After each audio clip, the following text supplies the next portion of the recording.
Hello everyone. Good morning and good evening and good afternoon to everyone joining us from around the world. My name is Siraj, and I'm the founder of OSINTCon, and it is my pleasure to welcome you all to OSINTCon Summer 2026. What started as an idea to bring together the global ocean community has really grown into an international event where we bring together investigators, analysts, cybersecurity professionals, journalists, researchers, platform personals, and students who all share a common passion for ocean. Today, ocean is no longer just a niche discipline. It has become a critical capability for a lot of different sectors like cybersecurity, threat intelligence, investigations, fraud detection, journalism, and national security, and a lot of other domains. The amount of publicly available information continues to grow, and so the need for yeah. So for the need for information continues to grow, and so the need for skilled professionals in the ocean domain. Our goal with OceanCon is simple: to create a platform where experts can share practical knowledge, real-world investigations, experiences, and their methodologies that attendees can work and can apply in their work role, despite being from a different location, removing the geographical barrier. Because like if we over the course of today's event, you will be hearing from a lot of industry experts covering topics ranging from artificial intelligence and ocean to maritime intelligence, telegram intelligence, incident response, and a few talks on digital evidence preservation and a little bit on data. So I would like to thank all of our speakers and attendees for generously sharing their expertise and being part of this community. I encourage everyone to participate and ask questions, engage in discussions, and making the most of the knowledge being shared today. With that, let's begin OSINTCon 2026. Thank you all for joining us, and I hope you guys enjoy the conference. So, to kick off the conference, I'm pleased to introduce Chris, who is Head of Intelligence at Black Dot Solutions, one of the companies leading in ocean domain. Chris has over 20 years of military intelligence experience, along with a significant experience in UK's National Crime Agency and in counter disinformation investigation. Today, he will be presenting on the talk AI and Ocean Evolution, Not Revolution. So please join me in welcoming Chris. So the stage is yours. Cool. Thank you very much, Daraj. Okay, so thank you very much for that introduction. Good morning, good afternoon, good evening to everyone that's joining the call. Today I'm going to be talking about artificial intelligence and open source intelligence and how I believe it's an evolution of a process, not necessarily a revolution that you may think it is. So in terms of who I am and who I represent, I work at a company called Black Dot Solutions. It's one of the leading open source intelligence platforms in the world, focused in the UK in Cambridge. And it focuses predominantly on financial and economic crime, but like a lot of open source platforms can be put towards any use case. I've recently had a look at migrant smuggling or drug trafficking, gun trafficking, and the platform is fantastic for that. And we use artificial intelligence within the platform, and we use it in a number of different ways. And I'm going to talk about how you can use artificial intelligence in your open source intelligence investigations and how we use it in our platform as well. Like Raj said, in terms of my background and experience, I've got 20 years British military intelligence experience with deployments to Afghanistan, Kosovo, Iraq, and a few others, as also working in the National Crime Agency, predominantly in covert intelligence collection. So hopefully, if there's anything on open source intelligence I can help you with, please reach out and I'll do my best to help. So in terms of the current state of open source intelligence, information volumes are expanding more rapidly than ever before. We've only got to look at social media platforms in terms of just how many tweets are being put out on X every day compared to this time 10 years ago or 20 years ago. And artificial intelligence is shaping and reshaping the way that information is created, that information is collected, and how we interpret that information. And artificial intelligence really is leaning into all three stages of that part. Organizations are also facing new risks. in terms of the geopolitical climate. Last time I checked, roughly 20 conflicts have either started or finished in the past 5 months of this year alone.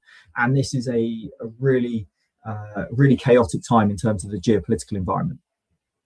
And in terms of reputational, the risk of mis, dis, or malinformation targeting a company or a state has increased that much more, and artificial intelligence is playing a role there. And open source intelligence is becoming a strategic intelligence discipline in its own right. Quite often we talk about human intelligence, imagery intelligence, signals intelligence, and open source intelligence is kind of seen as a lesser intelligence discipline. I completely disagree. Open source intelligence is a strategic intelligence discipline in its own right. And I think we're seeing that more and more, with recent conflicts, how open source intelligence is bringing information to the fore much quicker than some of those more traditional intelligence disciplines.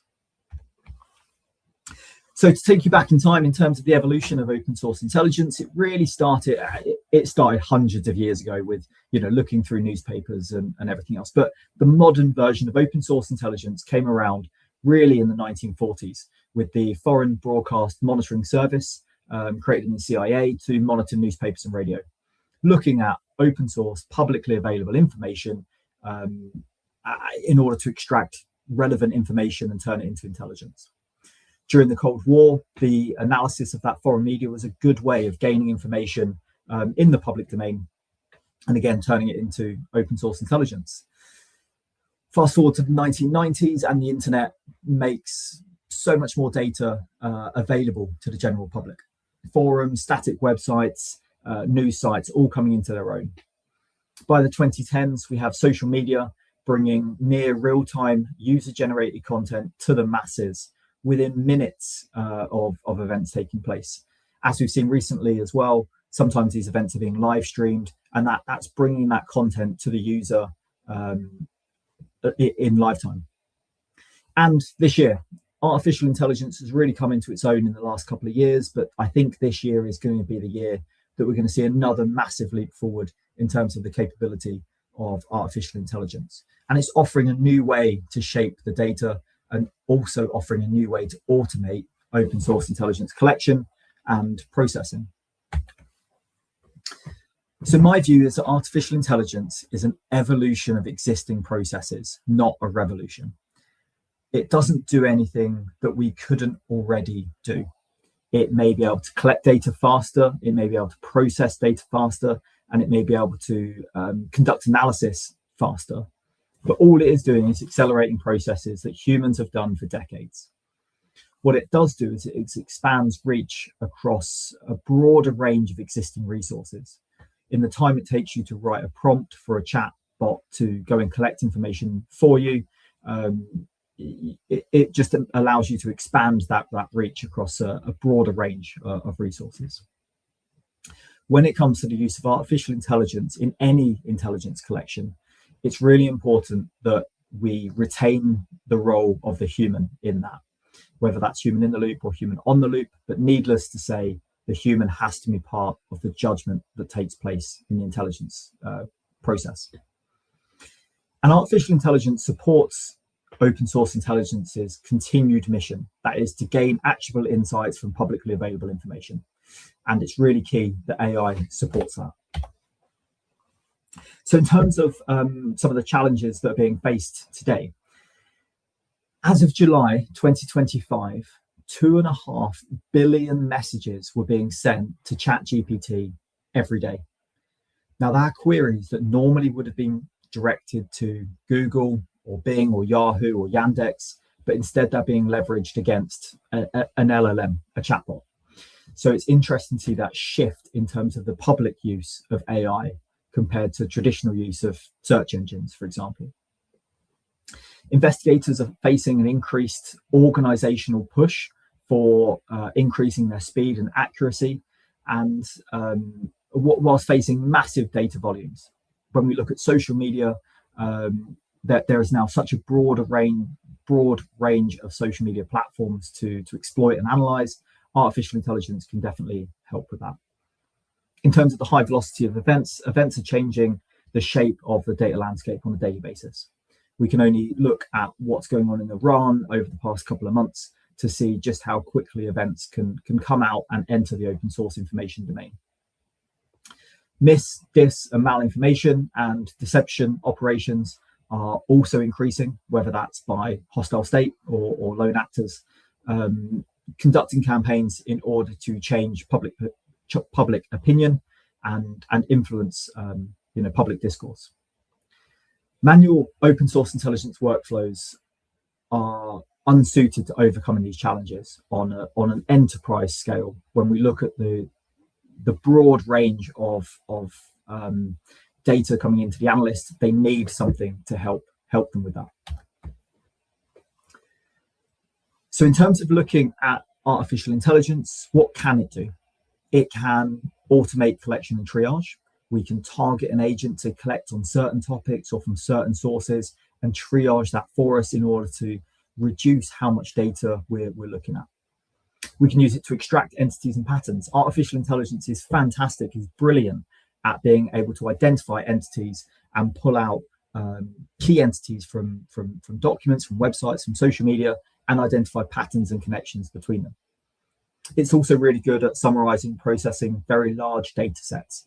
If you put 20 or 30,000 lines of data into a chatbot, it will summarize it in a really good way, or produce an infographic for you instantly, which just allows you to focus on the analysis.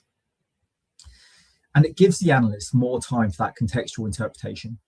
I think during my career, I've seen a case where analysts will focus 70% of their time on the collect and 30% of their time on the analysis and the dissemination. And that's not how it should be. AI flips that model around.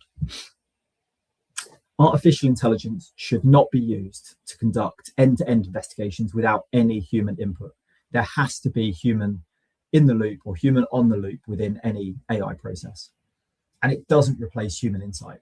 If you are an expert in American CNO relations, you are an expert in that. An LLM may be able to give an approximation of an analysis, but it can't replace human context. So how can AI change traditional OSINT workflows? For those of you that are familiar with the intelligence cycle, these are the steps of it. In terms of the direction, the humans define the goal. Humans should craft that question, that information requirement, that intelligence gap, and use AI to scope and explore that problem. When it comes to the collect, the humans should judge proportionality. They should look at what sources are being used and identify whether it's proportionate for the investigation that they're carrying out. But AI can go off and enable rapid automated data collection on behalf of that human. In terms of the processing, the AI can reduce the time spent on manual filtering. They can carry out mapping, verification, and a degree of analysis and processing as part of that. AI can be used to enhance human insight by pinpointing risk factors, looking through networks, identifying key nodes and key entities and key relationships for more exploitation. They can identify where patterns exist and pull those out to allow the analyst to focus on the analysis of that piece of information. When it comes to dissemination, AI can also be used to produce reports at speed. They could be automated reports, or they can be used to curate data into such a way that they can be put into a template and disseminated out. But there has to always be human in or human on the loop, depending on the process. So in terms of ethics and governance, a key thing you will have noticed is about the human analyst remaining central to the process. There has to be transparency in methodology. Sometimes I've seen companies adopt AI in a very untransparent way. They are hiding those processes and they're not showing the user how AI is coming up with that determination. One of the ways that we have built AI within Black Dot is that it's always transparent. It will show the methodology, it will show the working out, and it will show how it has come to that answer. In terms of bias mitigation, it's really important that the LLM is not biased towards a particular answer, and that all comes down to prompt generation, and we'll talk about that in a little bit later on.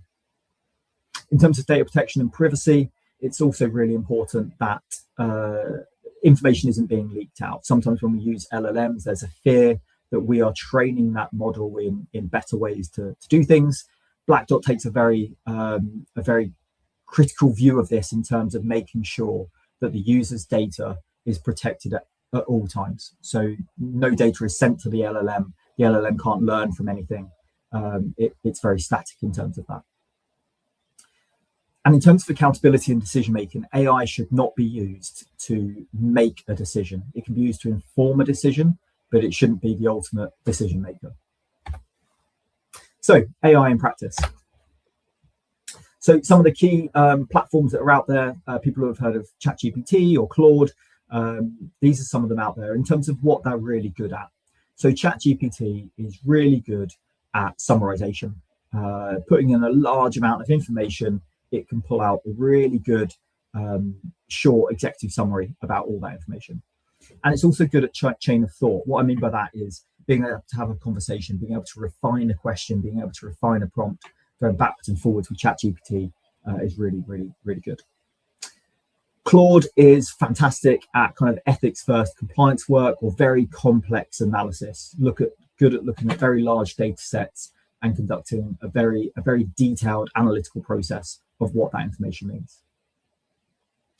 Mistral is very low latency in terms of how quickly it can come up with an answer, but it's probably less used than some of the others. Gemini is fantastic at vibe coding. If you wanted to create an app by yourself, people generally use Google's AI Studio using Gemini. It's really good at constructing imagery and videos as well. Meta's AI is not being used that much outside of the Meta platform in the same way that maybe Claude, OpenAI and Google is, but it's got really good scope for looking across social media. Grok is fantastic at Grok has been fantastic at analyzing data from X. It has also come under fire very recently, especially over the winter of last year, and is very biased. I don't want to go into too much about Grok, but it's very biased in some of its outputs. Like I said, it's probably the most useless one out there that I've come across. So what can AI be used for? It can be used for conducting person and identity research. It's really good at looking at social media data. It's good at looking at different identifiers and mapping those relationships across networks. AI can also be used for threat intelligence. If you need to do any kind of monitoring or alerting, looking at a workflow and enriching the data that you've already got. It's really good at looking at risk monitoring, looking at multiple different sources all at once, social media, platforms, forums, marketplaces, and filtering that data to come up with any risk to your organization or your country. It's also really good at looking at indicators of compromise and then adding context to that. So if you're in a cyber threat intelligence role, it can be really good at looking at those IOCs and pivoting across and looking at other infrastructure as well. One of the ways that we use it quite a lot within Black Dot Solutions is for due diligence and know your customer. If you're looking for adverse media on a particular organization, a particular individual, if you're looking at corporate records and providing that audit trail across multiple platforms, again, AI is really useful for that. So when we talk about artificial intelligence and prompt generation, quite often people will just go straight into the prompt and relying on the LLM to kind of fill in the gaps. That's a really bad way of doing it. A really good way of coming up with a good prompt is to start with the context. Give the LLM the context by which you want it to operate. In this case, I'm asking it to act as an open source intelligence analyst. I'm telling it that it needs to assist in gathering publicly available information and pull it across. I've also told it to ask me any questions if it needs clarification before it starts. This just gives it the context, the boundary to work in, and kind of stops it from going off and gathering information by itself. So we start with the context. You are an OSINT analyst. The next thing we're going to do is we're going to look at the objective. This is the exact thing I want it to do. I want you to to generate a comprehensive summary on the situation in the Middle East, for example. I will always put constraints into any prompt. Do not lie. Collect only information from a certain time period. Use only these verified sources, or however you want to do it. Do not lie, do not guess are two very critical ones when it comes to using an LLM.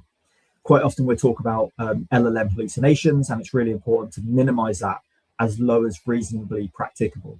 It's impossible to get rid of them completely, but by adding in those constraints, it reduces the risk to the user. And then it's also key to identify the output. How do you want to see the information that it collects? Do we want to generate a table or create a map, create an image, a video, produce a report? You can also give it frameworks in terms of producing a report. For example, here I've got Pestle, political, economic, social, etc., like the framework for that report. And for the eagle-eyed people amongst you, will notice that this kind of follows the intelligence cycle. I'm giving it the direction, I'm telling it how to collect the information, and then how I want the information to come out. So these are some ways that you can use it in your own work. So this is using ChatGPT.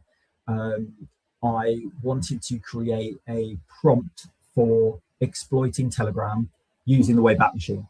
So this is not using the Telegram API. This is not using a third-party platform. This is just using the Wayback Machine and ChatGPT. So I've given it the context. You're to conduct an OSINT-style archival investigation into the public Telegram channel, War Gonzo. And I've then pulled across a couple of different sources for it to look at by looking at t.me, War Gonzo, but also any of the Wayback Machine, looking at Telegram metrics, etc., etc.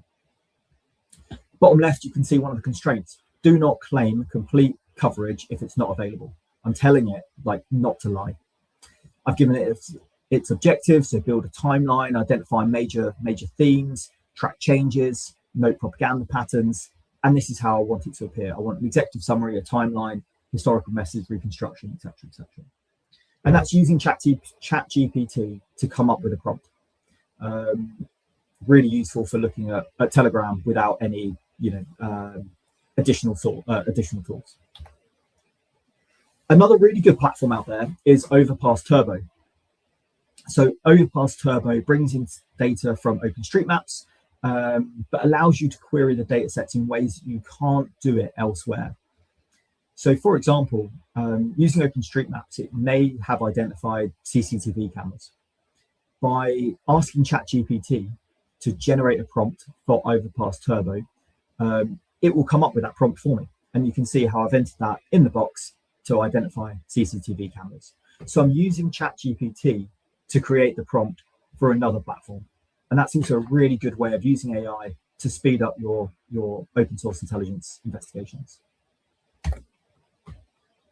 We can also use it for exploiting social media. So here is a prompt for exploiting Twitter. In this case, we're looking at COVID-19 and scamdemic, and we're looking for related discourse, looking for mis, dis, and malinformation around COVID. So the task that I gave ChatGPT was to generate a highly effective Boolean search query, and that's exactly what it did. It came up with the different keywords, the different hashtags, different themes, and it generates all of these prompts for me. I can then just copy that, paste it into Twitter, and conduct my investigation from there. Again, I'm not having to use any other platforms, but I'm using ChatGPT to create that detailed Boolean search query for me. Google Maps is another really good example. So within Google Maps, you can create KML or KMZ files for visualization within either Google Maps or Google Earth. And in this case, I wanted it to go off and collect information on the Russia-Ukraine conflict. Collect any event data that's got latitudes, longitudes, locational data that I can then put in to Google Maps and visualize it myself. There are fantastic tools already out there that do this. Live UA Maps, Gorilla Maps already do it, but I wanted to do it myself and see how that would work. So the input data would include things like CSV files, JSON files, Telegram posts, etc. But it allows me to pull all that information and visualize it myself within Google Maps. So in terms of some tips I've come across over the past couple of years when it comes to using AI, the first one is ask for confidence scores. As we know, LLMs hallucinate, and we can only reduce that as low as reasonably practicable. But by asking for a confidence score, we are kind of giving ourselves an idea as to whether there is a chance that it has hallucinated at any point.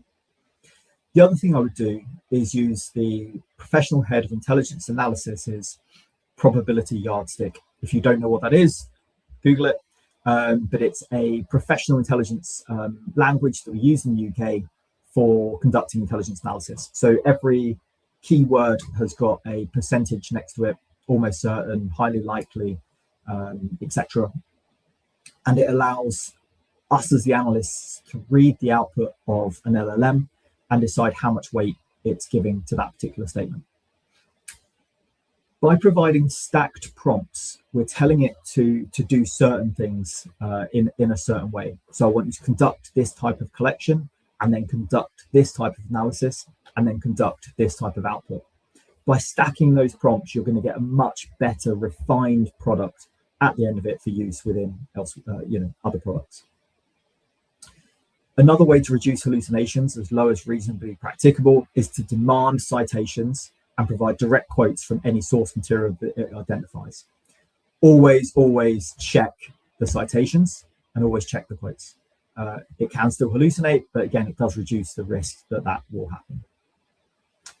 Do not lie and do not guess. Be really explicit. People quite often say thank you to an LLM when it provides an answer, but you can also be quite direct when it comes to the prompt. Make it clear. You cannot lie, you cannot guess. And this is where I'd say you can infer. And if you do infer or make a deduction, use the probability yardstick to back up your reasoning and provide your reasoning. I want to see, as the analyst, how the LLM has come up with the answer. So looking at a couple of quick case studies. So within Black Dot Solutions, we use something called Vidaris Automate. This allows the analyst to do a very minimal input. That could be something as simple in this case as Iran, and a very simple prompt: create a risk profile on Iran and the Middle East. Behind that prompt, the Black Dot Solutions have created a playbook, a workbench that kind of goes away and collects information in a certain way. It will go off and collect an executive summary, and it will then conduct analysis, in this case, in the PESTLE framework: political, economic, social, technological, environmental, and legal. A recognized framework used by intelligence analysts around the world. But the analyst, the user of the platform, doesn't need to know any of that. All they need to do is put in a very basic prompt, and it will go off and collect that information.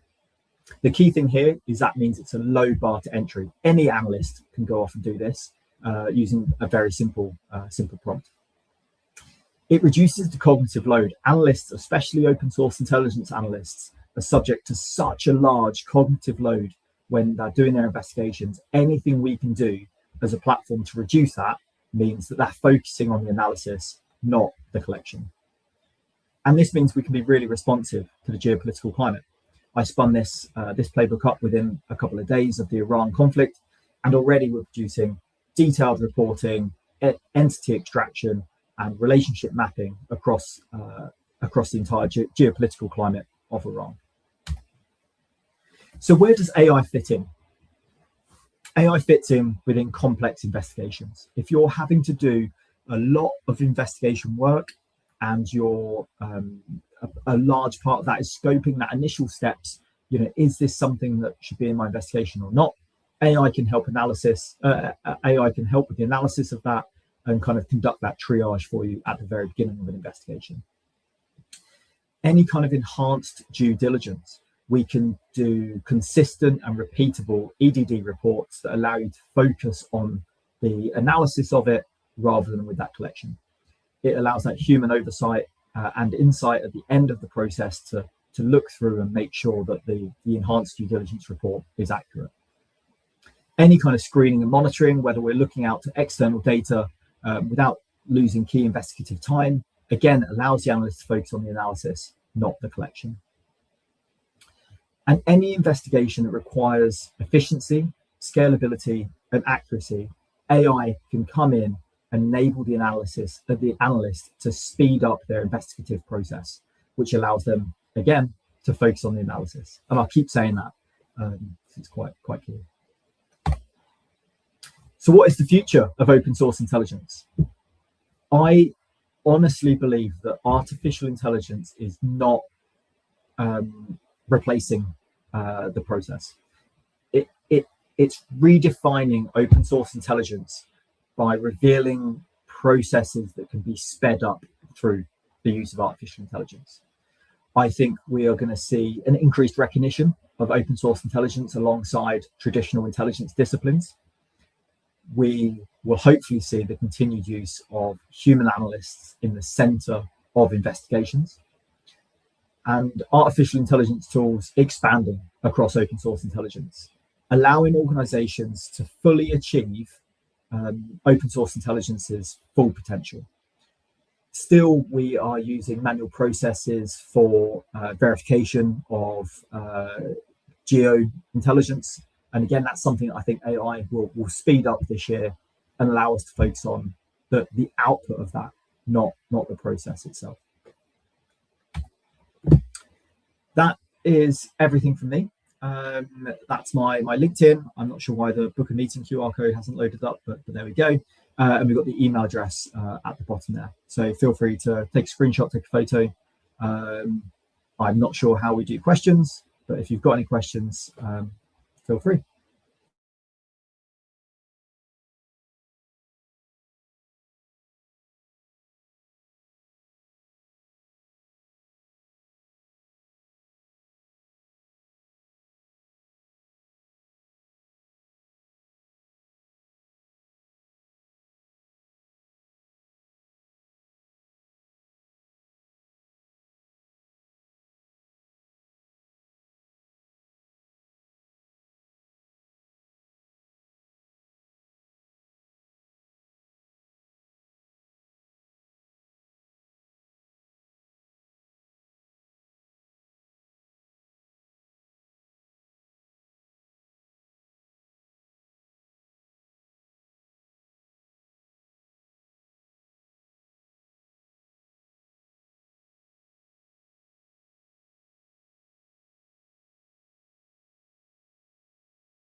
Okay, so one of the questions that we've had in is, how do we prevent sensitive data from not being used by the LLM for future training? Is it possible? Yes, it is. So within Black Dot Solutions, our LLM is purely static in terms of what it's interacting with within the platform. So no data is being sent back anywhere. So LLMs can be hosted within segregated parts of AWS infrastructure, for example. So it's no longer out there in the wild. So it's not collecting data in the same way that your normal user going on to ChatGPT and putting in a search query, that information is stored by OpenAI. So yes, it's definitely possible. It's better when you've got it hosted in your own infrastructure. Ultimately, I go back to the standard phrase that if you're not paying for it, then you're the product. So generally with these LLMs, if you're paying for it, if you've got some kind of organizational, business membership of that particular platform, it allows you to be confident that your information isn't being sent off for further training.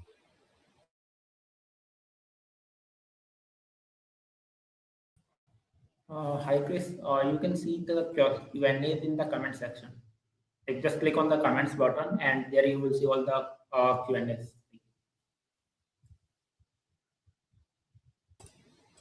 Okay. Cool.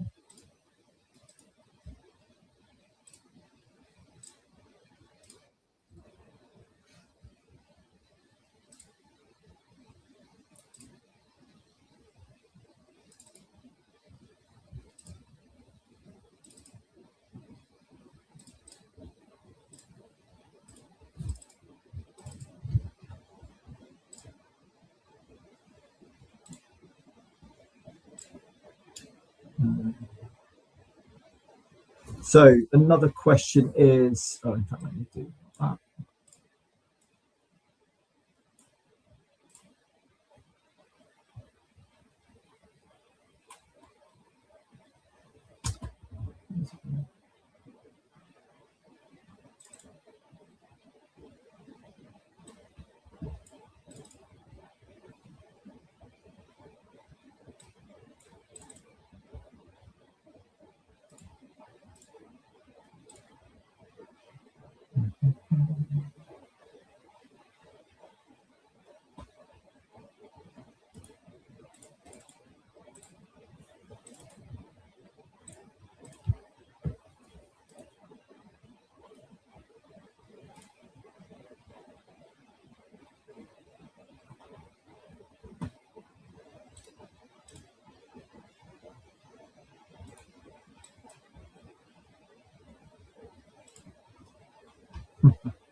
Might be working. So I'm just trying to get the comments up.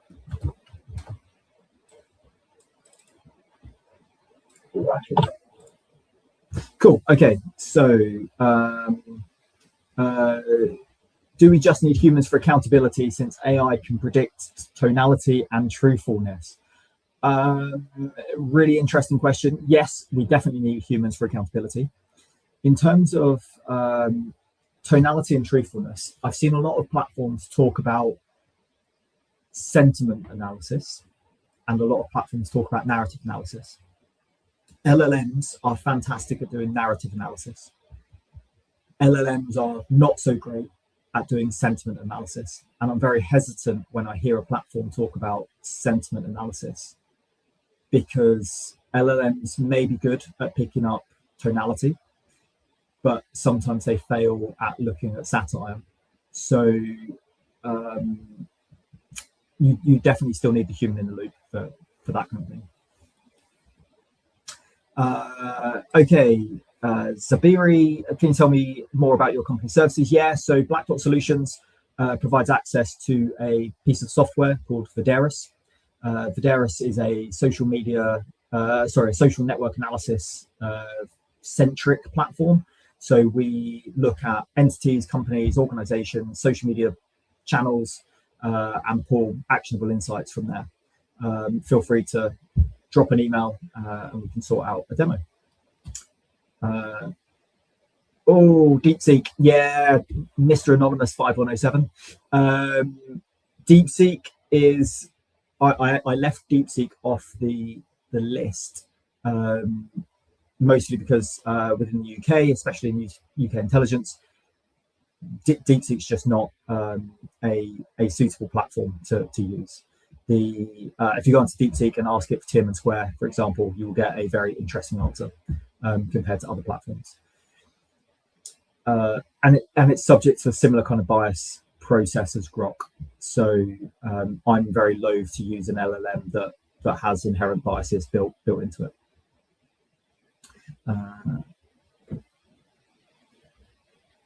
Narrative framing.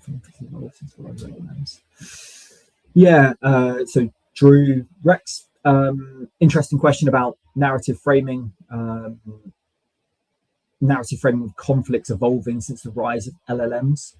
So not necessarily with regards to the LLMs, although we've seen the ability to push out AI created news articles has massively increased, I think, over the past couple of years. There have been some stats that have been cited that have been wrong in terms of how much content is AI generated at the moment. One of the things that I did notice, particularly during the Iran conflict, the early days of the Iran conflict, was the amount of AI generated Instagram accounts that were pushing pro-Iranian material, predominantly around Iran's military prowess. And I think that's a really interesting thing that's happened. We've also seen as well all of the Lego videos that have come out of Iran, focusing on the United States, all AI generated, obviously, and that's just an interesting way of using AI during a conflict, targeting the reputation of the United States. Any other questions?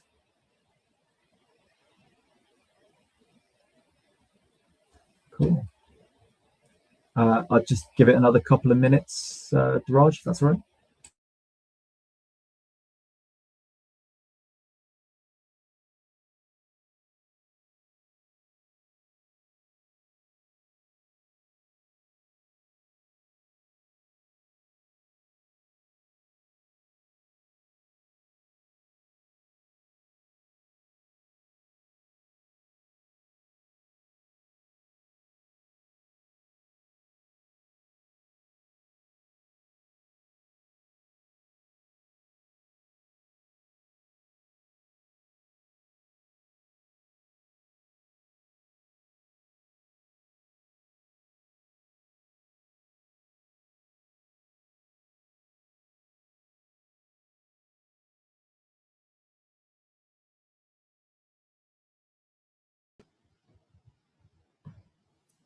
Okay, so thank you, Chris. That was really a very informative talk on how AI is being how AI is impacting the ocean industry and how we can use AI in our workflow. So thank you again for joining us and giving us your valuable time.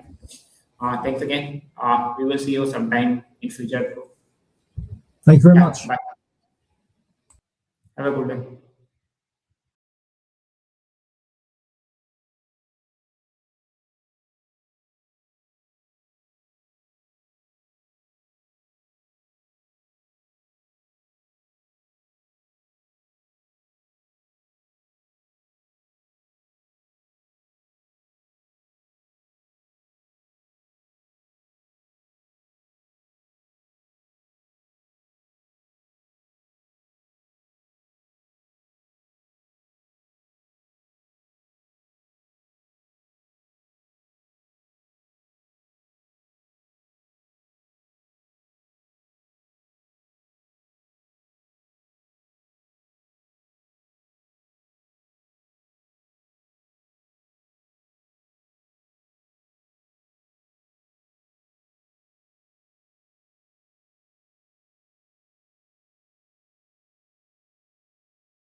So time for our next session. So now I would like to introduce our next speakers, Sagar Tiwari and Shubham Kumar. Both are very highly respected ocean and cybersecurity researchers. Together, they will take us into the world of maritime ocean, exploring AIS. So let us welcome Sagar and Shubham on the stage.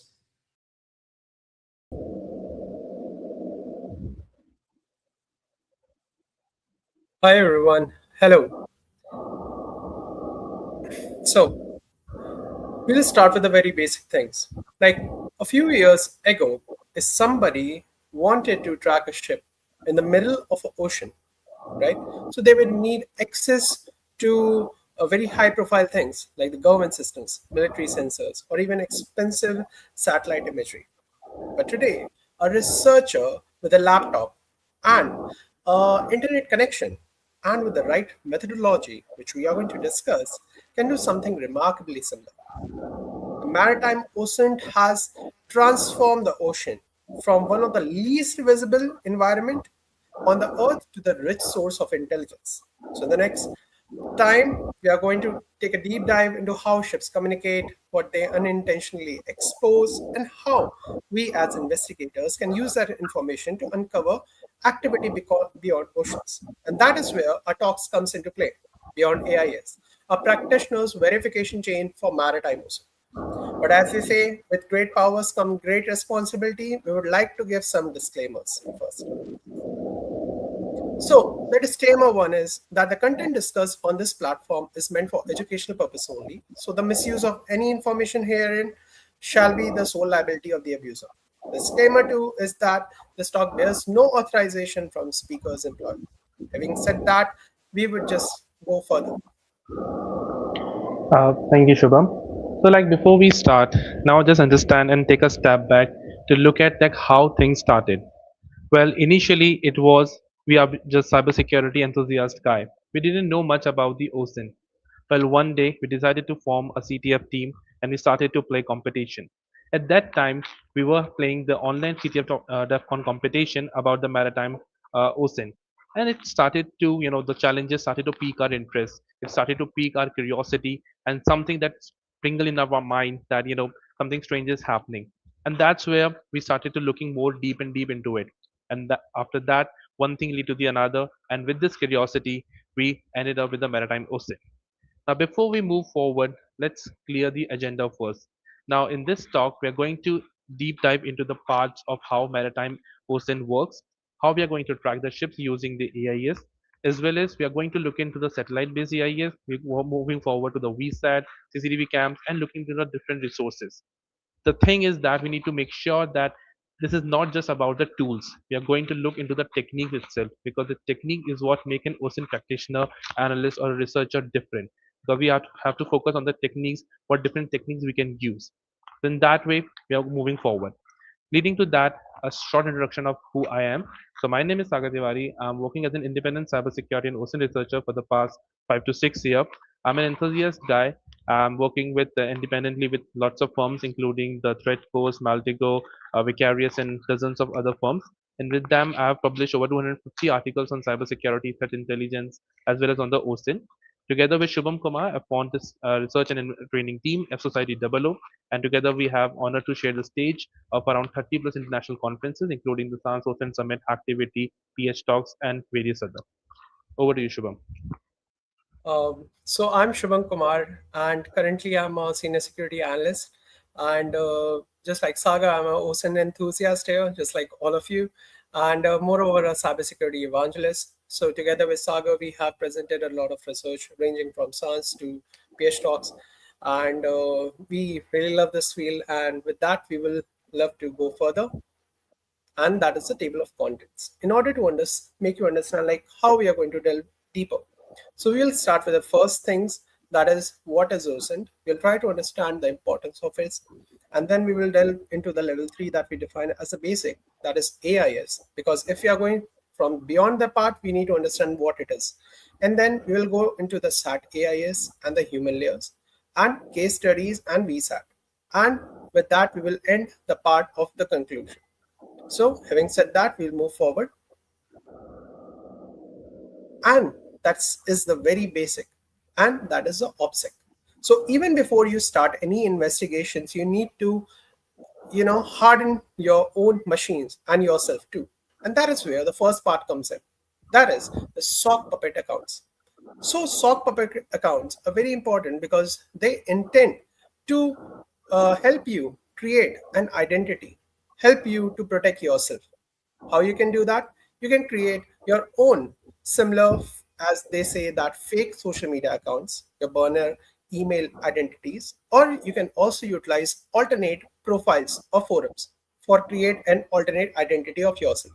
What you can use platforms such as TempMail, or you can generate your fake identities by fake identity generators. That is where you can also utilize, since now AI images farther that possible, you can create GAN images for your localized accounts, and you can utilize during your own investigations because they are very much necessary for your open source intelligence that is there, or threat intelligence, or undercover or even undercover journalism that you are going to proceed. Then we'll move forward with the further part of it, and that is the the VMs, the OS that are very much designed to help you during your own investigations. One of them that we like, other than Tails OS, is Honix. So Honix is also a privacy-focused operating system, which is made to help you improve your anonymity. So as you are gathering further and dwelling deep down into your own investigations, whether it be tracking vessels, whether it be trying to uncover any operations out there, you need these OSs because they have built-in securities, whether it be proxy chains in themselves, right? So that is where we widely use during our own investigations. So how it helps is that it prevents basically your IP leakages which are there. It has a very good compartmentalization, that is a part, and it also helps you to protect unwanted application mistakes which you are continuously opening. Because as they say, whenever you are delving deep dive into an internet, you are leaving footprints. That is how you can reduce a bit of them, and they are very much useful for your high risk investigations. Moving further, we will have something that we traditionally utilize a lot, and that is a remote browser isolations. They are a very good ones because there you can access the resources from your web browser, which basically runs on a remote server or even a cloud container that is totally segregated or isolated from your own machine that is out there. How it helps? Because these are just remotely isolated parts, so it is a safe visual information that you can pull from different web pages, and also you can sanitize your own environment during that process. So it helps you to be protected from malicious website, or even the tracking parts of the cookies even themselves, or even the phishing page or malicious scripts that are continuously running tracking you. And having said that, once we have gathered and cleared all our bases from these OPSEC, ranging from your sock puppet to your OS and to your browser isolations, we can move further now. And that is the part of maritime OSINT. So OSINT is what? OSINT is the ability and more of an art that we would say that enables you to collect, analyze, and disseminate the information that is publicly available to you. These informations can range from your newspaper clips to even the parts of your social media profiles. So, taking everything into account, it helps you to form a bit of a information part there. Now, when we are dealing with maritime domains, whether it be shipping, fishing, or even the deep research vessels, or the NOTAMs, which are generally proposed by different governments, that is where maritime OSINT comes into play, because you can now use all these techniques in order to monitor it. So how does it do? It ranges from your AIS, which we have defined and we will be defining further, to the satellite imagery that you have observed, to the RF or the signal intelligence that we do have, and moreover the global records from which we can get the real-time operational picture of the world ocean. Now, further, the part where is important. So as we said, and much more further, that ocean covers basically 70% of our planet, right? It's vast, it's remote. However, if you do understand that most of the global logistics flow through your ocean itself, that is almost 90% of it. And some of these news that you can see here, whether it be the rightmost corner of it, right, whether it be the Hormuz War summary for mariners, this is a very recent event that happened and is continuously affecting us because it is affecting the global economics altogether and ranging from not just that to the cyber operations that are continuously taking place in. Other than that part is a tanker hijack of Yemen. So there are multiple piracy operations that are continuously going on, which drives to through various government organizations where different ships and vessels are continuously hijacked, and they also cause a lot of loss in the global chain operations. And that is where maritime OSINT gives you a very good power in order to understand what is happening, where it is happening, and how you can track it. So you can contribute to a much more operationalized safety of our oceans and to our nation itself. And moving forward, now we will take a deep dive into the key importance. And for that, we have Sagar. Yeah. So, like Shivam has already discussed the key case studies that are being happening, the global conflicts that are continuously running show us that that is the need of an hour to look into the maritime ocean in a great perspective.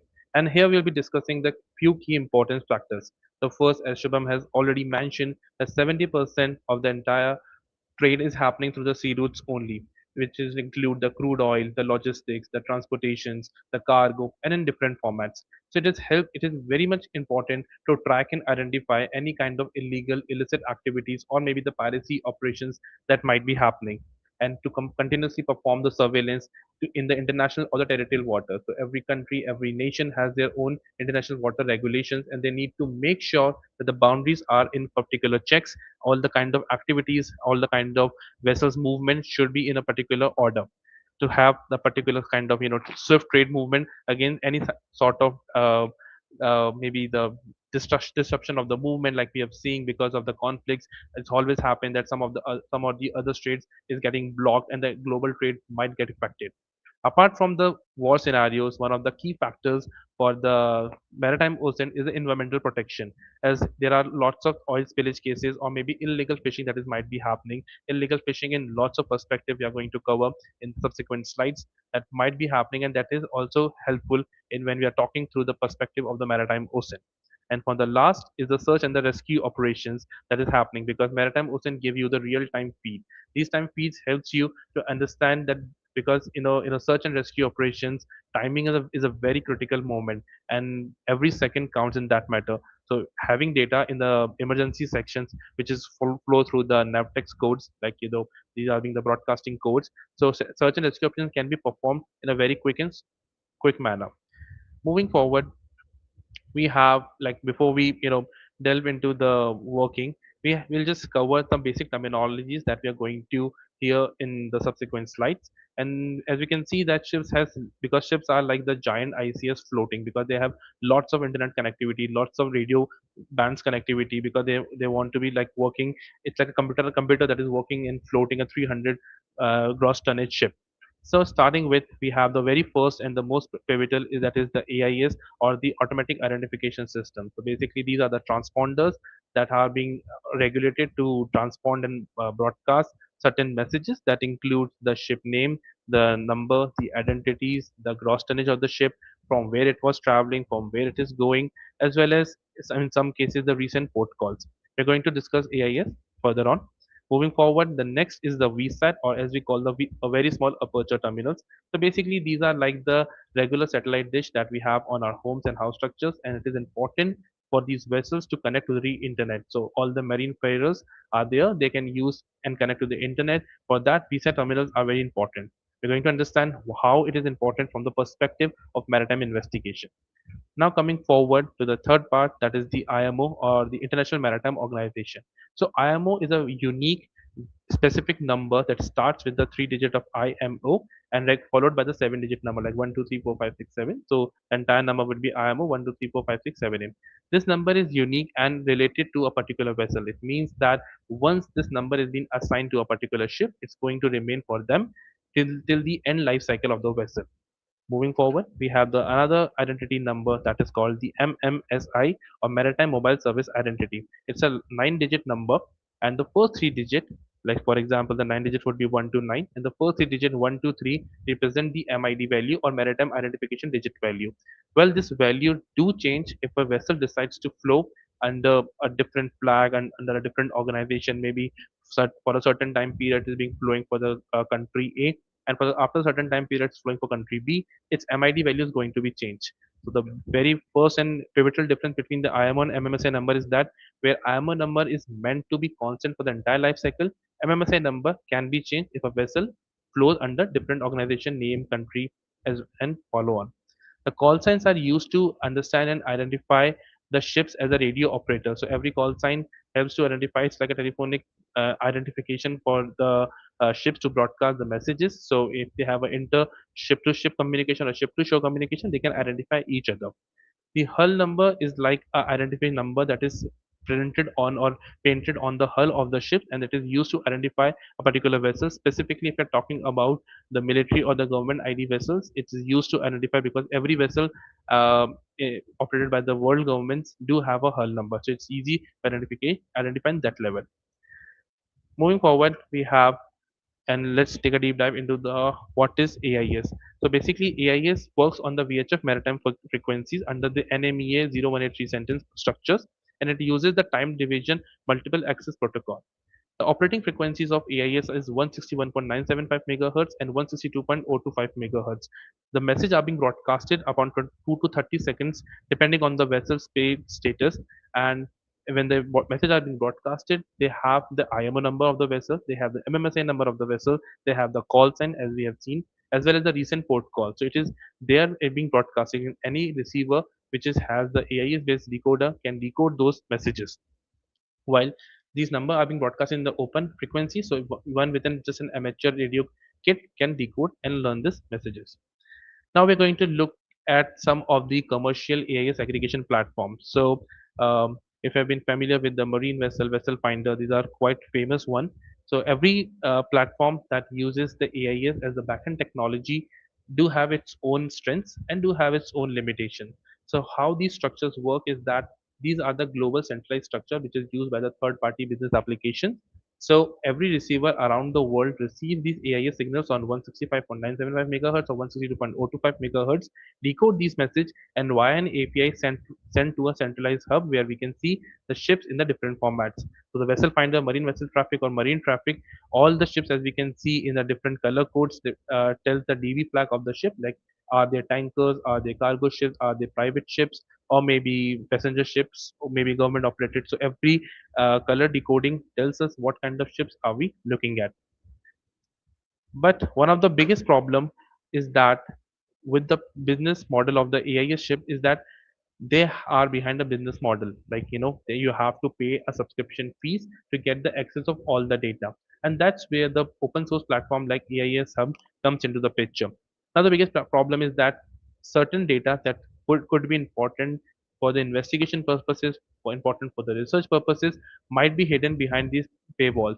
So for that, the AIS hub like platform is quite useful because AIS hub gives you the direct access of the receiver that is receiving this data. In a way, when a receiver is receiving this data and is being decoded in the real time, you get the data, so you are accessing directly the receiver antenna kit.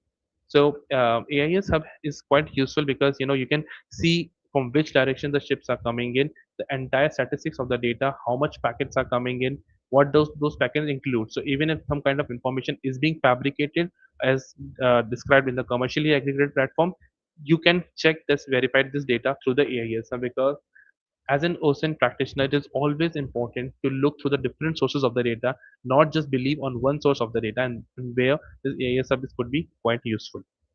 Moving forward, looking at like decoding these signals using your own SDR equipment. So you can just have a simple RTL SDR with a whip antenna and the particular decoders in the set. You can use the SDR platforms like you can use the Kino Radio, or you can have VKSDR, or maybe OpenWebRx or Kiwi SDR as required, and you can tune it to the AIS frequencies of 161.975 megahertz or 162.025 megahertz, and then you can start decoding these signals. In this time, you are receiving those signals on your own and then decoding it, and we can see the IMO number, MMSI number, or the call sign, and includingly you also have the latitude and longitude, that is geographical coordinates, and you know in what position the ships are coming from. Now, the biggest problem is this: because we are receiving from the land, this is basically the terrestrial AI signal that we are receiving. It has its own restriction that we cannot listen to the lots of signal that is ranging from a very long distance, so like 20 to 40 nautical miles. That's the basic limitation that we are going to listen to it. Another kind of problem or constraint that do happen is the atmospheric interference, because the signal quality might decrease when the signal is being flowing through a very long distances. As well as what has happened is that data deduplication also happens on the receiver resources. So it needs to be happen that it needs to be deduplicated before it is being sent and analyzed for the research purposes. Now, that's where we are talking about the terrestrial AIS coverage limitation. So as we can see in the image, that the ships has a big gap. So if it's the gap is like 50 or 100 nautical miles, because the limitation for this AIS terrestrial signals are like 20 to 40 nautical miles. So the distance before that, the problem is that you cannot might hear the right data, or maybe you might not even know that there is something else in the ocean in that particular area above 100 nautical miles. That's where the limitations comes in, and for that the satellite based AI signals do happen. So like in the remote polar region, when there is a limited infrastructures, because it all depend upon the individual receivers that are being placed around the globe, that is listening to this particular frequency and then decoding the data and providing to the maybe the centralized API hub like Marine Traffic Vessel Finder, or maybe the AIS hub, or even if itself you get into those places and put your antenna and set up the SDR setup to receive those signals, then you can might listen to those signals. But apart from that, listening through then open source part of the terrestrial AI signal, it's not possible. And that's where the satellite AIS comes into the picture. So satellite AIS basically generally use the lower Earth orbit satellites to collect AIS transmission. So it's a collection of multiple satellites that do happen, because maximum the VHF happens in the line of sight communication, the terrestrial AIS. But instead of that, satellite AIS just receive those signals and broadcast it. And these are satellites are being orbiting around 400 to 800 kilometers above the earth, and for thousands of nautical miles they can spread the data around it. So how it is being useful is that the substantial fee that is being covered by the platforms, this is one of the problem, because you might not found satellite AIS data on the commercial aggregator platform. So that is one of the biggest challenges that the investigator faces. Now let's understand that how the satellite AIS basically works. So let's say that these ships are being sending the AIS signal to the satellite that is just receiving. It might hold the data, it might just rebroadcast this data to the satellite station that is on the ground. It might be thousands of nautical miles away.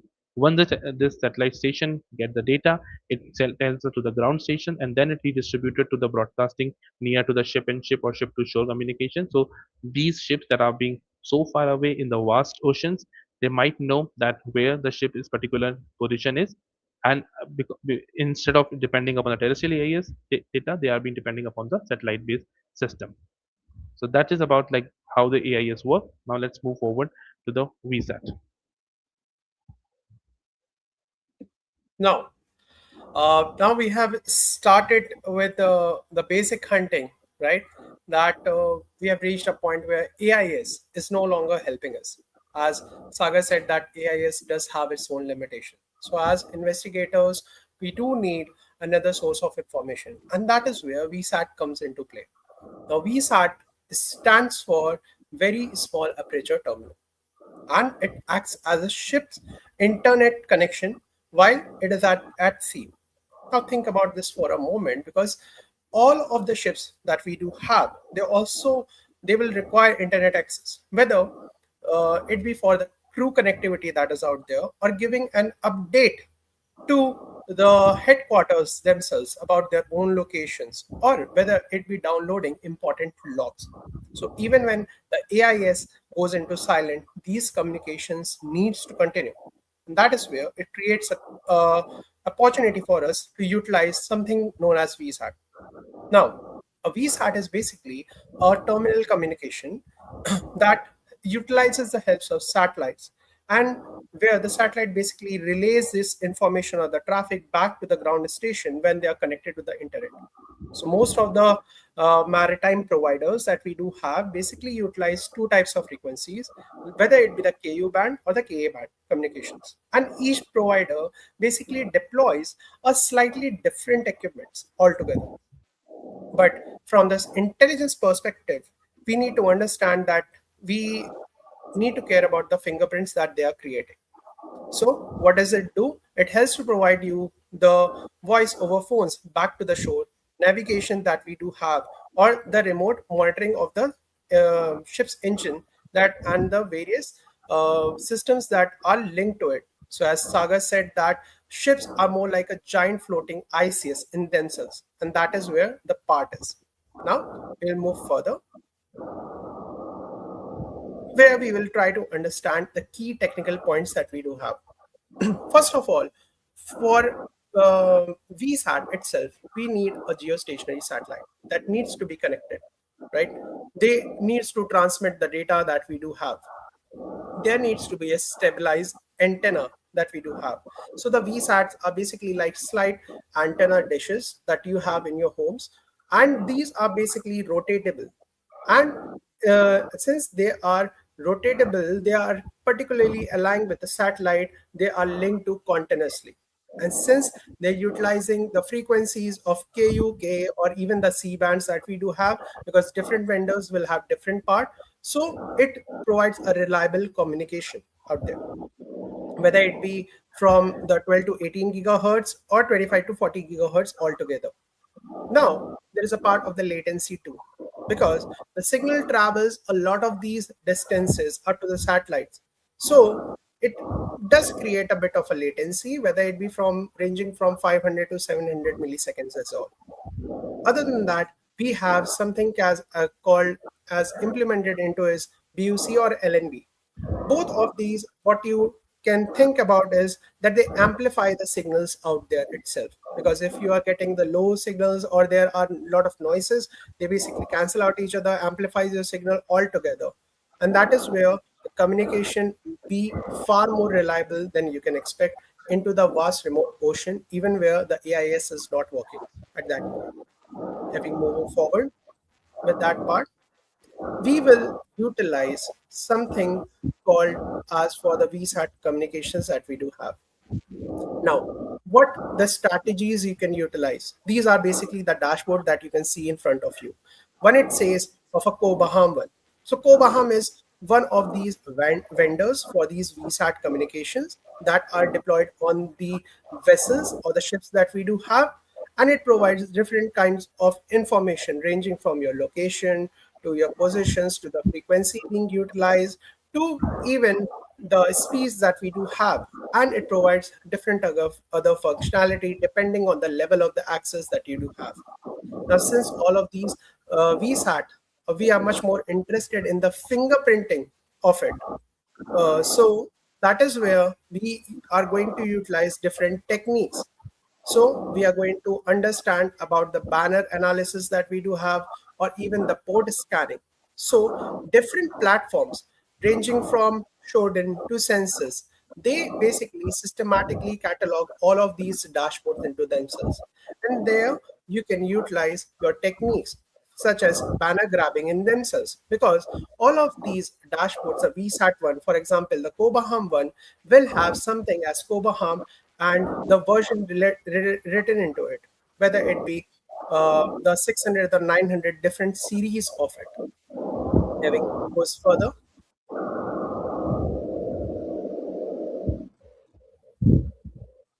yeah. So going further, you can see there is a part of the ocean that you can utilize and see. Now, once you have gathered your whole information from your search engine, whether it be the census or Shodan in particular, and you have gathered the location of it, you can use such as Google Maps in order to identify the location of your where your ship is located. This method is very much useful Why? Because it helps you to understand where your vessel is actually located at a particular point of time in the ocean itself, where even the AIS has sometimes failed. Now, combining this with various other techniques, we can get different kinds of metadata too, which we will discuss a bit further. Moving forward, you can see that Sagar has stated that for AIS investigations, we have different kinds of platforms, such as marine traffic, but we have utilized a vessel finder. Now, all of these platforms do provide different kinds of detail, right? Ranging from their own voyage history that were there, their port calls that were there, or even the locations. As you can see in the map itself, there are different kinds of color that have been provided, right? These are all these ships. So once you have tracked a vessel through even VSAT where AIS has gone dark, so what we can do is we can establish the authenticity right now and the accuracy that we are trying to establish in this step itself. Now, the vessel that we are currently tracking and showing you was both seen by AIS and VSAT in particular, and we want to state the accuracy of both of them to be there. From VSAT perspective, that we locate the ship near the harbor itself, and then we utilize the AIS-based platforms, for example, the vessel finder, in order to track that location. And guess what? Both of them came at the same time, at the same place itself. There was a bit of a latency gap, as you know, that we stated. However, it was far more closer. So what happens here? That even if AIS has been turned off or even has been spoofed or anything goes out there, you can utilize these different techniques in order to find the location of these so-called dark ships out there, right? Now, you can confirm it further, ensuring that the data is far more reliable through these. Now, we can move further.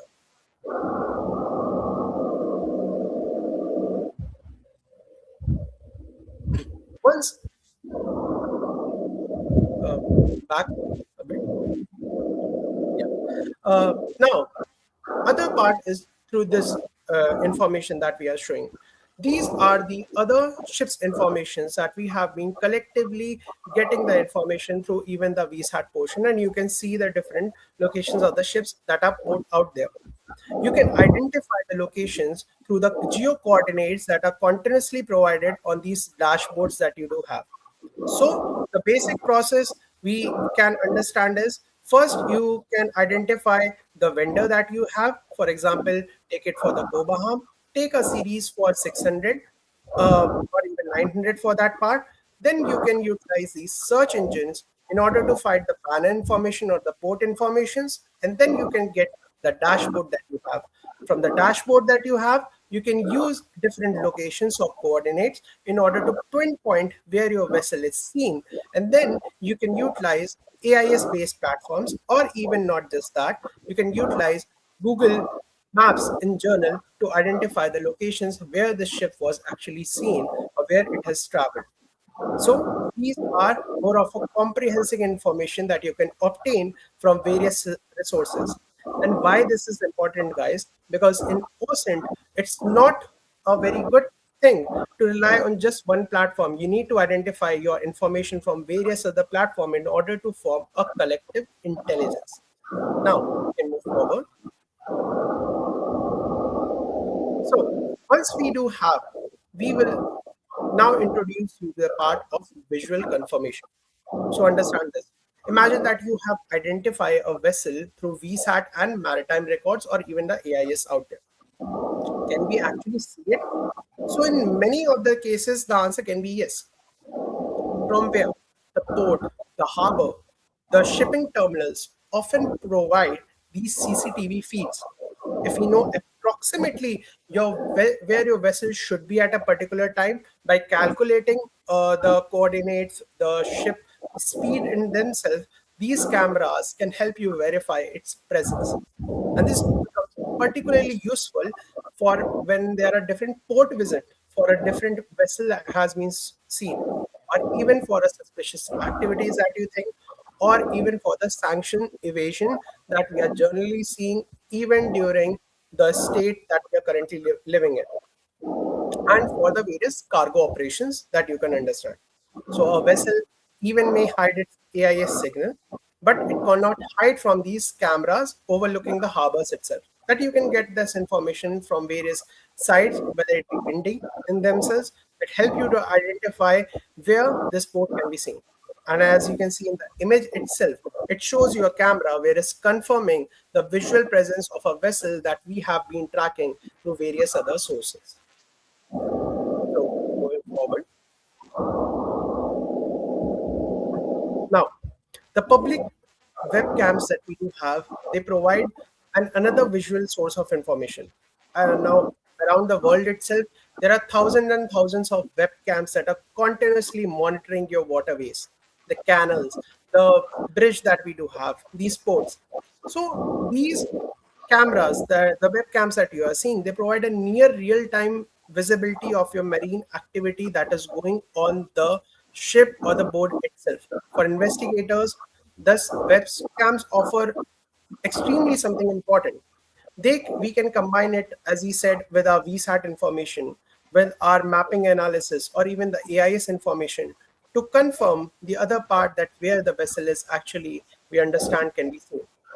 These can be, uh, what by utilizing various techniques from ranging from docking to the cruising earths that we do have. And when you come out there, you will be able to get the location of these webcams or even the port cams that you do have to get the information of the ship that you are trying to track about. But for that, you have to understand where the ship can be seen by understanding the port calls that it did have or the recent activity that it showed out there. So the step is basically to strengthen our confidence in the assessment that we have and enable the actionable finding that we are presenting.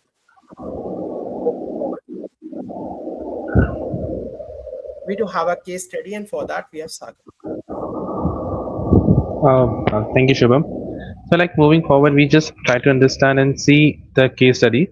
So, initially, we studying about a particular vessel, and we have the IMO number of the vessel. Once we search the IMO number of the vessel, we get to find the ID, that the name of the vessel, and we have the complete lot of voyage record of nearly a decade from 2016 to 2026. So once we start having the data, we can start seeing its movement through lots of positions, and here we can see a loitering events are basically where the vessel was at a particular instance of the time and it has been registered. So we can see the MMSI, IMO number, the call sign, the dates of the data, the name, and once we start seeing these kinds of information, we can see a lots of movement here. So we can zoom in and we can see and what part of the oceanic part this ship was moving in. And once we start seeing, we can see the registry records. We can start fingering into understanding that what kind of information is being coming in. So we can see that there were like 97 port visits from these particular area of China, Sri Lanka, United States of America, and three more. We have seen that there were zero encounter events and more than 1400 loitering events that were being registered by this vessel. Now, this vessel was a particular set of interest because of the recent conflict that was happening. We found that this vessel was loitering at a particular incident that was happening in the Indian suboceanic continent region, and this particular ship was turning off their AIS again, up and down, up and down. It's like basically spoofing the entirety of what the ship meant to do. So that kind of raised our interest, and we started looking into the different port visits that it has over the time period on try to match with the other kind of significant incidents that are happening. So we are seeing the different exclusive economic zones where the ship was, like the Chinese EZ overlapping with the Philippines EZ, the Vietnamese EZ, or maybe the United States EZ. We were seeing the different kinds of events that were being registered. Now, what we can do further on is to look at these economic zones where we can see in what particular time zone they were being loitering events were reported.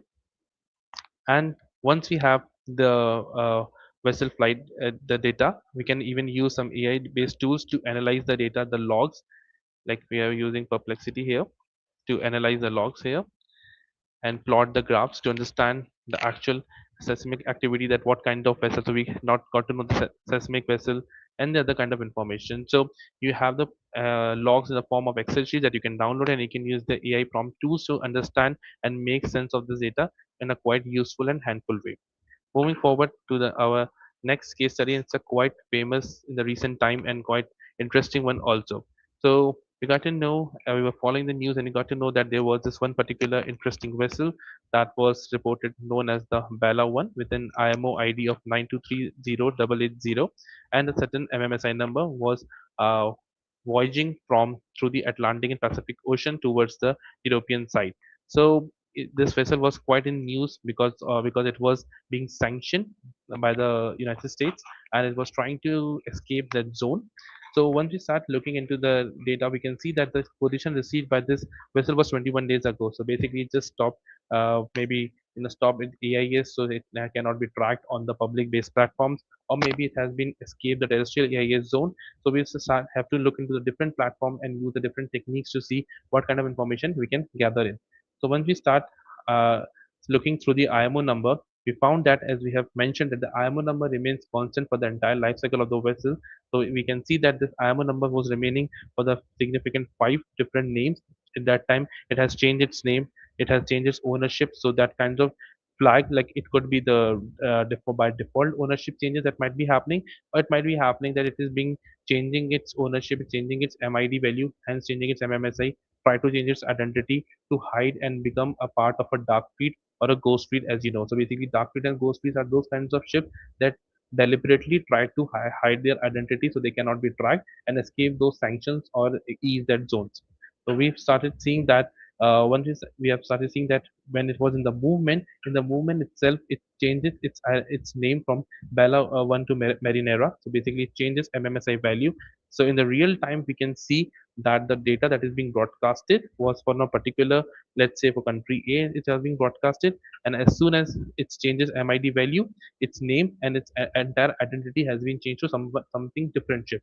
As we can see here, in the ship was moving in the North Atlantic zone, so it was trying to escape the sanction zone, but it has been caught up, and the entire news media industry was following this thing. So we have tried this ship across the following days and tried to see that entire entity of the AIS spoofing that was happening in real time, and the what the ghost ships and how to one of the example of how you can look through the pivots of the ghost shipping. Now, that brings us to the conclusion and the overall summary. So we have to understand that the modern threats are real and OSINT is required because it's a technique, it's a tool that is in your browser, and it doesn't require you to have a lots of stuff with you. It just is the right set of techniques, right set of tools. You can decode the data, you can have the information, and you can perform the analysis upon those sorts of information. You have to understand that maritime security risk is being increasing because these exposed reset devices allow lots of real-time tracking. Maritime vessels do happen, and in our own research we have found that there are lots of significant risks that are being happening through the VSAT terminals, exposed VSAT terminals that might be happening. So the vendors needs to patch those exposed terminals. Apart from that, the webcam threat is also quite real because these do provide the visual intelligence in some time, because this is quite important when we are looking at through the from the investigation or the research perspective of the views. So we have to understand that in the end, somewhere someone is watching you. And with that, we'd like to thank you to the entire OSINTCon team to give us this platform. If you have any query, you can message us, and this is our website link. You can connect with us. Thank you. Thank you.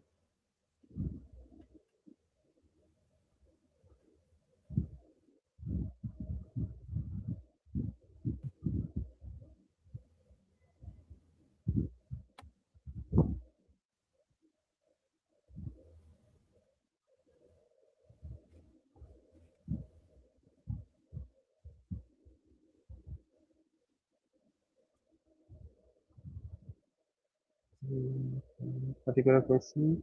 Uh,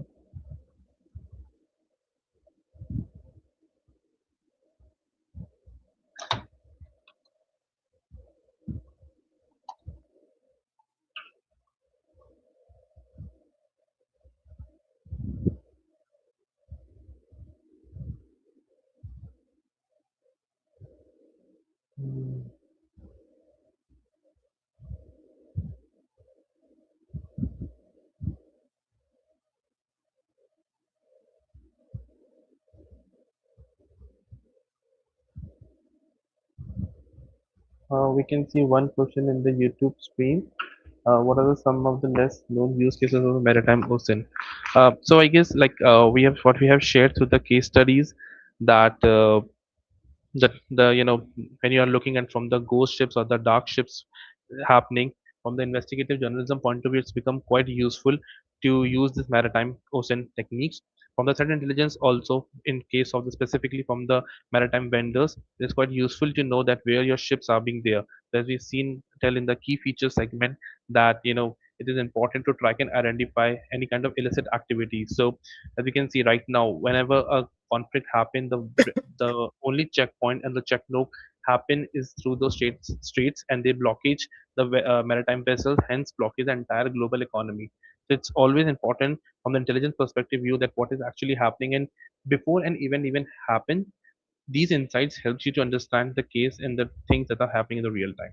So in that way, it has lots of perspective from the different case studies.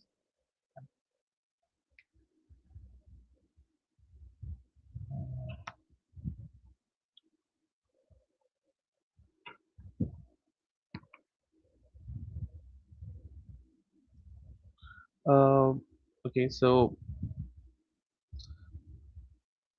Uh, yeah. So what was the biggest analysis from the case studies? Okay, I can see some of the questions. I'll just start seeing Yeah. from the top. Yeah. Shouldn't pay. Do we have any free alternative? So yeah, you can. There are like a binary edge you can use. You can use Modad. You can use Senses. Uh, some certain facilities are free. You need to figure it out, like what kind of grabbing you are performing, and accordingly you can find that. I guess I've already answered this one. Do we need to hack the CCTV to get the real-time feed? No, this is whatever we are showcasing is the part of the passive techniques that is being exposed. We are not actively engaging with any of the stuff. It is like the Shobham has mentioned that if you visit to the windy.com, that is majorly maintained to the weather forecasting site, is do have the facility of showcasing you the data, the weather facilities, weather activities in the real time through the CCTV cams, and that can be used to even side anglely see the activity. So we have what we have shown here is from the windy itself. We don't have to actively interact with any of the things and perform all the things from the ethical point of view. Yeah. And we can industry infrastructure threat using only infrastructure undersea. Yeah, Shivam, you want to take this one, undersea infrastructure one? Yeah, sure. So if you are trying to build upon the infrastructure regarding the sea cables that you are seeing, that yes, one can do much more further. Other than that, if it's about the submarines that you are tracking, then they are meant, submarines are meant to be dark in as such. It's not that easy. Does requires you to utilize information from various sources, from your social media profiles where the last seen it was there, and then you can utilize that in order to map that infrastructure that you are seeing. Yeah. Now the question: what are some good practices to keep in mind while studying maritime ocean? Uh, yeah, so like one of the good practices we can say always is to use the correct set of OPSEC, because you always need to hide your identity. You don't need to spill your own information. So that is one of the biggest part. If you are following any sort of ocean investigation, the biggest part is to use the OPSEC. Second is to understand how the underlying techniques work. So like if you're talking about the IMO, MMSI number, we have described these two. There are lots of other stuff that also goes in, but the pivotal one is the IMO and the MMSI number. So like to see that IMO number remains the constant, MMSI number might be changing. So if you see these kinds of information that is changing, these frequencies, this kind of frequently changing happening, then it might indicate that it's something wrong is happening. So that kind of information is important to study the maritime ocean. Is it possible to track any ship by using the consignment number? Directly, I would say we have not seen any sort of investigation where we can see that consignment number can be used directly to track the ship, because once it has its own privacy matter. Like you can see the packages from where the consignment is being traveling, but you cannot have know the from which particular ship it is being happening. But if you know that, like let's say particular voyaging company is packaging your ship, and your the particular consignment might have been gone from Europe to, let's say, Africa. So you know that this which particular company ship is going in the real time from Europe to Africa, that might have your consignment. So directly there might be not linkages, but if you have the different sorts of information and you can interlink them, you might have the data points. Shubham, So, yeah, sure. Yeah. I'm a number is two. Yeah. So it totally depends. Then yes, it can be spoofed. There are different case studies that are there. So with respect to the hull numbers, also it is seen. And however, you can identify that if the IMO number is from a broken ship or the scrap ship, then yes, it has been spoofed out there. It has been utilized in various sense. You can utilize GeoInt in order to identify these kinds of ships, even to understand if the IMO number that they are utilizing is actually related to them. So they are more of the logical checks that you can utilize. Yeah. What was the main and biggest analysis from the case study? Yeah, so like in the Bella one case study, the one of the biggest thing that we have seen is that how frequently the MMSI number change and how it has changed its identity. It has become like a ghost ship because initially no transponder was able to decode the data, no transponder was able to get the data. But once we have seen the different MMSI number, we start tracking it, like we have seen in, like the data was 21 days ago, but suddenly we got the 4 days ago data. So that kind of shift has happened when we try to see from the different perspective. So, satellite In is Yeah. In what ways is satellite AIS more useful than terrestrial AIS? So, satellite AIS and terrestrial AIS does have different works around them. For example, as Sagar described, that satellite, like terrestrial AIS, does have a particular range that is 15 to 40 nautical miles around that, and satellite AIS covers more of the global perspective. Other than that, your terrestrial AIS does are more of near real time. They're near instantaneous response out there, and satellite AIS does carry a bit of the latency that we do have. And so, in ideal scenarios, what we can say is that satellite AIS does not completely replace terrestrial AIS. They actually complement each other. The terrestrial AIS provides you much of what we say that a high frequency instantaneous response, near real time feedbacks, and satellite AIS helps you to track these vessels even in the when they are very far away from the range that we do have for the receivers and transponders that we do have. So satellite AIS provides you more of the strategic, visibility for these vessels that we do have.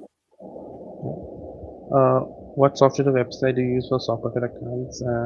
Yeah, so like it generally depends. There are lots of websites that one can use, like we have shared about, like you have to have your temp mail to create a temporary mail. There are some browser extensions that you can use that give you the temporary mail. They give you the disposable browsers that will have its own cloud infrastructure that will dislocate from your own entity, so you can use that. You can use VPN, Tor network, and for that, yeah, the Kunis is the same like Kali and CSL Linux. Yeah, basically the entire Linux kernel structure is always the same. It's just the tools and the attributes that it provides is different. And if you want to learn more about the CSL Linux or maybe Unix, there are lots of YouTube tutorials that are available. There are overall the documentation you can refer to, where you can lots of learn from that stuff. How did maritime ocean had influence during the US-Iran war, especially Strait of Hormuz, and how investigators should update which AI should be used during maritime? Yeah, definitely it does have an impact because anything that is happening in the Gulf, which has an oil, it do happen that the sanctions and the blockages might happen. So from the maritime ocean perspective, we can see that what kinds of ships were being hold of, which country ships were being hold of, which country was sending the reinforcement, which from where these particular special operations ships might be linking and might be lining and maybe leaking some kind of information that tells you the incident that might be happening in real time. For instance, on a particular port, you can find a ship A that might not be available anywhere, but you might happen to get it on the AIS hub, and you might see that this is the reinforcement ship. So you know that something is happening on this particular area.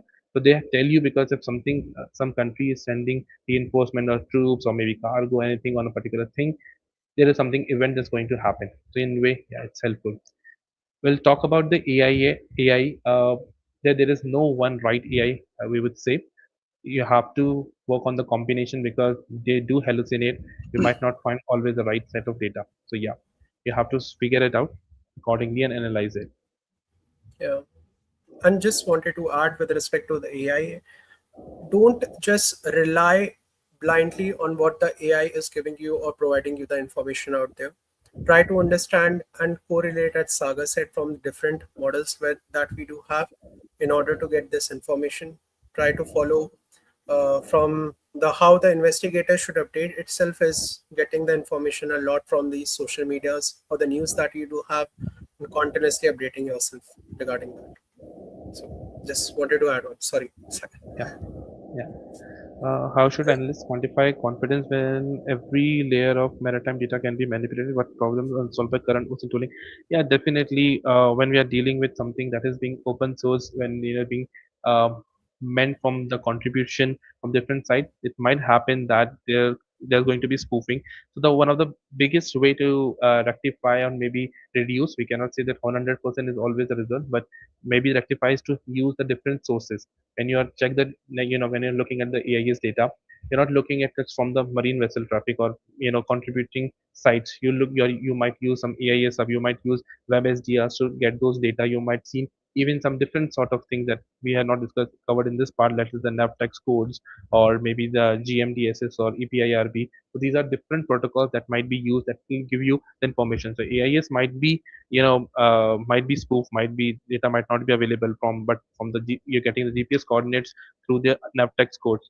You might see that there might be some sort of linkages or might not be. So yeah, that is one of the things. Why is it important for person to understand it's making public level information legally comprehensible? Shubham, you want to take this one? Sorry. Uh, why is it important for OSINT professionals to understand the distinction Oh, between yeah, public level? found it. Why is it important for OSINT professionals to understand the distinction between publicly available information and legally obtainable by ensuring legal and ethical compliance?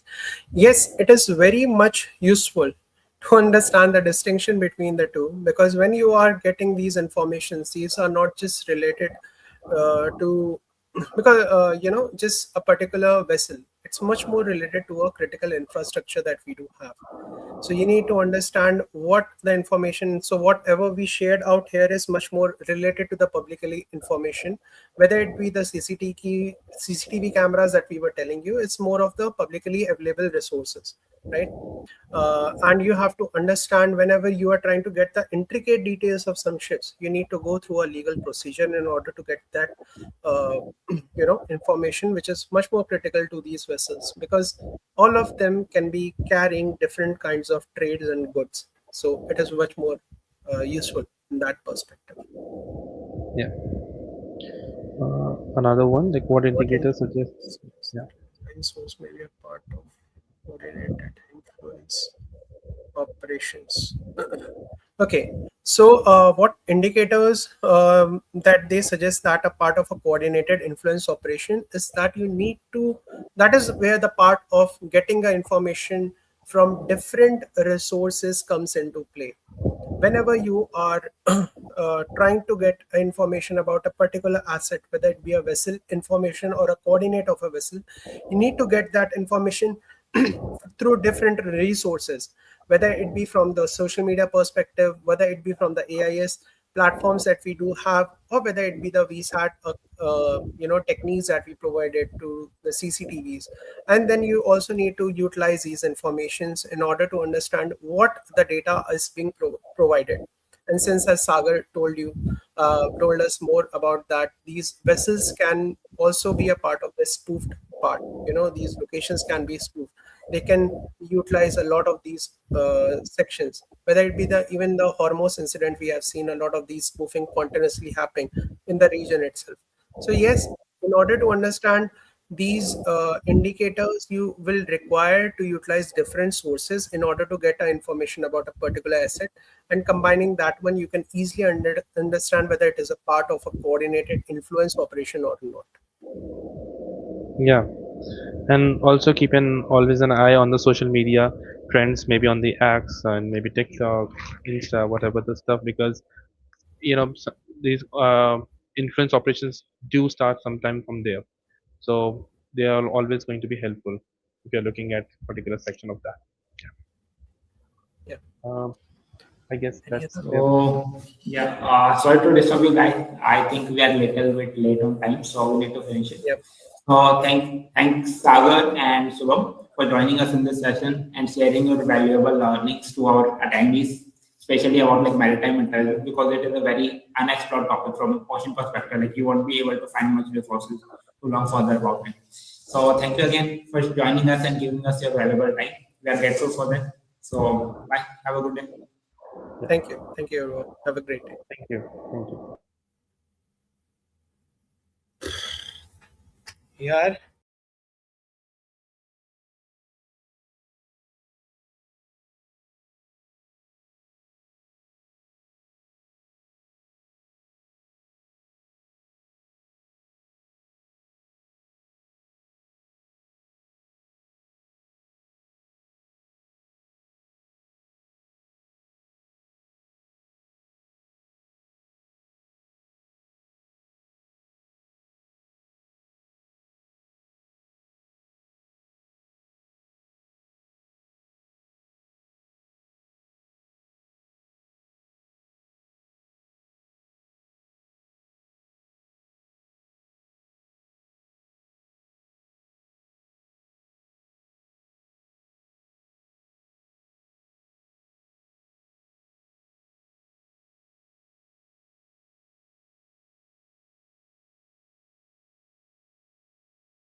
So yeah, we can start the lecture.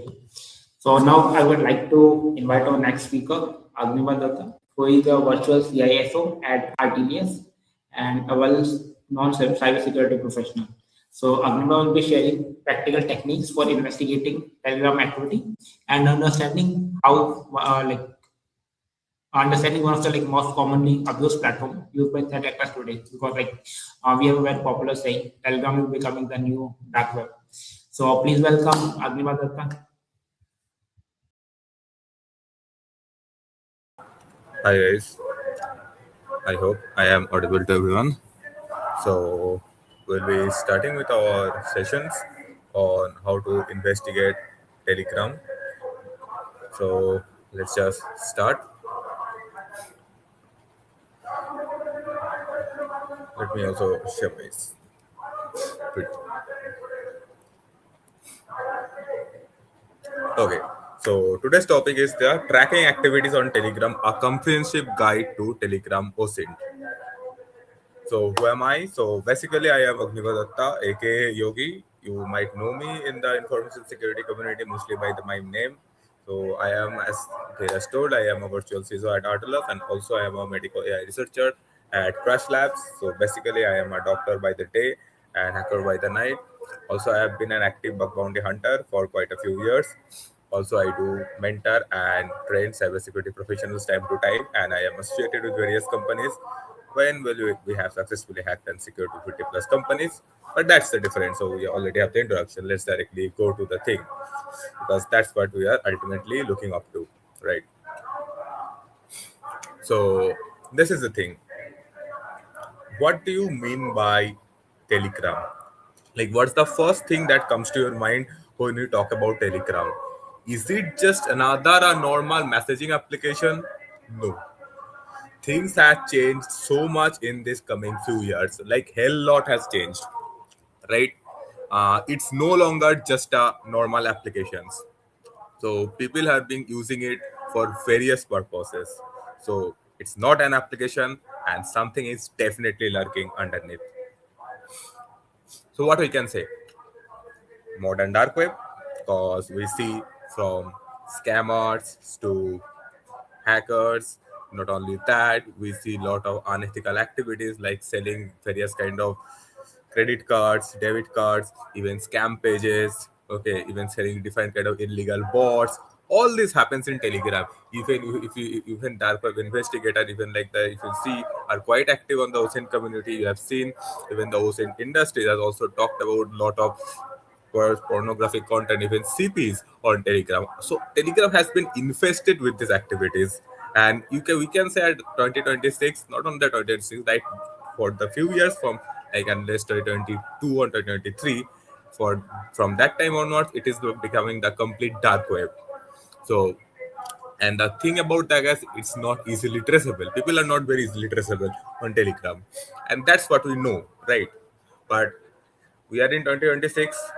Open source investigation has come a lot of way forward, and we can do some things. At least we can try to find who is the person behind certain activities. So it's a marketplace full of scam, illegal activities, and everything you know about it. And here we will be learning about how we can track few things, how we can uncover few identities in Telegram. Like, is it possible or not? What are the things we can get? So, what are the different kind of ways we can use to unmask all those contractors? Like, is it like if there is a channel, so who is the owner behind the channel? Is it possible? Like, what type of data, how much data even we can gather from all of this? So, this has always been the challenge for us. Like, and that's the reason we are here, and we'll be learning all sorts of that. So, first thing we'll be seeing today is how we can use Telegram bots mainly for investigation and threat intelligence purposes. So we know there are a lot of Telegram bots. So if you are quite active on Telegram, you might have used a hell lot of bots, right? So we'll be seeing that, like how we can use different kind of bots.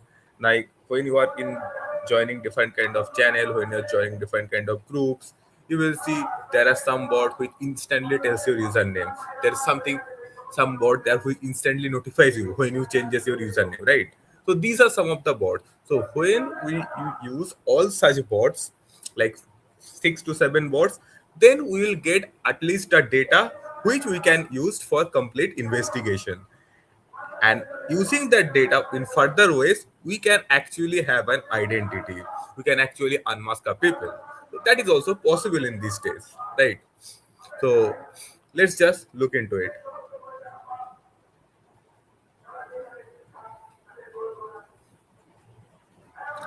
So first bot, some of you might have heard of this bot, and some of you might not. That is the Sangmata. Okay, or you would like to tell Sangmata, whatever you can use. You just naam se kya aata hai, like what's in the name, and as everyone says. But ultimately, this is a very useful tool, or you can say it's a very useful bot for the first part of the investigation. It starts from username tracking to give a complete list of all of the username which we want to search. So username tracking, it records every time a user changes their display name or username. So if you put it in a bot, it will give every time you are changing a username. So if you have a large channel or a large group that's a 1000 member, and if anyone at any point of time changes their username, it will instantly notify that in that group. Also, you can search a person's message, like you can forward any person's message to this way, and it will return a list of known name history. So that is also possible, and that's the reason it is frequently used by the researchers and group moderator as a basic open source intelligence tool. If the user is impersonating else, or track a safety user who usually changes their identity often, right? So not only that, it only tracks information that was public at that time, and so any kind of user are there in the group. So all of the user information, everything which was been there, we can talk all about it with the help of this particular Sangmata. So as you can see, I have taken a screenshot of one chat, and as you can see, so what you can see, that there is a message I have forwarded from a person where he is telling about a fellow bug hunter long ago back in 2021, and it has given a complete username of that person. You can see this is the user ID, like 57393598. That is the user ID, and this is the name of the person. Okay, and it has also given an instant, like the particular time when that person has actually make that name. So you can see an user timestamp, a user date, and user history is also there. Then you can see a complete username history. Like before this, what is the associated username with this particular ID that is also being recorded. I also tried to forward another one, but again, there is no records found. Now, in the right side, you can see this is the same chatbot is used in a group, as you can see. And here you can see there is a person who has tried to change his name, and instantly the group has notified that user 16643867555 change the name from this one to anonymous. So this is the thing, this is a very much thing which is very useful when we are investigating, and you can get a lot of information about this, right? So I will try to show you the same thing with the help of, is it possible? Let me quickly just share my screen.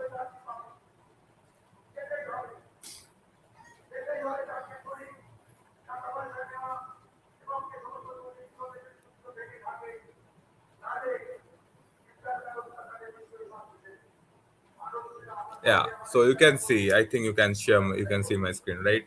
So this is the Sangmata board. Okay, and you can just go to your search board in your Telegram and just search for Sangmata, and you will get like this. Okay, then you can just click on the search, and you will have information. So I will just click on start, and you can try to give. So what you can do, you can just give a username. There are three ways how you can query a user history. You can forward any user message here, and it will instantly give what I already show you guys. You can type and send any kind of user ID or username in this chat. It will also give. So I know one of the ID I had, and I will just give that ID, and we'll see this one.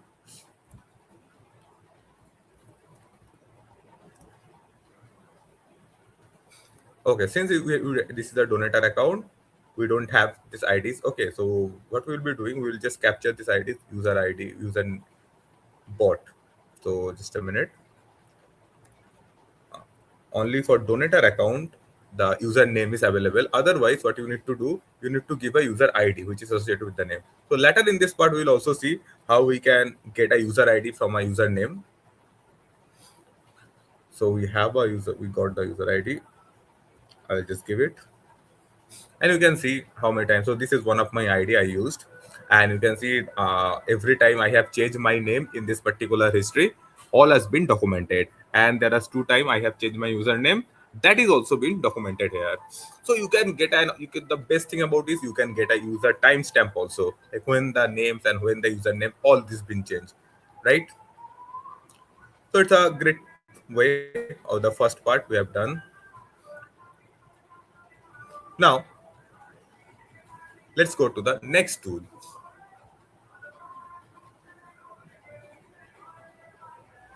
That is the Boto detective. What we can do with it.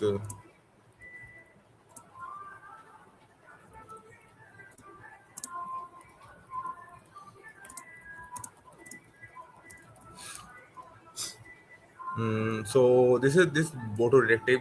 This is another tool which you can use for reverse lookup, data correlation, password leak check, and also for any kind of account discovery. So it can search information using a phone number, using any kind of email address, name, or social network ID. It also attempts to find the linked account across different platforms. Like if you want to find an username or any kind of profile associated with a Telegram user, okay, it can also check. It often crosses any kind of cross reference, like any kind of data breaches to see if a specific identifier has any associated leak passwords or PI. And there is also some account discovery. You can also do that. Like it can help identify the numeric Telegram ID of a user, which is permanent even they have changed their username. So all this information is possible, right? So what's the name of this Boto detective? So it's known as unnamer. Okay, so you can just search for Boto detective bot, and so this is actually a paid bot. Okay, so you need to start. I have just shown you how you can start, and you can see all this information you can get, like Telegram, like ID, email, if there is any email associated, if there is a another kind of thing you want to look for. So all this, some of the information you can actually get from this channel, but from particular Boto detective. Some of them will work, sometimes some of them might not work, because of course this all these data are gathered from various kind of researches. Some are from the leaked database, some are from the actual scrap materials. Okay, some like GitHub scraps, username scrap. So all these things are kindly gathered, and everything are put together in on single place by the owner of the boards, and that's how these things are there. So you can obviously try this board. You can just search Boto detective board and you can try to use it. Next is a very popular service, which is the TG scan, and this helps to find which Telegram group a person is a member of.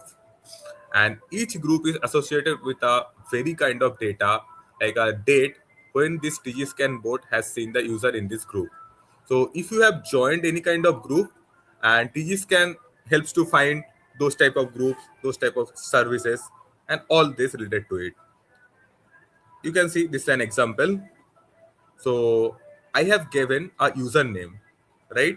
And this is also a paid one. But hey, generally what it can give you number of group it is associated with. Okay, so even if you don't pay, if you want to use the free service, one thing you will get from the free service of this bot is how many you will have an idea of how many groups that target is associated with. So you can see this person is present in the 3 groups.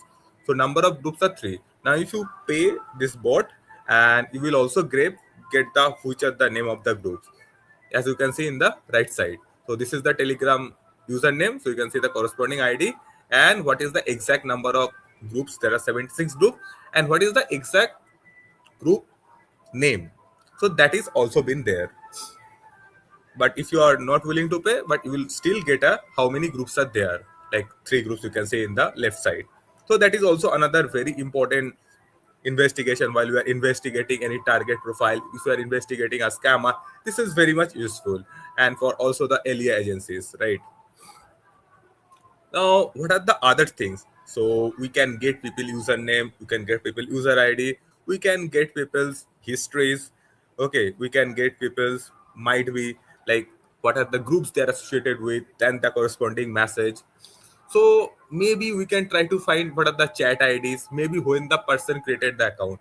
Now, when a person created the account, that is at this point of time is very debatable. Like I am personally developing a comprehensive Telegram motion suite, which will soon be out in the coming like 3 to 4 months, where everything will be there, like the from the registration date and all. But till now, if you want to get an approximation registration date, you can use this board, which is Unemar board. So this is also something I will show you guys.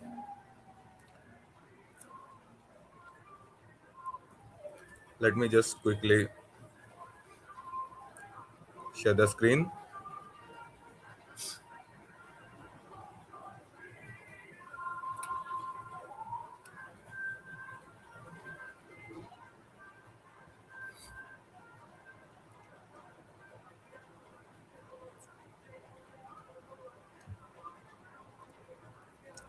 So Unemar board. So this is the Unemar board, okay?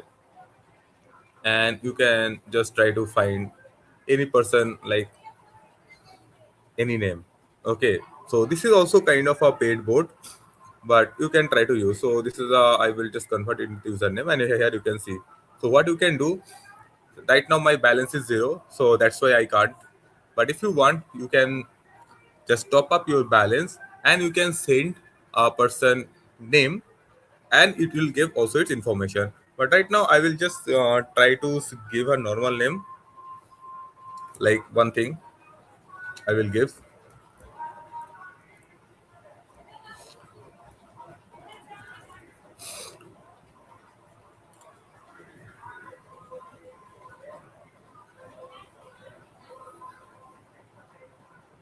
You can see this profile history we certainly won't got, but how when our date is been registered, we have got. So you can see my ID is registered is February 2020. So from here we can get how much old our ID actually is, when our ID is first actually created, and what is also the first name.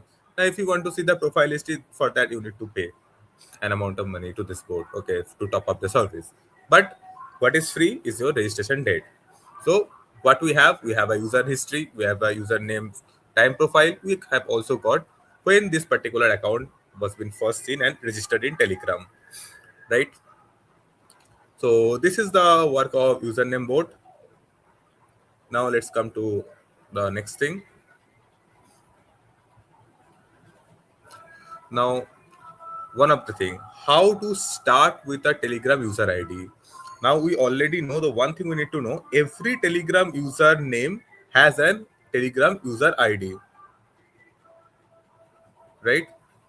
So every Telegram has a complete user ID. So what you need to think, how to find any kind of Telegram user ID. That's the first thing. So if you have a Telegram username, how we know how to find that, how to get that user ID. So that is the thing we need to show you guys, and I will be showing in this part, like how we can find any Telegram username, and from that particular username how we can get a that person user ID. Now there are some of the tools which I already showed, like the Unemar board. Those board also give you a Telegram general user ID, right? Like if you see, even if you use the Sangmata, sometime they will also give the user ID. But these are the ways will only applicable if you have a proper user ID, like if the data is there. But sometimes what happens, if you create a profile like yesterday, that particular profile user ID won't be present in this type of bots, then what to do? So I will show you the one of the ways how you can do this. So basically there is a way. So let's say I have my username is ryo 0 and underscore saiba, right? So I have a tool. You can just come to my ID. Yeah, I know my screen is not visible because I am not showing you anything. I am just showing you, and then I will be showing. There's nothing I am showing. I'm showing the PPT right now. Now I'll be showing the screen of what you need to be there. So let's just come to the part where we will be there.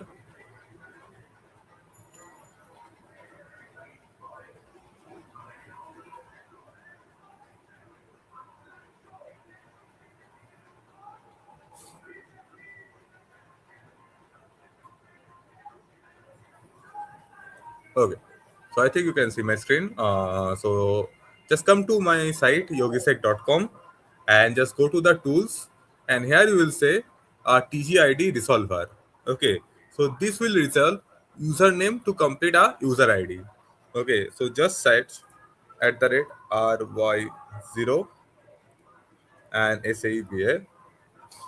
Notice the, and I will just click on resolve, and you can see I have got my user ID. So there is not, I have just used the telethon library for this process.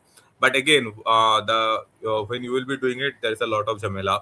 What the thing you need to do, you need to create your own tool, you need to use a Telegram library, and every time you need to sign in with your Telegram app. So there is a lot of hassle. So for that reason, for everyone to use, I have created a complete page on my site, which you guys can use. Just go to my site and click on the TGID resolver in the tool sections. And whenever you will give any Telegram username, it will resolve what is the user ID. And let me tell you, this user ID is constant. And this user ID is created, this user ID is associated with any username when you first create your Telegram account. And this is constant throughout. Even if you delete your Telegram account completely, this user ID doesn't get changed. So that's something. Like recently, one investigation is been done by one of my friend. If you know this that person, like Precious Vincent. So he had to make a very good blog on how you can search a deleted person, or how you can investigate a deleted person, a deleted username on Telegram, right? So you can search that up on Medium, but that's a very useful, like, just, and it is possible only because the Telegram user ID is always constant, even if you delete your username, like even if you delete your account. Now the next challenge that I will show you, that comes to against to my slide. What happens? Yeah, he writes very good blogs, like how to find Telegram user ID if there is no username. I will show you a classic example of that. There are a lot of Telegram accounts you will see when there is no username. People doesn't give any username. Let me show you that one and how we can find that too.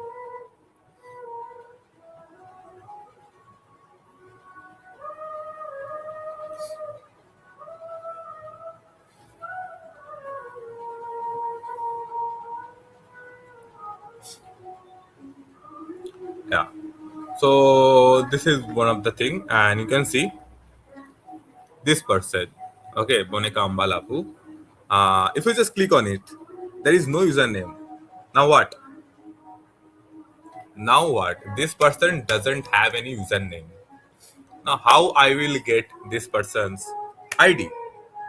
What I can do, if I have any message forward from that person, if I have any message from that person, like even if any in group he messaged or he messaged me personally, I will just forward that message to user info, this particular bot. Okay, generally this will something do, but again this bot is not giving you information. Now I will come to that also, why it is not given, because I have, this is, there is some hidden privacy settings which is enabled, but there is one message I have, you can see, has been forwarded, which is known as from Mitali Nisha. Okay, so I will forward this particular person's message. So this is a scammer, as you can see, a perfect scamming text. I do fabric importation and also cryptocurrency investigation. So it's a perfect scammer account. Okay, and here also mobile number is hidden. But what she has done, or he or she has done, the scammer has done, he has forget to enable privacy. So I will forward this one, and you can see we have our user ID. Now from user ID we can get the username history, we can get further details by doing it, right? But then again, coming to another question, like this particular profile. What will I do? Even for this particular person, Boneka Ambalabu has not only has any kind of username, but also he has disabled forwarding. Like he has disabled forwarding from whose has been come. So like if you see, when I try to forward his text, you can see the account was hidden by the user. So even this bot can't identify. But there is one way you can get it. How? So if you are investigating and if you came across any account which doesn't have a username, also if you forward any of his message to this type of bots, you are not getting any user ID. What you will do, you will try to message him.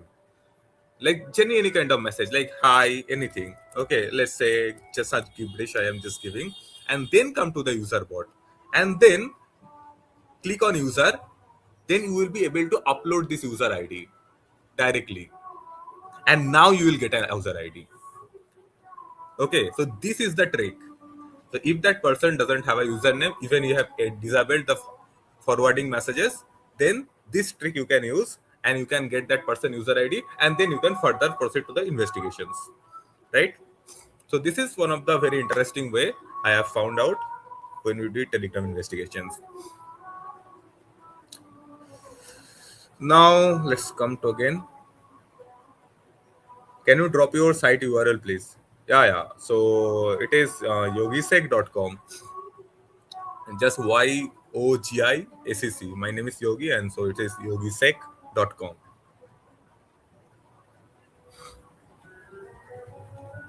Next is Telegram phone number lookup. In general, like there are a lot of tools which you can use. Like if you have a phone number and if you want to check if it is associated with any Telegram or not. Let's say you have a phone number, you got a random phone number while doing some investigation in some other part, like you are doing any scam investigation or anything, and then you came across got a phone number. Then first thing you can do is you save that number in your phone, and then you open Telegram. That is the contact syncing trick.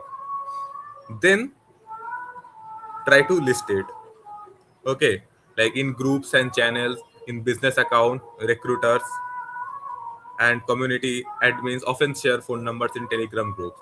So you can try to check the phone numbers in the groups and different kind of channel. Okay, like I have given two dork. You can say contact us and then followed by the t.me. Then if you are searching for a particular phone number, you just give the phone number and you can then again cite t.me. And there is another tool by Bellingcat, Bellingcat Telegram phone number checker. That's a very good tool, I will say. So let me tell you where is that. I just show you the Bellingcat Telegram phone number checker.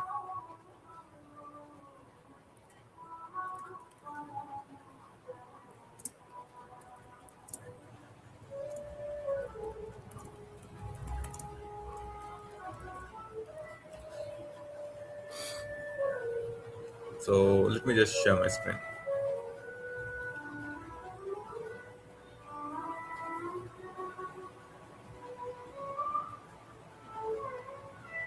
Yeah, here you can see.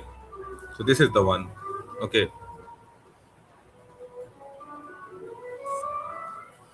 So the reason I am not showing this directly in the demo is basically because you need to give your API ID from Telegram and API hash and also your phone number to log in to get the telethon session. That's the reason.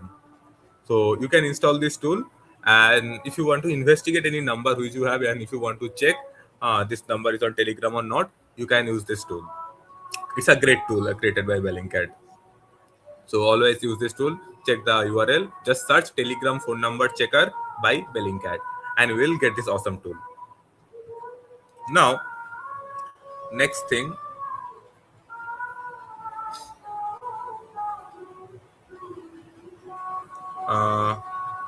Yeah, like how we can extract. Yeah. So next thing is like how we can extract information from a Telegram channel. Like if you see a channel, how we can do that? Should we give our Telegram detail? Is that safe?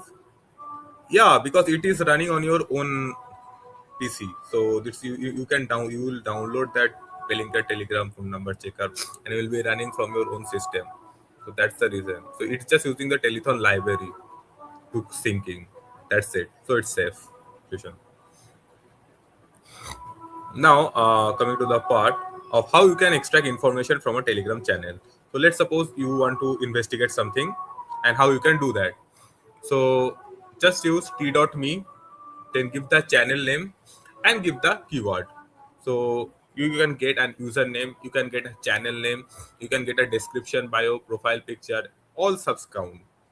But the interesting thing is like how you can extract channel ID directly, and that is possible if you are using web.telegram.org. I will show you this one also. This one is very interesting. I recently saw this trick also, and again this trick is this particular way. My previously what I used to do to extract the Telegram channel's ID is basically sending this any message from the in directly giving that name to the user ID bot. But this is a greater way. This is you will be much easier way to do it if you just open the Telegram. If you open your Telegram directly in your web.telegram.org and click on channel, in the URL itself you will be getting. So let me show you how this thing happens. I'm sharing my screen.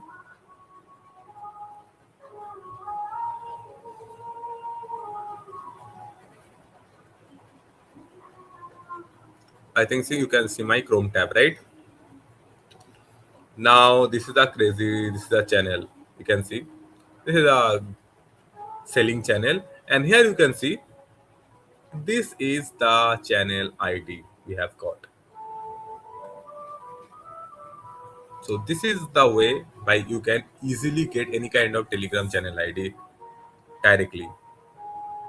So try to use this and you can get any Telegram channel ID. And from the Telegram channel ID, you can go for further investigation. Like from one channel ID, we can try to give admin. But again, that is a different, that is some advanced Telegram stuffs we might discuss in some other time, in some other way. Okay. But that is one of the great way I have always find. And I find this thing very much interesting.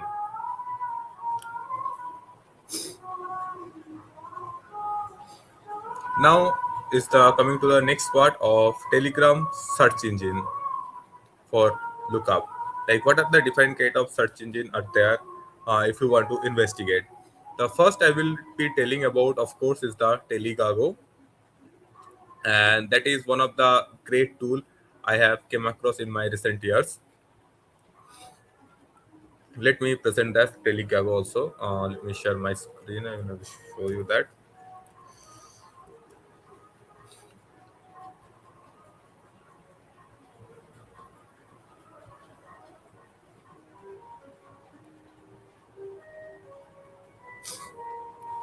Yeah. So this is the Telegago. You can go for it.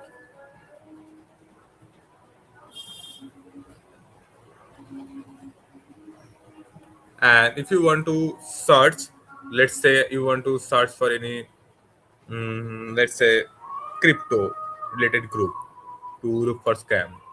So cryptocurrency.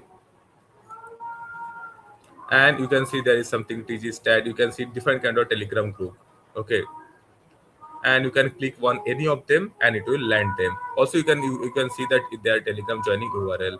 Like if you want to search instead of cryptocurrency, you want to search for some like the, let's say, scam group, like let's say like finance type of group, let's say some like finance or Bitcoin, let's say, that's better. And you can see there are a lot of Bitcoin related group Telegram channel link you will get from here. So these are the various kind of things we always find. You can use Telegago for this. Apart from Telegago, there is another very popular bot I will show, that is the Webin.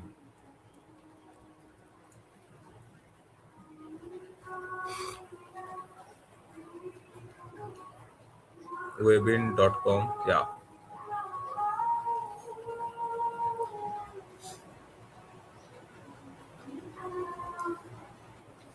And here you can also search for different kind of Telegram channel. So here already something has came up. So if you see, this is a Skynet Zone chat, and here you can see there are 13991 user. This channel is based on Russia. You can also get a channel creation date, The channel is based on Russian language, how many member growth details, everything you can see when it has been growth. Okay, how many subscriber members were there in January, February. So all details regarding this channel and how many channel likes were there, everything you can see. So this Webin is also one of the very great personal tools I have came across. Okay, and literally you can use this to investigate different kind of Telegram channel and all Telegram related activities. Now recently another tool is been there out in the community, and which is the date drop. Now before sharing the date drop, just a minute, but I will, because I have recently logged in, trying to log in into my date drop account. uh, just give me a minute.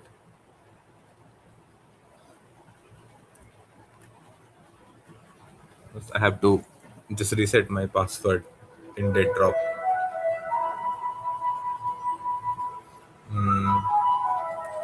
So they must.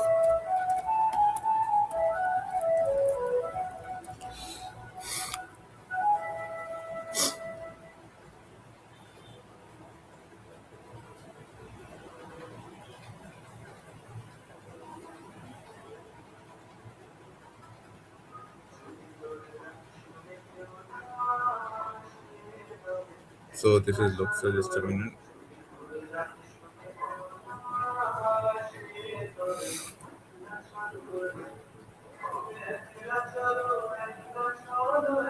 Just a minute.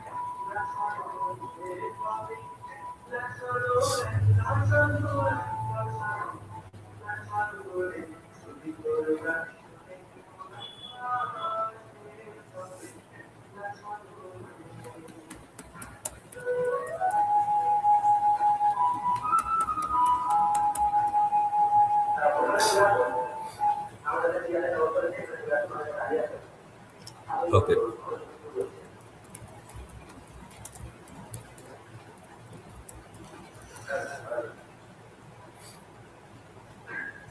So let me share the date drop.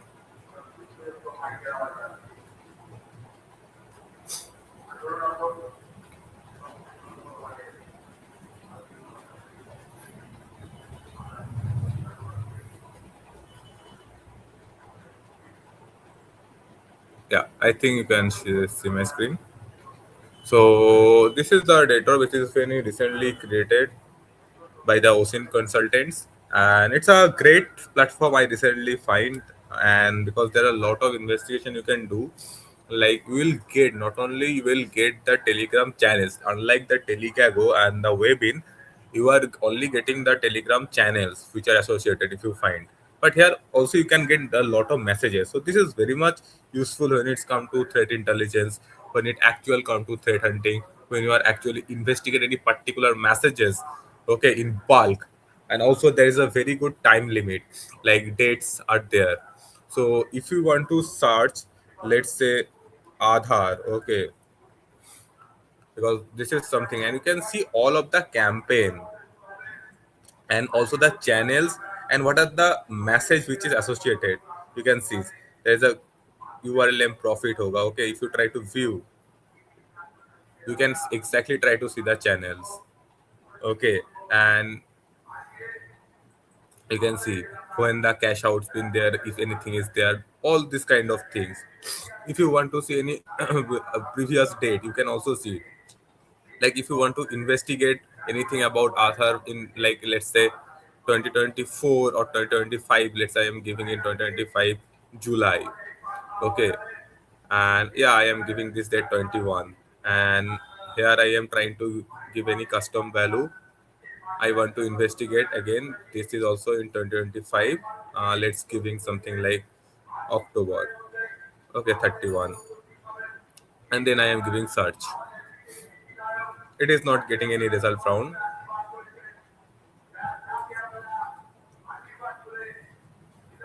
But let's see if you get any crypto related data.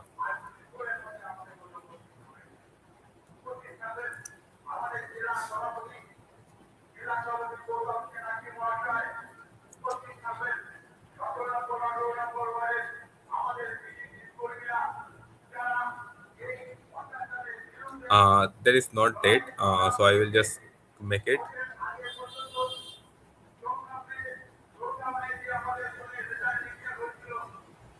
Let's say this is the date. I'm just skipping it. And again, I will search related to this.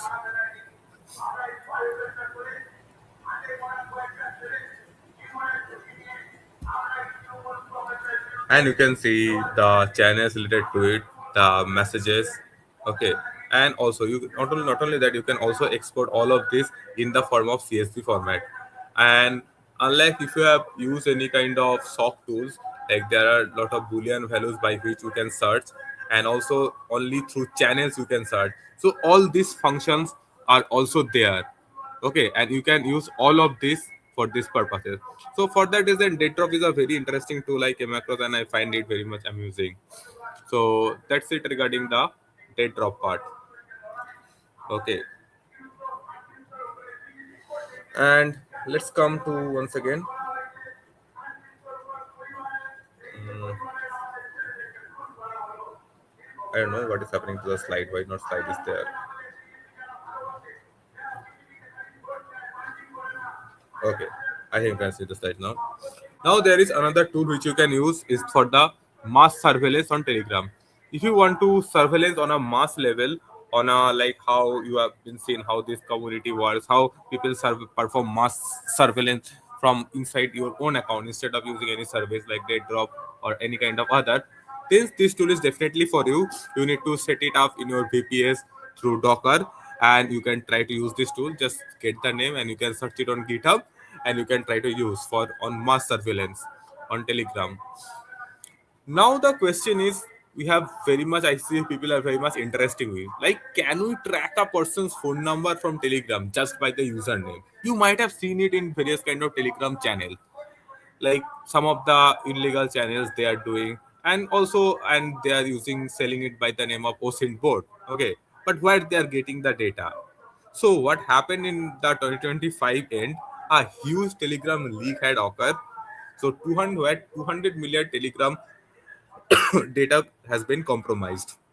As you can see, that 93 million plus email addresses were leaked, 66 million phone number was exposed, and all those exploits, phone numbers and emails are present with the Russian database. Okay, so there is a very popular board in the Russian forums in Telegram, which is known as the Eyes of the God. And the first Eyes of the God came in the early 2023 in their first internal league, and they tried to monitor all of the people's phone number and all of the people's email which are in Telegram. Later on, that got banned by the Russian government, the Eyes of the God, and though the original bot got banned by the Russian government, but subsequent bots under that name came into being. So one such very popular bot you have heard of if you are doing Telegram intelligence is Funstat bot or Telelog bot.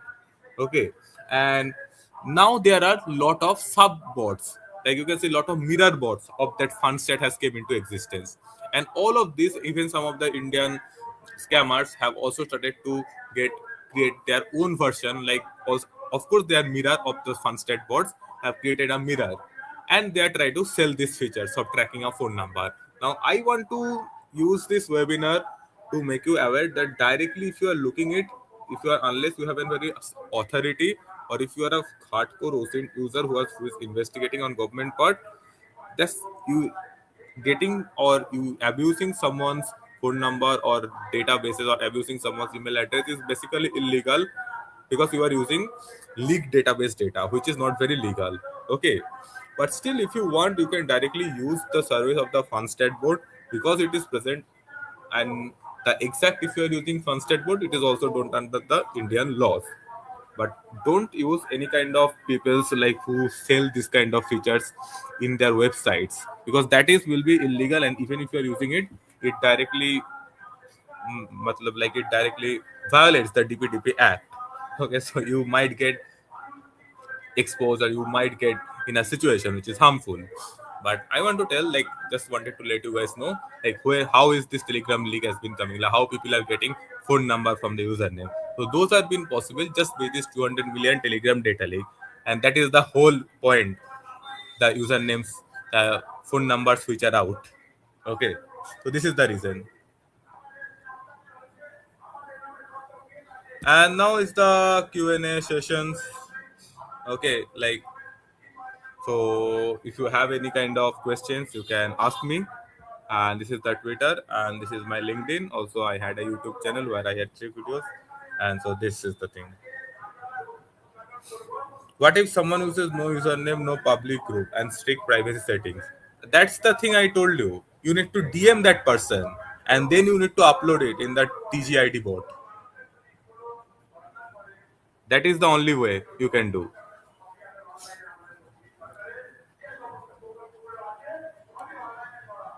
You see the TGID bot is there. You can DM that person, and you will get that person thing on your user. Yeah, that alerts that person at least. But you can use a burner account. You can get a burner account in Telegram from sellers for just around 200 rupees. So you can use a burner account. And like always, like whenever you are doing OSINT, you need to use a burner account. So even if that person got alerted, what will get alert? You will just try to create a fake message, like just like you will also try to pose as a cryptocurrency scam guy. Okay, then it will be easy. So that person will just negotiate it.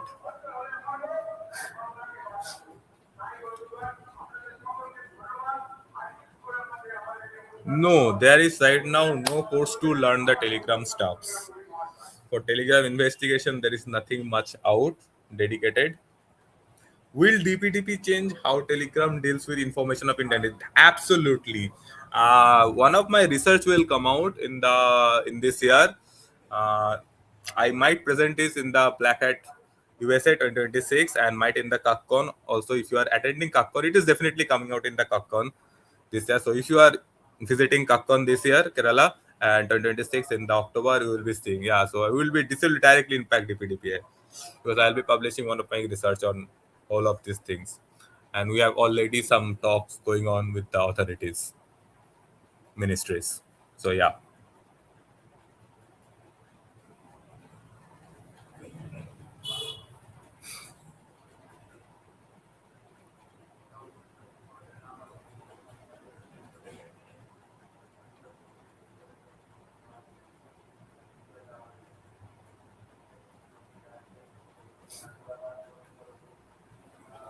Any more questions?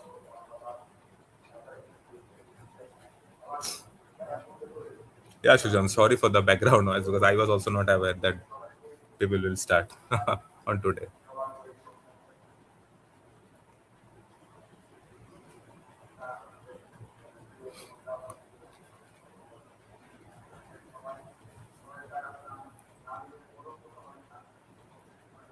I think it's been. If you have any more question, you can say in comments.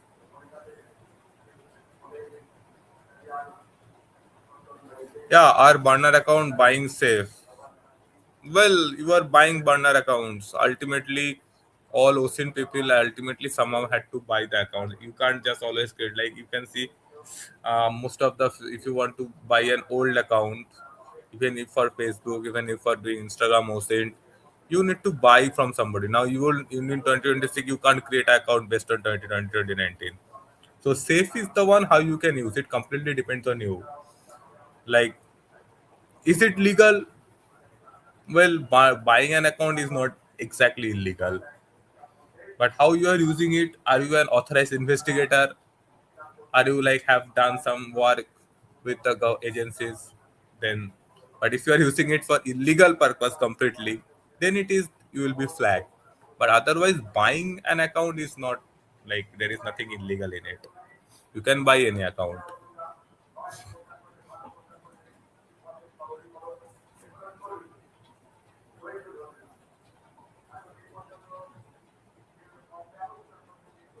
Okay, so I think there are no more questions, so we can wrap up the session.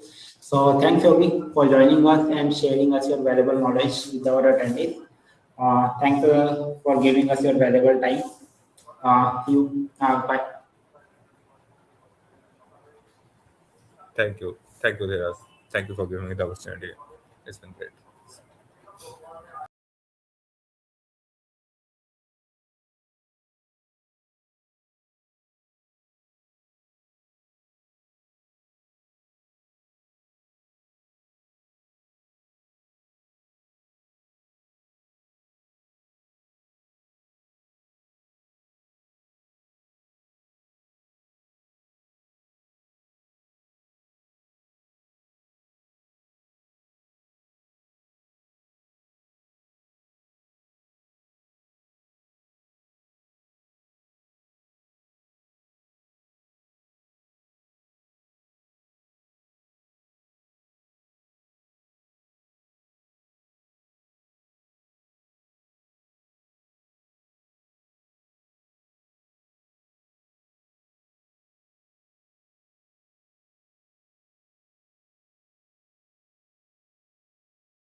So we are back again after a short break. So next we have Vito Alfano, a cyber threat intelligence specialist at Cytia. Vito will walk us through a fascinating real-world incident response case study and demonstrate how police intelligence can be used to uncover large-scale cyber criminal infrastructure. So please welcome Vito Alfano for the next talk.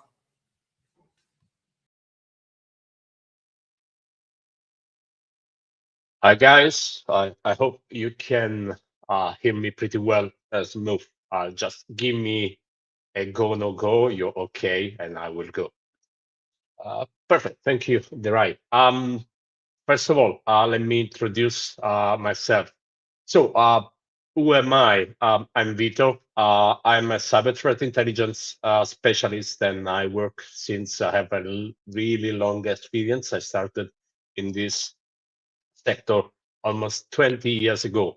In my professional life, I'm a cyber threat intelligence expert and incident response expert. And sometimes I have too much free time to conduct my research with a couple of friends. And today I will essentially present what has been revealed during a short research we've conducted with some colleagues or former colleagues about a huge infrastructure that essentially is still was and is still provided to many threat actors. I'm also a co-founder of OSINT.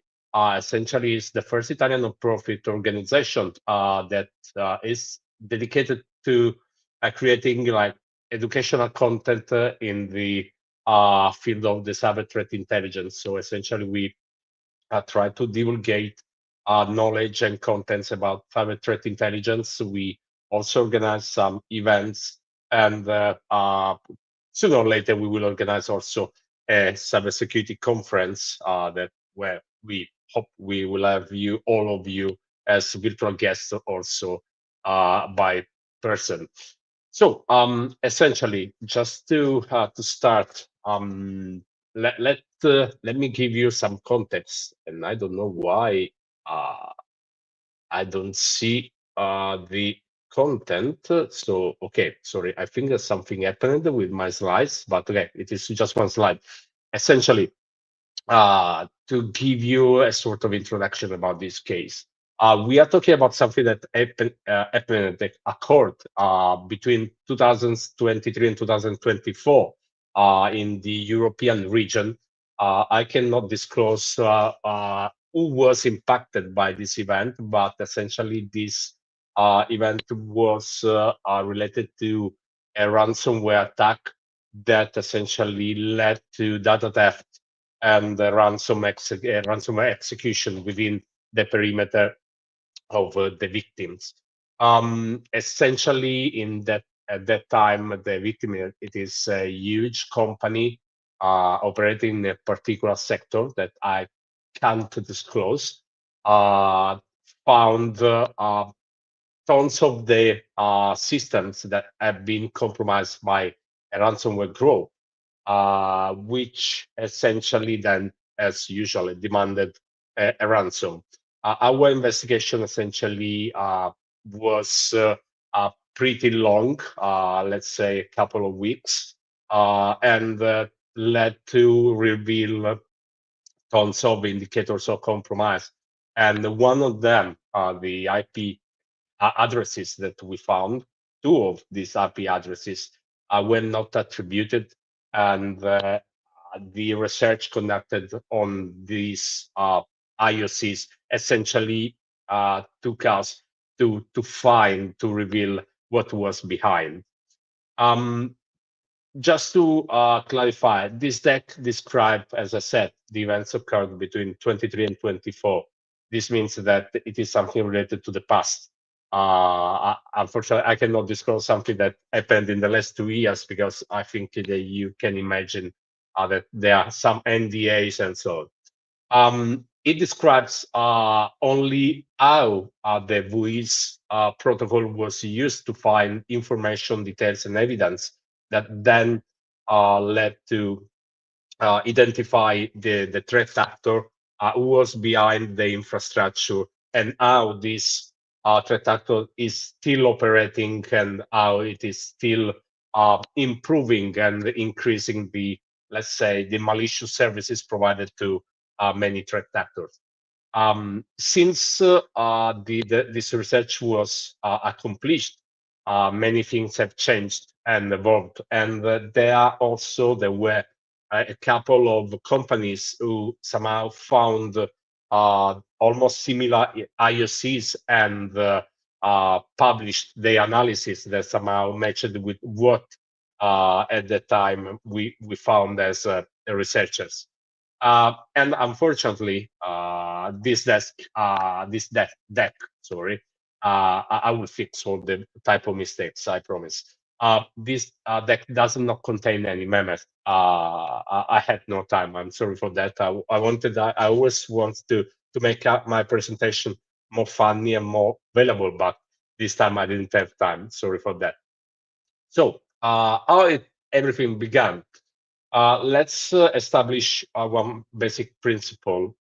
In the digital forensics discipline, there is one main principle that was essentially written by Edmund Lockhart, that can be identified or considered the father of the forensic science. So essentially said that the culprit will always take something from the crime scene and will leave something behind. This means that there is no perfect crime scene. So there will always be an evidence that any investigator can use to identify who was the culprit, or any way to understand what happened. Sometimes you can find the culprit, sometimes you cannot find. It depends, but the forensic science helped and will help the law enforcement authorities always to find who was behind a particular crime scene. So keeping in our mind that principle, we can say that tracing a threat actor means following those clues. So what the threat actor left inside this complex maze that bring us to understand and to find or to identify the real culprit. So a name that maybe is behind a particular group. In this case, our culprit left a collection of evidence inside the victim's perimeter, the victim's maze, which inspired and which somehow pushed us to start our investigation. It was long, it took time, and but the result was pretty good, because anyway, it took us to make let's say, an attribution. That doesn't mean that can be like so valuable, but could be an interesting element for many researchers. And this adventure essentially was conducted through an OSINT tool, and it began with a couple of IP addresses that the threat actor used to implant the malware, but also to remotely control the victim's perimeter. So just let's fix another principle. In the cyber threat intelligence, there are many models that can be used to understand and to clarify information. So they help researchers to process data and to establish what is valuable, what is reliable, and what is really useful. And the pyramid of pain can be considered one of these main models. Essentially, it helps to establish what are the most fundamental indicators, and can be enriched with other models or other information. So the idea was, okay, if we start from this model, what happens if we do enrich it with some OSINT? And this was essentially how we started our our investigation. So we know that the IP addresses are considered like an easy, let's say, indicator compromise. It means that yes, today they are valid, but maybe in a couple of hours, in 12 hours, 24 hours, 48 hours, or so some days, these IP addresses can just be left and can be changed. This means that sometimes the threat actors quite often, let's say, they temporarily use these indicator, these elements to accomplish and end all the attack. But on our side as a defender, let's say that the IP addresses can have just a temporary value, because today the let's say a command and control server could be behind an IP address, but tomorrow the same C2 server could be moved behind another IP address. In this case, we were lucky because this command and control server was still there. But what was revealed during the investigation was quite interesting and amazing. So we started everything as usual with using the WIS. I think that all of you know what is the WIS. Essentially, for who doesn't know pretty well, WIS is a query and response protocol that can be used for querying different databases that store information about IP addresses, or like registered users or assigners of these IP addresses, also autonomous systems. So it's a protocol used to extract information about a collection of IP addresses that can essentially provide information about the owner, where this IP was assigned, or which autonomous system is part of, and other many information. And sometimes it could be used, sometimes quite often, is useful to reveal like breadcrumbs that can help the investigation. So to be just more clear, when we use the WIS protocol, we can extract information about IP, the IP address space, the company name or the company address, also the company phone number, or also the autonomous system. All this information can be crossed and checked to reveal some other information. Unfortunately, it doesn't work every single time because of like privacy laws, or because the owner just redacted some information, so you will not see everything. So you will not find all information. In our case, we found many information, and this helped us to make more cross checks. So let's start from the information about addressing an autonomous system. Essentially, when we checked the information about the addressing, so the addressing space where these IP addresses were contained, we obviously have seen also the autonomous system. When we talk about autonomous system, we talk about essentially a collection of connected internet protocol routing addresses. That means a collection of different IP addressing spaces that are somehow collected inside a single administrative entity. So it is essentially a group of different addressing, IP addressing information that are provided under, like, behind, let's say, a label, a name. And this can be interesting because essentially inside an autonomous system, you can find like an enormous collection on IP addresses. In our case, the analyzing the autonomous system name related to these IP addresses, we found 3 different autonomous systems in peering. That means that they were exchanging network traffic between them. So they were part of the same infrastructure.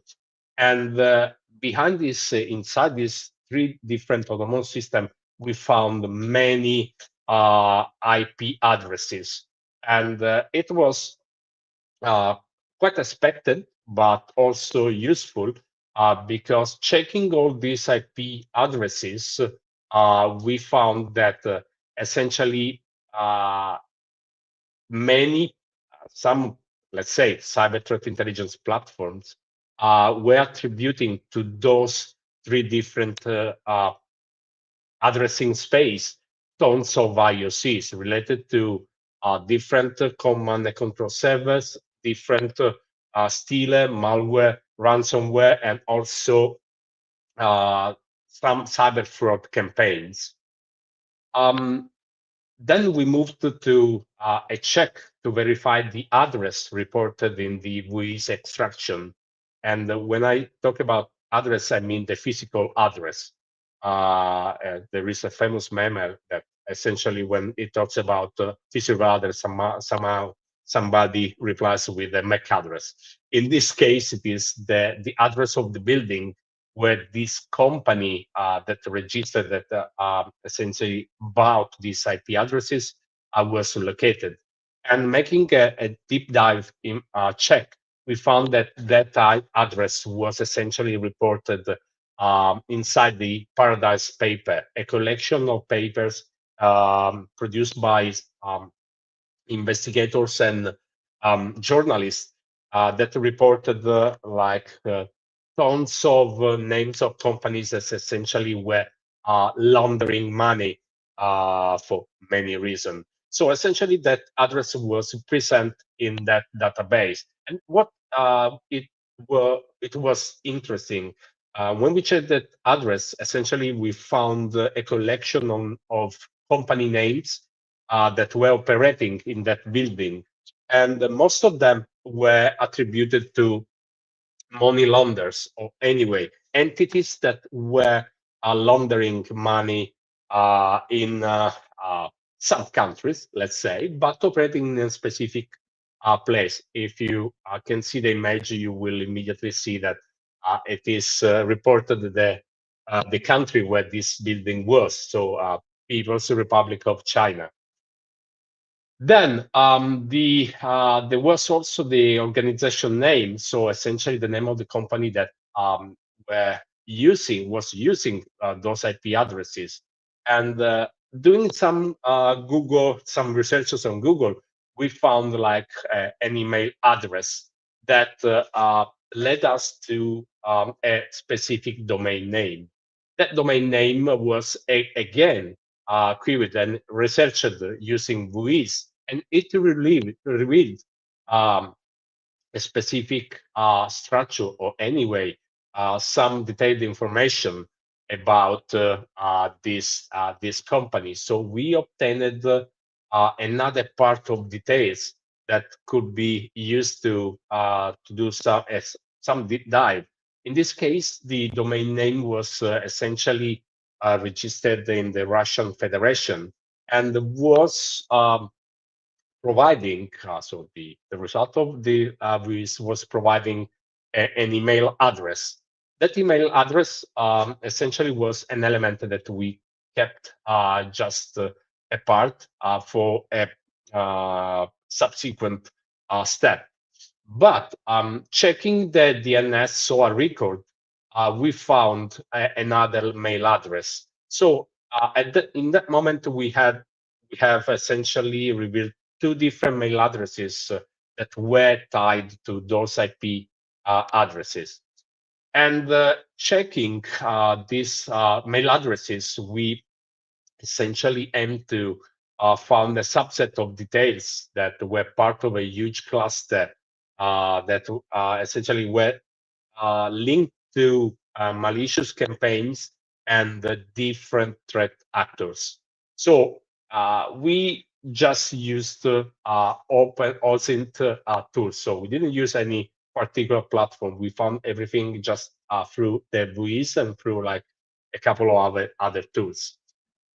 These malicious clusters essentially were containing forums, Telegram channels, card markets, malicious mails accounts, domains, users, and also malicious files. Malicious files that we also tracked through VirusTotal, for example. Again, doing a deep dive on the mail address that we found within the SOA record, we found a legit domain name that was essentially connected to another malicious domain name. So essentially, we had the same with a deep dive. We just established that we had the same domain name with two different first-level domains. One was with HK, that means Hong Kong, and one was with .ru, that means the Russian Federation. With the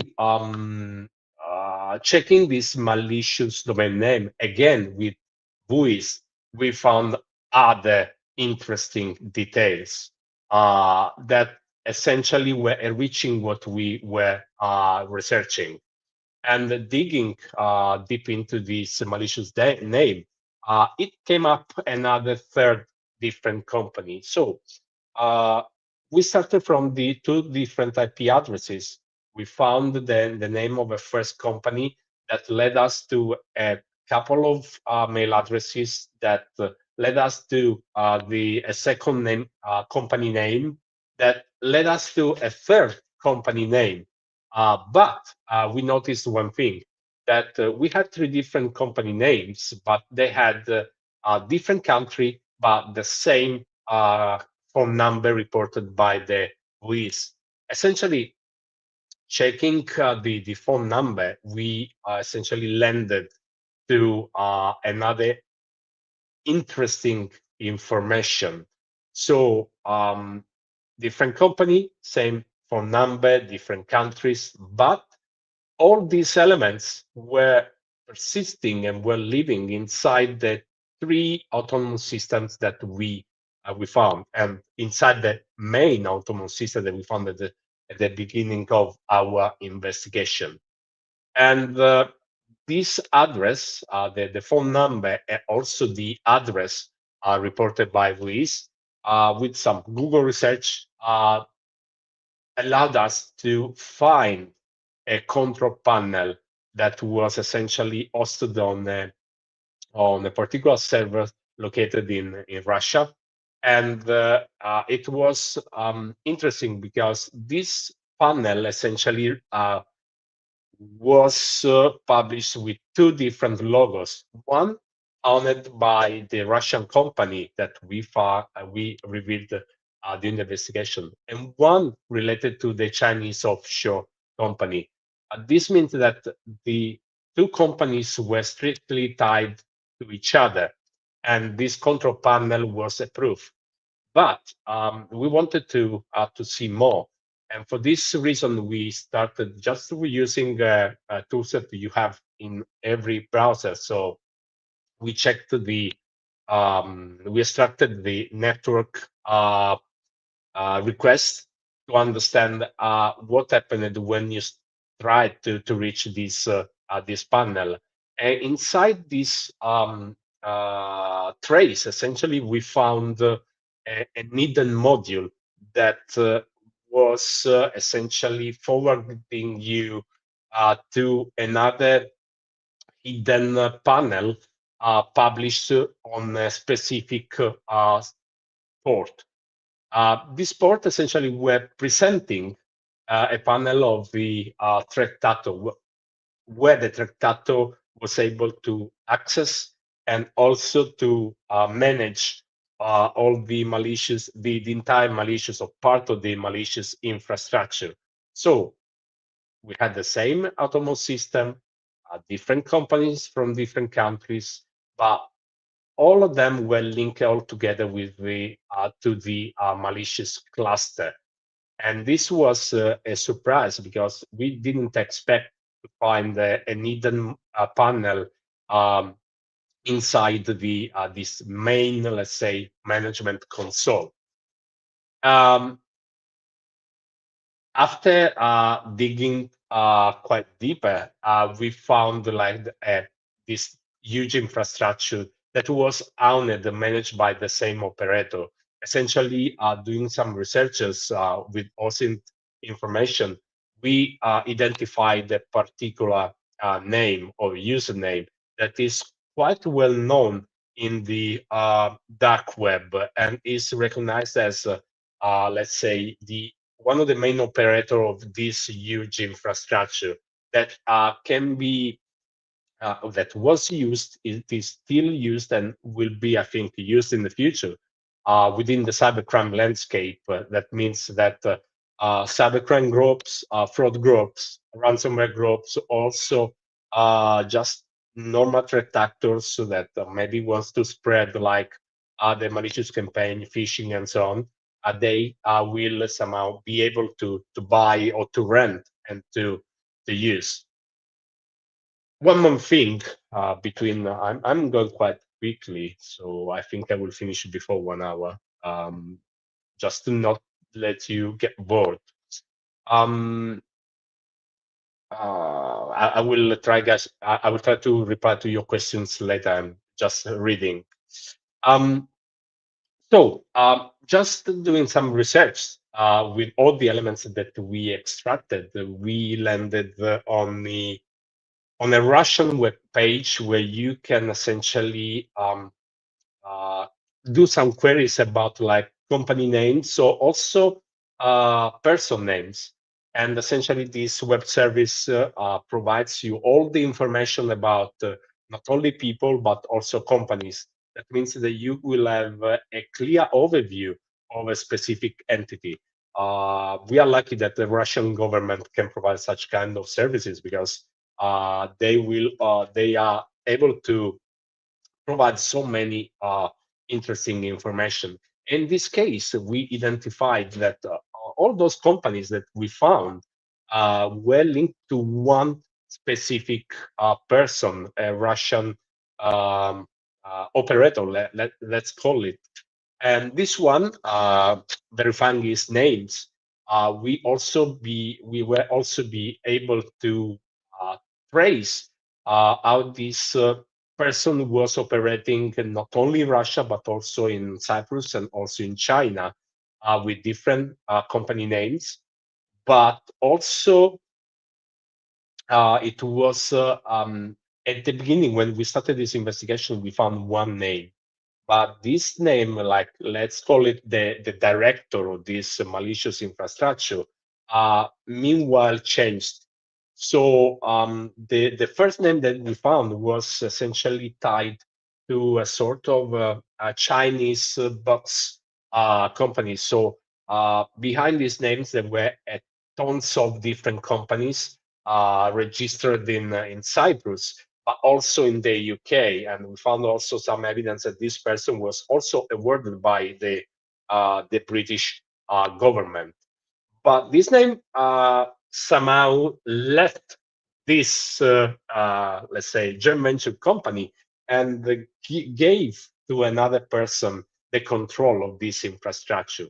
And this name is actually owning the entire, let's say, the entire web infrastructure, web service, let's call it. And checking again, verifying this name just a few months ago, we found that this actor created another new, other two different private companies that are also illicitly registered in the UK, and they are also well known by the law enforcement authorities. And essentially, behind those companies, there are other new malicious infrastructure. So two different autonomous system names, which are currently used to host malicious infrastructure. So essentially, the research was not useful to identify this huge bulletproof, let's call it infrastructure as a service, but also to establish who was behind in terms of person, people, and also to establish digging more and more how this infrastructure are continuously evolving and improving, and they are continuously also used by many threat actors. We are talking about autonomous systems. That means that we are not talking about 3 to 10, 20 IP addresses. We are talking about thousands of IP addresses available to be provided to any threat actor who needs to start a malicious campaign or to conduct an attack and so on. And mostly was also useful to reveal that this autonomous system was also used by APT group. That means that um, behind ransomware groups or cybercrime groups, also nation state actors, there are always somebody who is providing some services. So it is a complex structured, let's say, organization where every specific actor has its own scope, its own business, and can somehow support and help whoever wants to perform any cyber attacks. So what then? The cybercrime, as I said, the cybercrime landscape is complex and it is always developing and it is always improving its infrastructure, services, and capabilities to respond not only the threat actor needs, but also to ensure that the infrastructure and services are so reliable to be persistent to any law enforcement operation.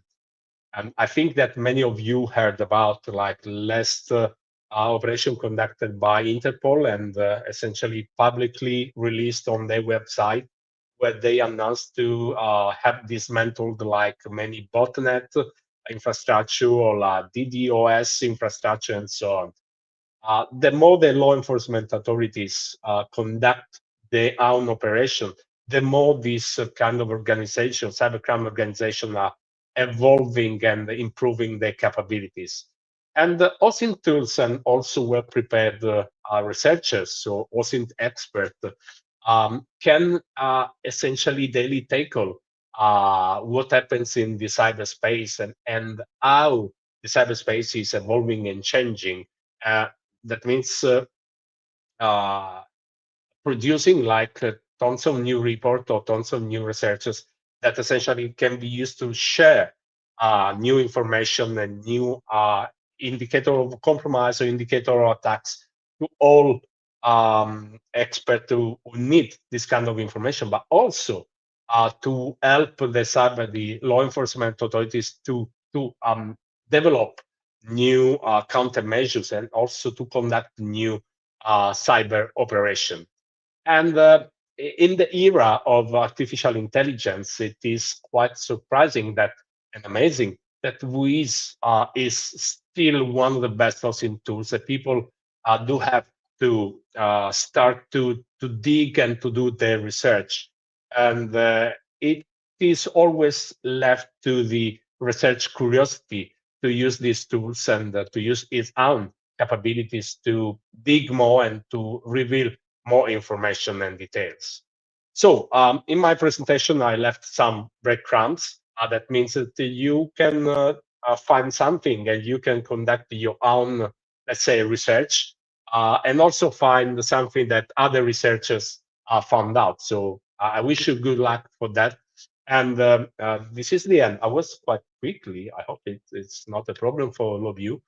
And thank you for your attention. So if you have any question, feel free and I will reply. I'm checking the chat to understand. So yes, sir. You asked that there are services current to hide the poison with information or product today. Essentially, there is not like a tool that you can poison, but you can add some information. You can redact some information due essentially to the privacy law that some regulation in some countries include. So, for example, Europe, the GDPR allows users to redact their own information. That means that you will find just information about IP address, the address in space, the autonomous system, and maybe the country, but you will not find like the name of a person or his mail address, or is also a building address.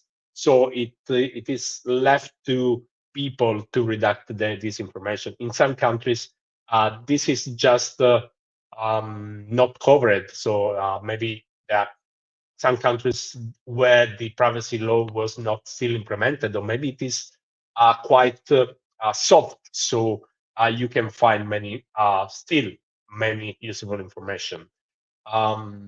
Which software is that? The cluster essentially was a sort of tool that was developed by people that who helped me.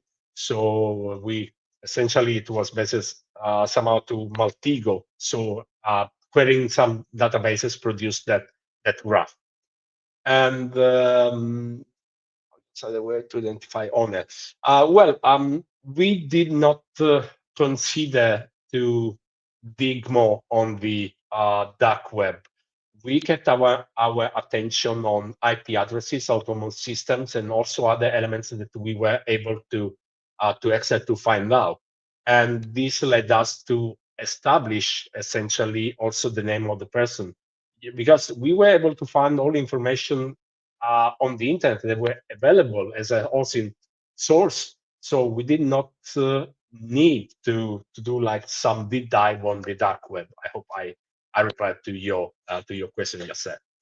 I don't know if anyone else has any other information. Oh, sorry, I found another question. How to pursue continuing investigation even when all leads end up in events? What is your approach to difficulty treating the task? Well, let's say that this research was tricky since the beginning, because those two IP addresses were not clearly attributed to anyone else, and the VUIS protocol helped us just to find some breadcrumbs and to follow what we were finding, and digging more and more using, let's say, Google, or using Yandex, or using Bing, so some dark queries, or some doing some queries on VirusTotal. We essentially were able to enrich our research. Unfortunately, as I said at the beginning, the culprit will always leave behind some traces. So there will always be an element that will help you to find another way. And it depends on your curiosity, let's say, to find something. There will be a case where your research will just be over because you will not be able to find something else. But trust me when I say that there will always be an element, something that you can use to dig more and reveal something new. So essentially, this research was an example how still the OSINT can be really useful to trace and to give an overview of something. Yes, yes, CTI is open to public. So we have our website. We just renew it, and we are trying to release more content. Essentially, it's a cyber threat intelligence community, let's say, association present in Italy, but we are open also to contribution from other countries. Yes, Drevix, are there any new artifact which can potentially replace WIS as a registration data is getting less accessible? There is a new tool that will replace the WIS protocol, and it is already available. It is called the Registration Data Access Protocol, or DAP.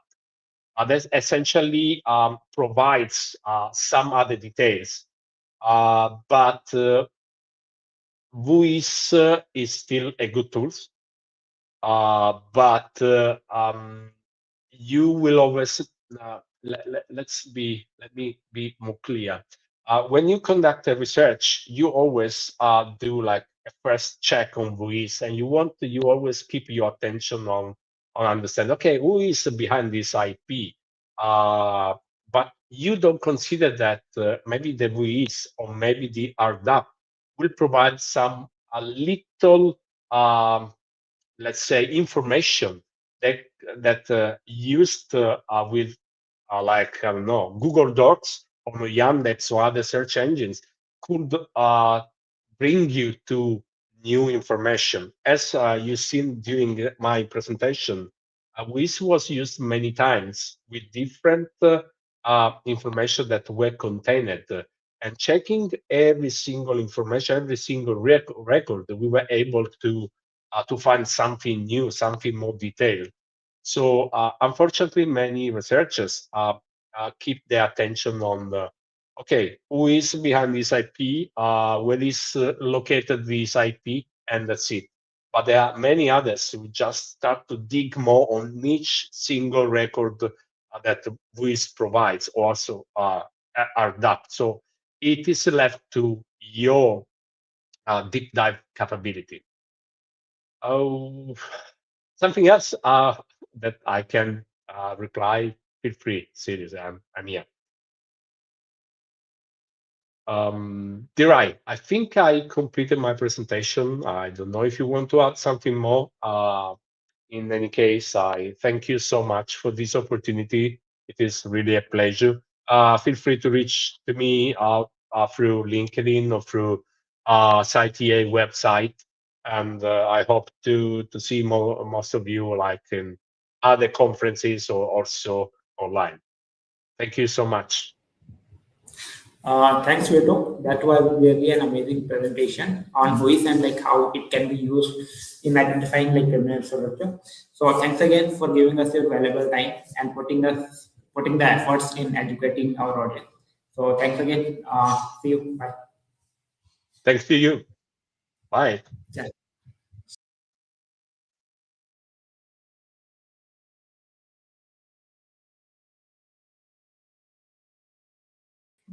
We have 20 minutes for the next presentation, so let's take a short break for 20 minutes. The next presentation will be after 20 minutes.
So our next speaker is Tim Brennan, founder of North Country Intel, an investigation firm. Tim is very well known for his work in data investigation and evidence preservation. So today he will be discussing why capturing and preserving online evidence is just as important as finding it in the first place. So let us welcome Tim Brennan for the next talk. The stage.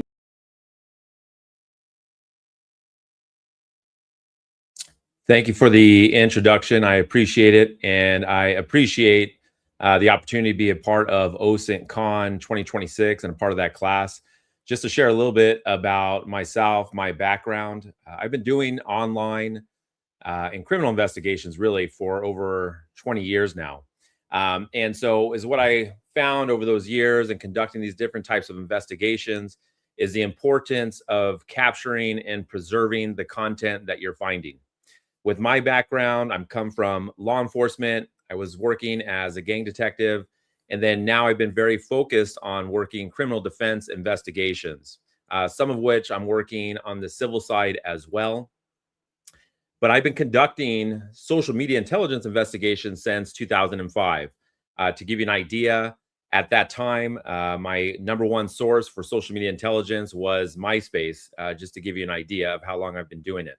But we could find all kinds of information on the internet. It's a matter of how are we going to preserve that content and ensure that we have that information that's going to be either acceptable for court or maybe just acceptable for our client. So we'll move through what we're going to be discussing today. As we go through this training, you can expect to get a better understanding of the need for the capturing. What level do we need in terms of the tools that we have available to us? Not every case that you're working is going to require that you're using some high-end tools. Sometimes you're going to be able to get away with something, maybe even a free tool. And we're going to share those different types of tools that are free, mid-range price, and then those that are a little bit more of a premium price. But one of the things that we'll get into near the beginning here is discussing just the legal foundation behind it. Because depending on where you're at, and keep in mind, for myself, I'm here in the United States.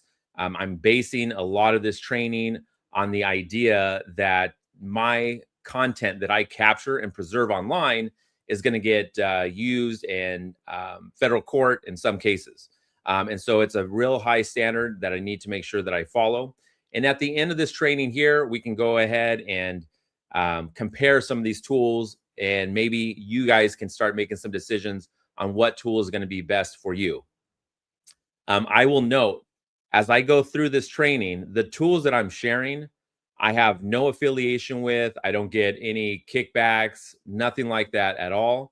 This is just from my experience in doing this over the last 20 years, the tools that I have used. And I'm going to offer other options, though I'm not going to show a demo for those tools. But I definitely think that there are a lot of great options depending on your case, your use case. And then we'll answer some questions at the end.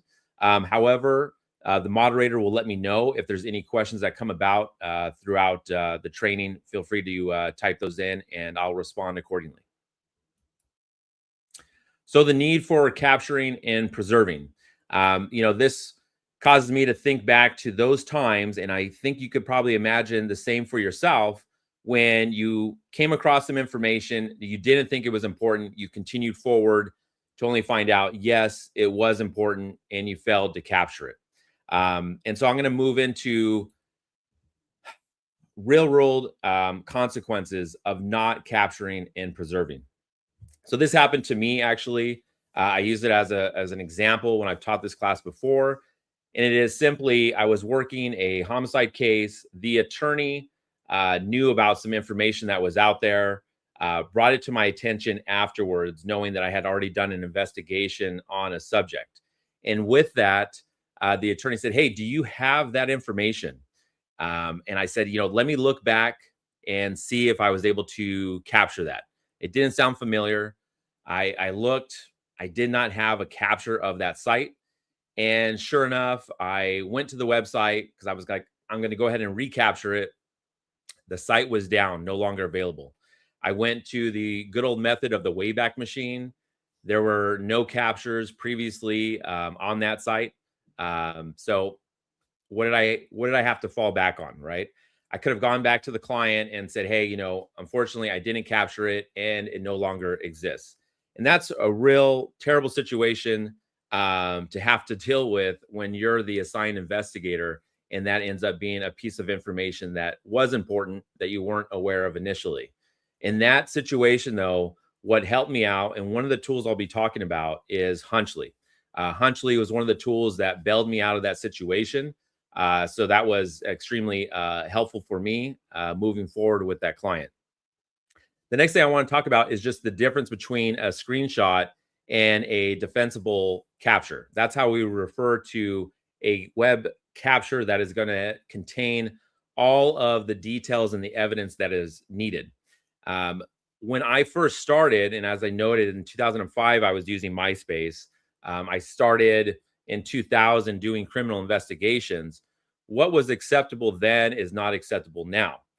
At that time, you could get away with a screenshot just on its own, just an image, even a printout of what you saw on the internet. And I saw over the years, there were times where but law enforcement are submitting a screenshot from a cell phone, taking a photo of another cell phone that's showing some piece of evidence. And at one point, it was acceptable. Now, and especially you could imagine with AI, it is no longer acceptable. And so we want to make sure that we get a defensible capture, depending on your use case. And then the other thing that we'll be sharing in more detail is the chain of custody. When it comes to physical evidence, especially coming from law enforcement, you have a chain of custody documenting who was the person that found it. Once it was packaged up and sealed, then who did you give it to? Who was it turned into? All of that gets documented with a date and time. When it comes to digital evidence, we want to do something similar. We want to make sure that capture, when we capture that piece of evidence, that it has a date and time capture noted on that document to ensure that we can say, yes, at that date and time, I was the one that made that capture. And it's going to have your email address on there. It could also be the name of the individual that made the capture. So those things are part of chain of custody. So we'll move through, continue forward with this training, but just keep that in mind. You don't want to be in that position where you lost that one piece of information. So what's the legal foundation that we're talking here? And again, because I'm basing this off of the US court system, I'm going to be sharing a couple of US court cases that brought this to the attention of saying, hey, screenshots are no longer going to be acceptable. As what I will encourage you guys to do is to be aware of what your local jurisdiction standard is. Find out what that is so that you're able to make sure that the work that you are doing is going to be accepted. So in this example here, we have a patent case here, trademark infringement. And so this company, it was named Moroccan Oil versus Mark Anthony Cosmetics. And ultimately, when Mark Anthony Cosmetics is trying to defend their side of this case, they submitted screenshots from a Facebook account in an effort to try to prove their defense. And so with that, the U.S. federal court said, hey, look, screenshots cannot be authenticated unless there is supporting metadata, right? Metadata, again, I'll be bringing this up a lot, but we're talking about the URL address of that Facebook account would have been good. The date and time stamp when it was captured, that would have been good. Depending on the tool that you're using, the specific browser that you use at the time of the capture. And then we'll be talking about that good old digital fingerprint, the SHA-256 hash. So I'm going to share another case just to give a little bit more background. So in this case here, we had employees that were suing Natus Medical Incorporated. They failed to get paid for their overtime wages, and they decided to take them to court. Now, Natus, in an effort to defend themselves, they submitted to the courts printouts of an Indeed.com resume, LinkedIn profile, but it was a screen capture. And both of these items were not accepted. The courts found that Nodis made no effort to authenticate their evidence in means of the metadata, having those hash values. So it's extremely important, depending on that case that you're working, to make sure that you use the right tool to capture all of that information. So we keep talking about metadata. You've heard it before. The word kind of gets, thrown around a bit, I would say, these days. But I think that this right here is like the simplest of definitions, and that is data about other data. Now, it contains a lot of information, but I want to share with you here some real world examples to kind of just get an idea of what would be metadata, to kind of get you thinking about it. Digital photos, right? We have the actual photo, but then we have the metadata, which is going to include the camera model, the date, the time, GPS coordinates, information like that. Emails are another example, right? You have the body of the email, but now we're looking at who was it from, who received it, the date and the time that it was received. These additional data points that are regarding that actual data, in the example of the digital photo, that is the metadata.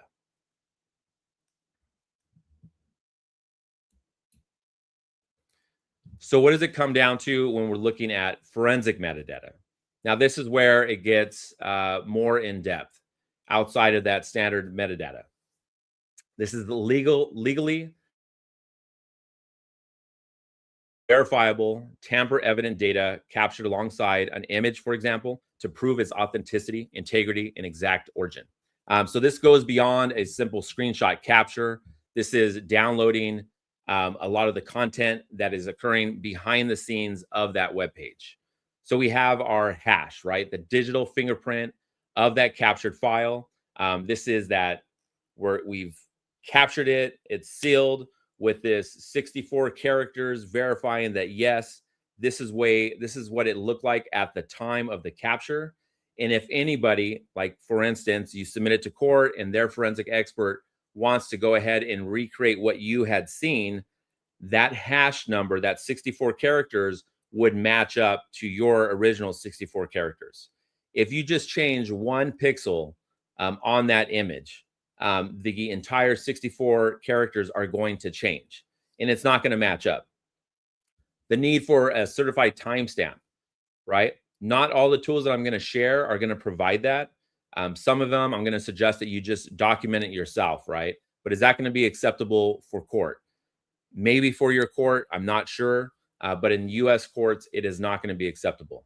But this allows us to ensure that that date and time is stamped onto that document, noting, hey, he was the one that was capturing that information at that exact moment. And then we have our source URL. So this is really important. What web page were we on? Was it just facebook.com, or was it facebook.com / and then whatever numbers because it was a specific post, right?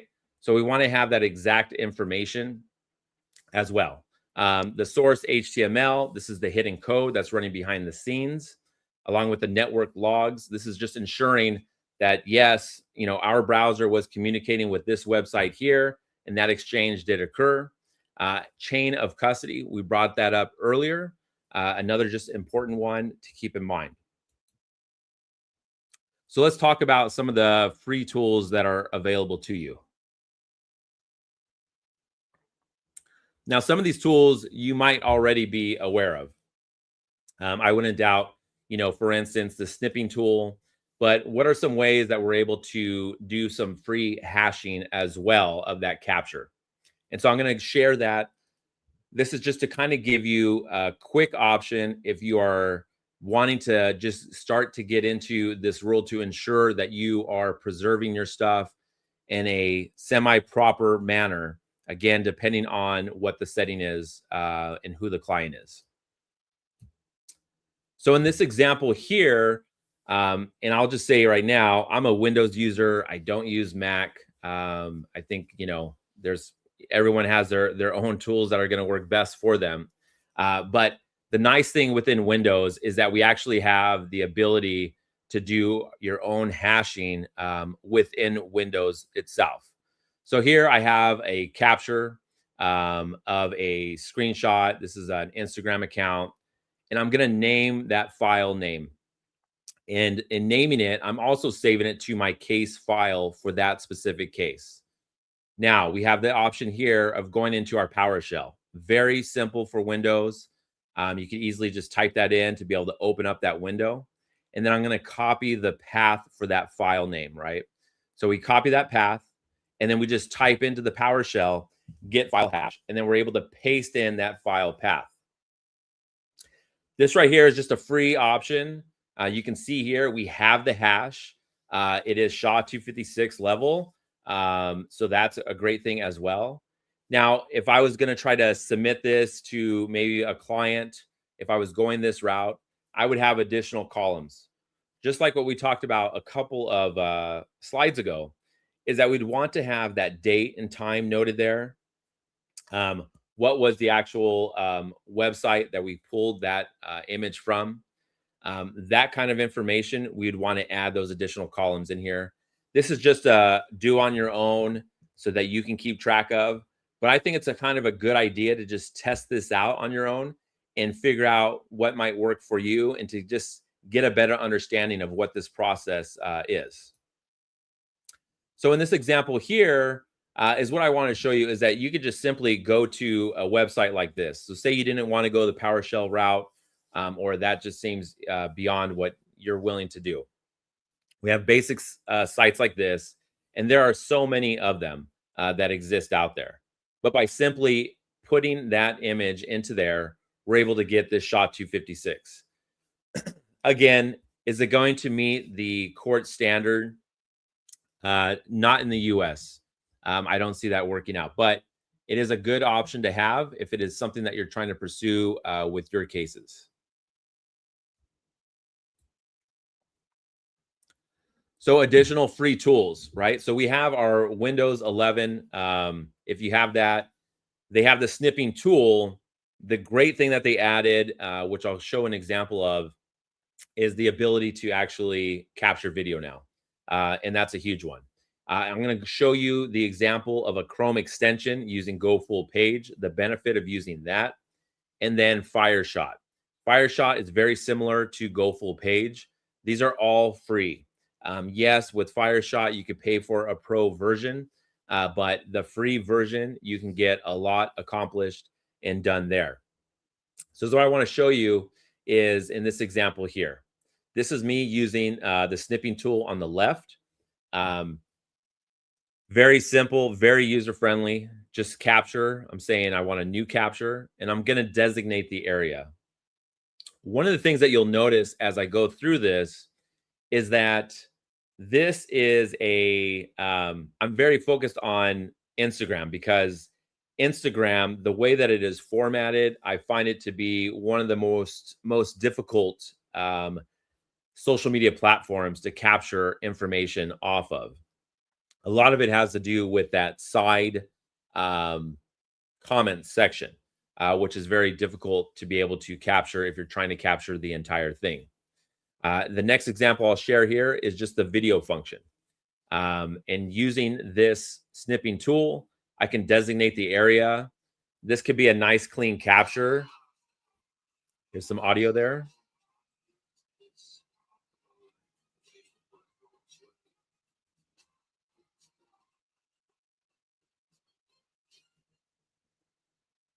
So now we've been able to capture that entire video.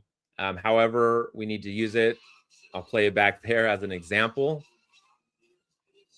And we got FIFA Cup coming here to Los Angeles area, actually in the next couple of weeks. So it'll be exciting over here. But anyways, so with this tool, we can capture a nice clean video off of Instagram. We're able to show who's posting it, even the date and time of that post, and then some of the comments that are off to the side there. That's a nice clean capture that I would be able to share with the client if it is something that they're looking for some video footage. You can see that the clarity was just as good as just seeing it on Instagram itself. So in this example here, this is just using the Chrome extension Go Full Page. Many of you might be aware of this tool.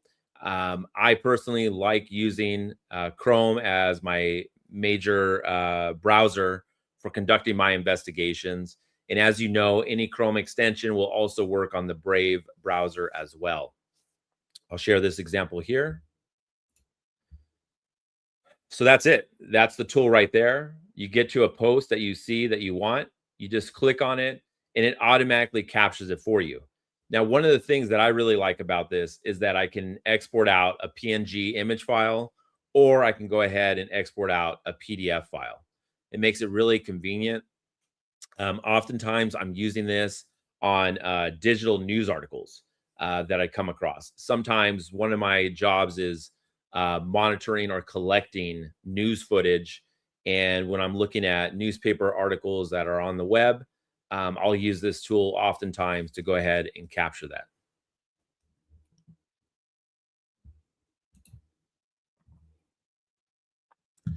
So now we'll move into a paid tool. Now, believe it or not, I've been using Snagit since 2006. They've been around for a while. The company is TechSmith. They produce a lot of different products. And again, I'm not getting anything back from them, but I do think it is a really good tool. Now, this one is where we start moving into those medium costs. And so for Snagit, you're looking at $63 a year to subscribe. You can just do that one-time purchase if you want. And I would suggest if you're doing that and you want to save costs, then I would go ahead and just maybe renew it every couple of years just to save money. But you can get this for Mac as well, not just Windows. So the nice thing with this is that it does a lot of things similar to the snipping tool, which when Windows 11 came out with the updated snipping tool, where it can capture screenshots, where it can capture videos, I thought at that time, well, maybe I don't need Snagit anymore. Because even with the snipping tool in with Snagit, you can also annotate. You could drop in text and arrows and things like that. But Snagit still has more information or more options to assist when you're doing a screen capture. And I'm going to share some of those options. But one of the big things is that with snipping tool, you know, if you want to capture just exactly what's on your screen, no problem. But if you want a scrolling capture where it will continue down the web page and capture everything, this is a great tool for you. The nice thing is that you can also do video, the ability to blur out sensitive information. So that could be really helpful when you're taking a screen capture and adding that blur. Now, you cannot add that blur when you're looking at a video. They have another product called Camtasia that would allow you to do that if you're trying to stick with that in that TechSmith world. They provide different types of stamps, emojis, things like that, right? But we're just keeping it specific for our client. We want to capture a nice, clean copy of a site that we saw. Excuse me. So in this example here, I'm looking at, again, at an Instagram post. This is the tool right here. I'm able to capture, click on the capture function, and then those crosshairs pop up, and I can designate the specific area that I want to capture. Really easy, user-friendly. You can decide right there, do I want to capture it as an image? Do I want to make a video? And if it was a video, then we would move into that video function. In this dashboard here, once you've captured it, this is what they refer to as the Snagit editor. And in here, you could easily crop if you want to crop. You could add symbols, again, add those blur functions, cut out information easily. And the quality of that image is really good. Screenshots like this are oftentimes the screenshots that I'll be dropping into one of my reports for the client. So I'll tell them, hey, this is the site. The subject is sharing this kind of information. and then here's a screenshot of that content that I saw. They're still going to get the digital file, but sometimes it's easier to have it in the body of the report. And this is a nice, clean capture that I can share with them. So in this option here, I'm going to share the scrolling capture function. The scrolling capture can be used in a couple of different ways. When you click on a page, if you want to just scroll that entire page, you're able to do that without issue. And I've had it go for a very long time, depending on the web page that I'm on. It will continue to scroll down without issues. I haven't had it actually crash on me, but maybe I just haven't had that long of an article yet. But using this function, the reason why I want to share it here on Snagit is that this is where we have the ability to capture this content, specifically the comments section. And this is what makes it different than some of the other tools. So in this scenario here, if this post was extremely important, I would capture just a screenshot of what I'm seeing here, and then I would capture the comments separately. And I'm going to show you how we do that using Snagit, and that we're able to actually get a nice, clean finish of all of the comments. So you'll see, I'm going to use the tool again. Well, actually, the first thing that you have to do if you're going to do all the comments is open up all of the comments so that they're all visible.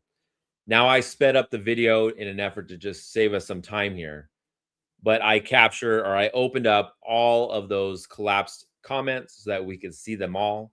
And now I'm going to use the Snagit tool. I'm designating this area. Once you designate the area, I'm going to click on that one that has the arrows going in two different directions, and this window will pop up. This is the preview window, and it's showing that as you're scrolling, it is capturing all of that content. Now, again, manually, you need to make sure that you've opened up all of the comments, but in doing so, now I can scroll down. You can see how long of a file that is, that image, but now zoomed in, we can see we have every single comment all the way through and through to the end. This is very beneficial, very helpful for anybody that is trying to make sure that they capture all of those comments. I've had cases where I'm getting asked to just track and monitor the comments, and being able to capture this, make sure that I saved it down, and then I can reference back to what was the last comment. And then let's see where that lines up with what new comments exist on that post.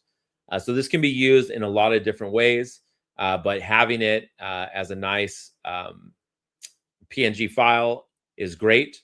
You could easily turn this into a PDF. There's a lot of different options when you're trying to save the file down, but this is a good one. Another benefit of using Snagit that I'll share with you is the ability to capture, to grab text. So sometimes when you're looking at a web page, you know, they've blocked from anybody being able to highlight and copy that content off of that web page. With the Snagit, it's called grab text. You can easily just pull that text off. And so that's another function that we have with Snagit that is beneficial. All right, so this is just going to be an example of the video capture.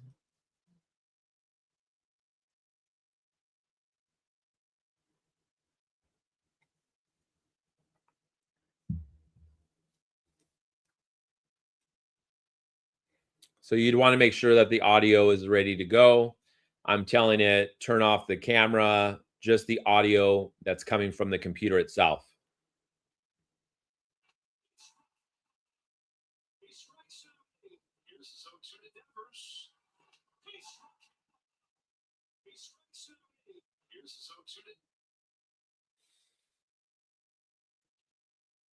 So the nice thing with Snagit is that you could easily edit that video down to make sure that the capture that you have is that specific capture from the beginning to the end of that video.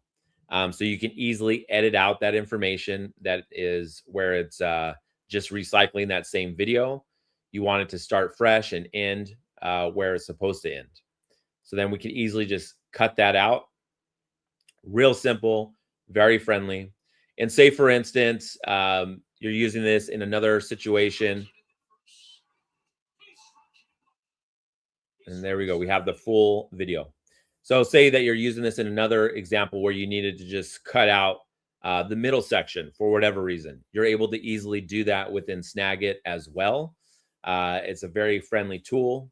One thing that I will note for sure that you want to be aware of is that you want to make sure that when you're going to do a recording that you pick the tab that says audio from your computer and make sure that the microphone audio is turned off. The reason is that while you're watching it, yes, it's going to record the audio from what you're observing on the internet, but it's also going to capture your audio if you're making comments about that video. And so is what you should do no matter what is after you've completed your capture, review that video, make sure that it is that clean copy that you're hoping for, because you wouldn't want that later on in court. Them wondering, what's this additional audio that we're hearing in the background, and it's you just, talking. So just be aware of that. So the next thing I wanted to move into was the Hunchly tool. And I'm noting a couple of different options down there as well. I've had the opportunity to play with the forensic OSINT tool. I think it's a great tool as well. Ubicron, I have also had an opportunity to play around with that tool. So I'm just throwing those additional suggestions out there that, Hunchly is not the only option, that there are other options. The cost on those additional tools, I'm not sure what their cost is, but I can say that in using Hunchly for, I would say 12 years or longer, that it is a great tool for what I'm doing when I'm doing my casework. And just remember back to that example near the beginning of this presentation where I was sharing, having it run in the background is what saved me. And we'll share a little bit more about that because I'm going to give some examples here. But just keep in mind, there's some other options that are available. So with Hunchly, the cost is $130 a year.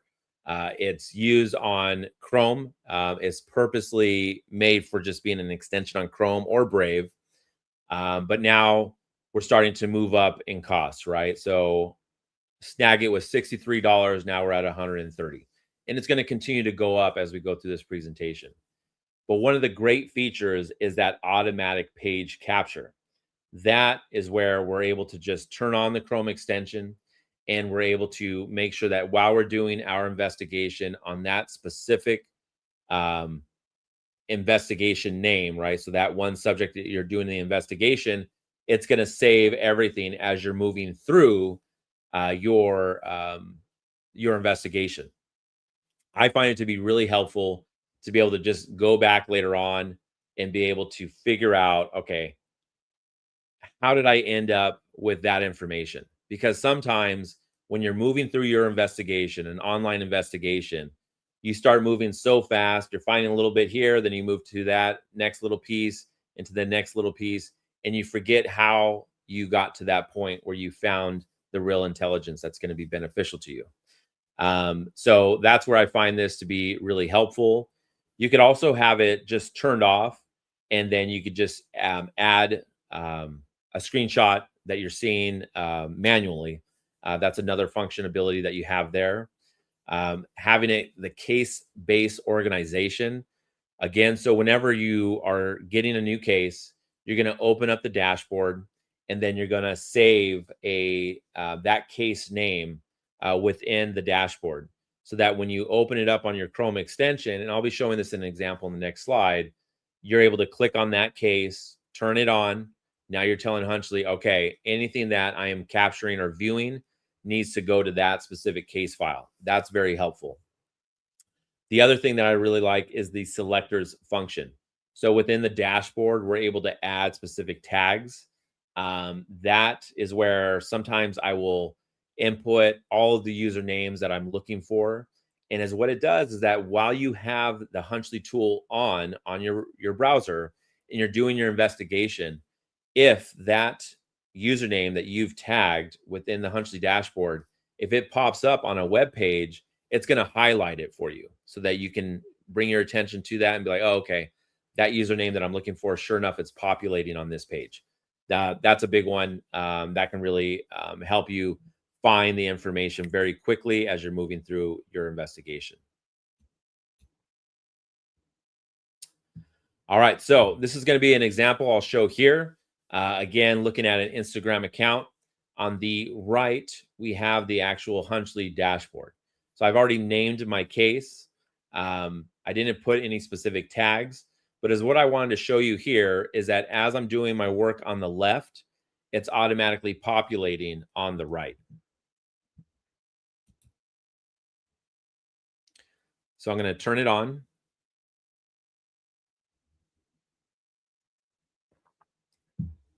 Now that it's on, it captured that first initial capture of the page that I was looking at. And then you'll see here, it's stamping the URL address, the date, the time, and I'm just clicking through each of these posts. And it's saving them down for me, right? And it keeps a count of it as well. How many pages have you looked at? Noting 6. So here, I'm just going to go ahead and turn it off. But I want to show you that even when it is off, you can just right click on that page. If you want to take a note, you can easily just make a note. Maybe there's something specific on this particular post that you're going to want to bring to the attention of your client, or maybe it's something that you want to, just keep track of for yourself as a reminder. That's a great way to do it. So you're able to just save that down. Now that image, that capture is going to be saved with a comment, with a note.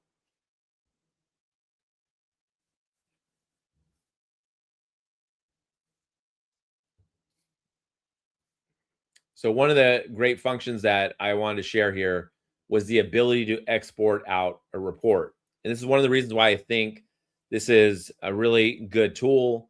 One, it is capturing that metadata that we want to make sure is captured. This is just me creating the report real quick, but this is what a final product would look like, right? It's showing the date, the time that I went to each one of these pages. I'm able to focus in on that note that I made earlier on that particular page. And then I'll have a separate section of just all of the different screenshots that I captured on this case. But it's a nice, clean file, a report that you're able to provide to your client. So you can see there, right? Instagram, the URL, the hash, the capture date, and time. All of that information is there. But it's a nice, clean report that you're able to export out and provide to your client, which I think is a nice professional look. So we'll move into some higher end premium products. Web Preserver is the one that I'm going to share, the one that I'm familiar with that I have used. Page Vault, I've had the opportunity to see that in action, and I think it's very similar to Web Preserver. X1 and Smarsh are ones that I have not used myself, and I think that the X1 might even be more expensive than Web Preserver. But I haven't had the opportunity to try those out. So maybe those are some companies that you would want to reach out to and request a demo with and see if it's something that's going to be worthwhile for your business, for your investigations, or maybe for your department.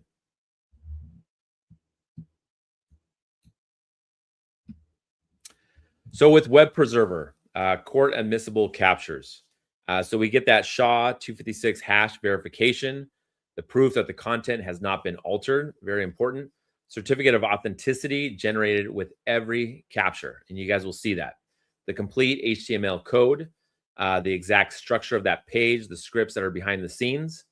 And then it's up to you, but I have found it very helpful within my investigations, maybe specific for litigation cases, either criminal, civil, things like that. you'll figure out what's going to be the best situation for your case. But just remember that it is so important, no matter what you're using, that you capture what you see at that time. So let's move to our next slide here. Oh, that's what I was going to say. So the cost of this one, right now, it's going for, if you wanted to just get that individual license, I think it's going for about $3,500. Again, reach out to the companies, figure out, what they're actually charging. But if I remember correctly, it's about $3,500 just for a single license. So keep that in mind. So in this example here, I'm going to capture the entire page of an Instagram account. I know I keep using Instagram, but again, I find it to be one of the more difficult ones when capturing content because of the way that it's set up. But in this example here, you'll see I'm able to just click on the actual web preserver Chrome extension. I click save. I already have it set up specific for Instagram.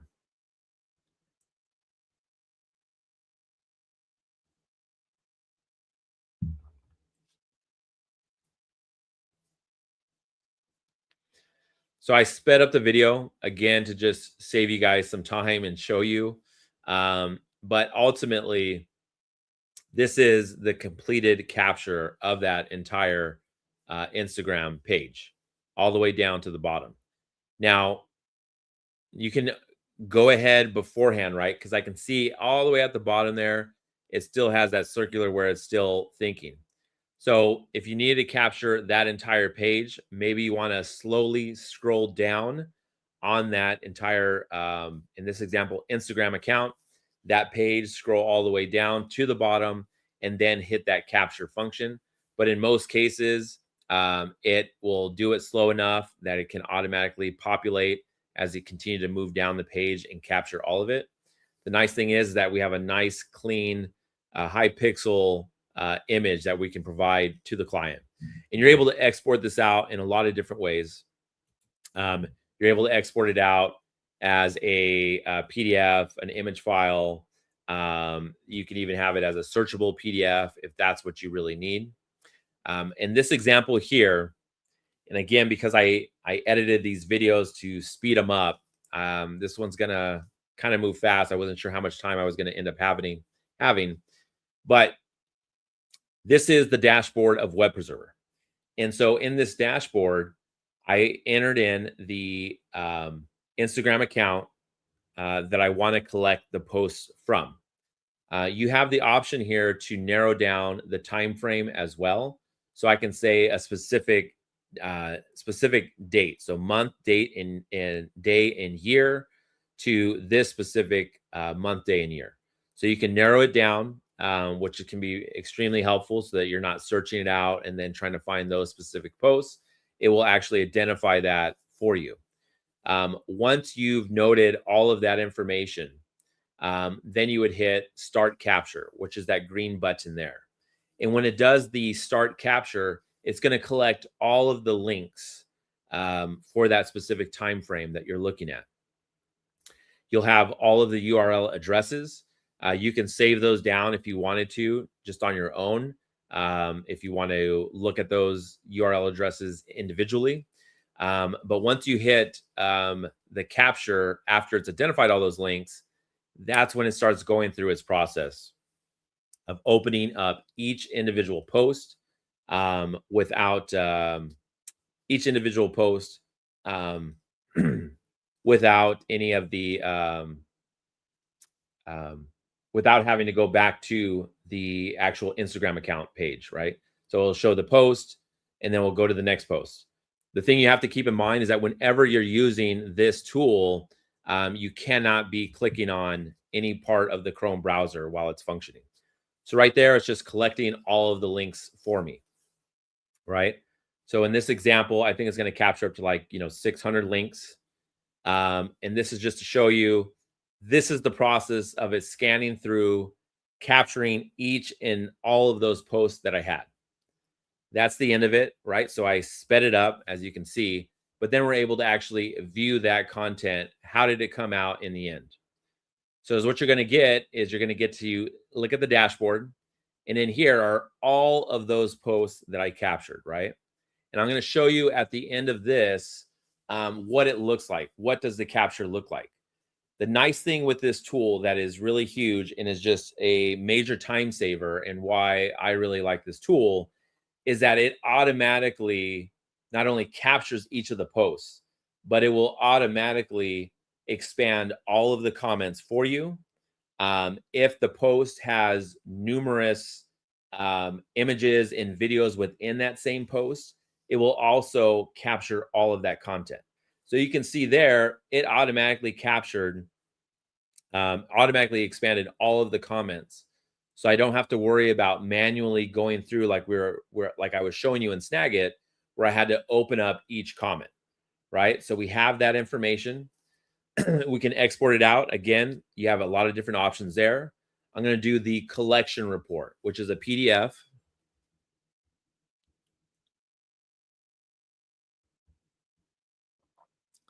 So it's noting the date and time it was collected, who collected it. We have that SHA-256, and it's saying what was the URL address at the time of that capture. The nice thing is that SHA-256, that's going to be on each one of the captures that were made on this account.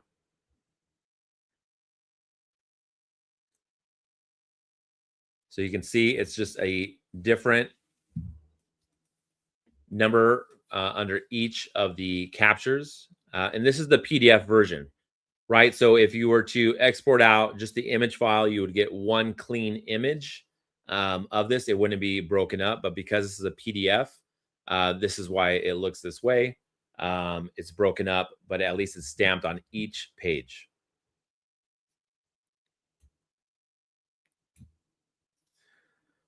So when we're looking at these tools, these different options, we offered you free options, medium options, medium cost options, and then premium. And there's even, more expensive options beyond that. So is what you need to figure out is where you need to use this tool, where the tool is going to be beneficial. Do you want to be paying for a high-end tool to do these smaller captures when in your jurisdiction, it doesn't require that level of capture? Those are the things that I want you to think about. And when we look at this list here, this really breaks it down of the different benefits of each of these tools. Now, I put Snagit and Web Preserver in pretty close to their abilities. Snagit, it does not have that ability to provide any type of metadata. It's not providing you anything really. Yes, it will show that the capture was made, but again, it's more of a screenshot that occurs there. And that's when you might need to implement some of those free options that I was offering to you earlier to see, what would be beneficial to you that you could implement now, which would be a free snipping tool to do a capture, followed by using a tool for hashing and getting that hash. So those are some things that I want you to think about. And let me get to my next slide here. Okay. So I'm here to answer any questions. Let me see if I can see anything that pops up.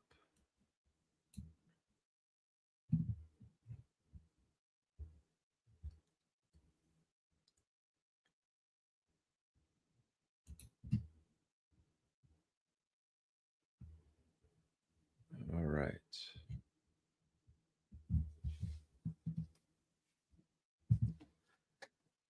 All right. So I think the first question that I see here is, what is my opinion about the forensic OSINT tool? So I thought it's a really good tool. Is what I was trying to see is if it would rise to the level of replacing Web Preserver for me. And I did not find that to be the case. I actually had the opportunity to meet with the owner of it, or the face of it, and explain to her, the differences that I see that I would like, that would make it a sell for me. So it didn't work out, but I still think it's an excellent tool. And there's a lot of great free options that they offer as well. One of the options that I have used before that is just free is that it can automatically expand all of the comments for you. And on one of the cases that I was working, I actually had to read all of the comments underneath a specific post. And so I used that tool to automatically open up all of the comments and then be able to read through them. So I didn't have to click on each one. How to go about capturing and preserving information on smartphones or tablets. Yeah, so when it comes to that, that's when a forensic expert is going to come in. One thing that anybody that I've worked with, they could tell you about me is that if I can do it, I will tell you I can do it. And if I can't, I'm going to tell you that's not possible. And so that's where you're definitely going to want to have that forensic expert, options when it comes to like just trying to capture some content, but you're not preserving it in that higher level, is the ability to do a screen recording, right? So you could do a screen recording. I know within iPhone, other phones, you could record your screen with the audio and then save that video down of what you were observing at the time. But it's not a, it's not going to be like a forensic standard. Let's see.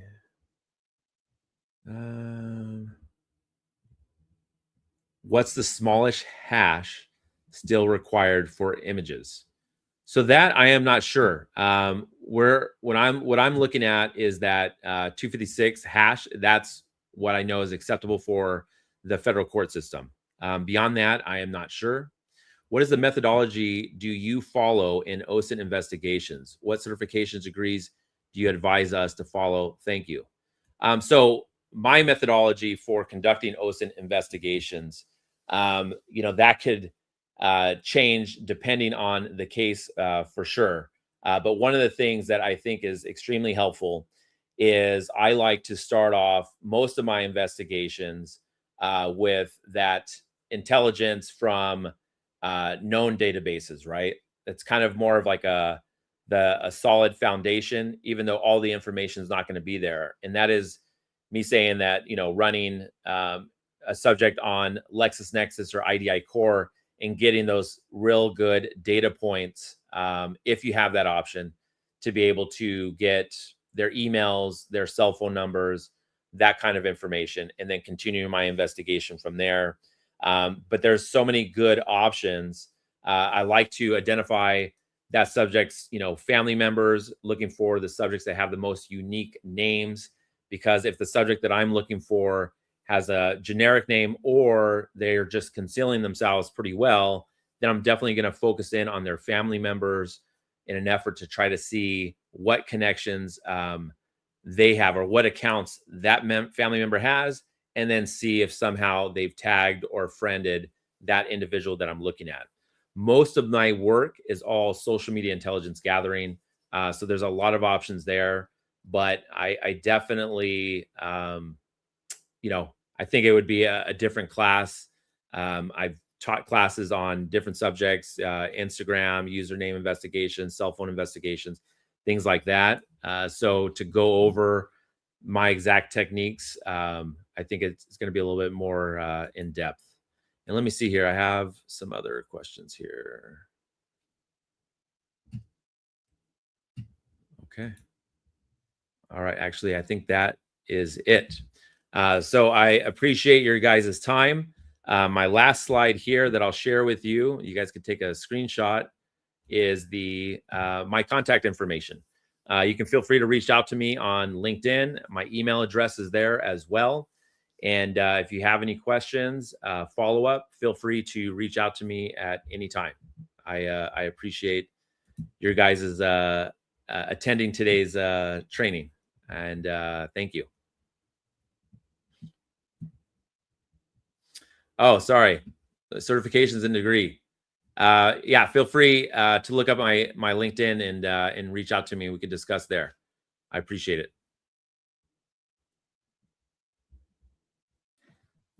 Thank you, Tim. That was really an amazing and very informative session. So thanks again for giving us your valuable time and putting so much effort in like sharing your valuable knowledge with our climate. So thanks again. See you probably some other good time. Have a good day. All right. Thank you again.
So,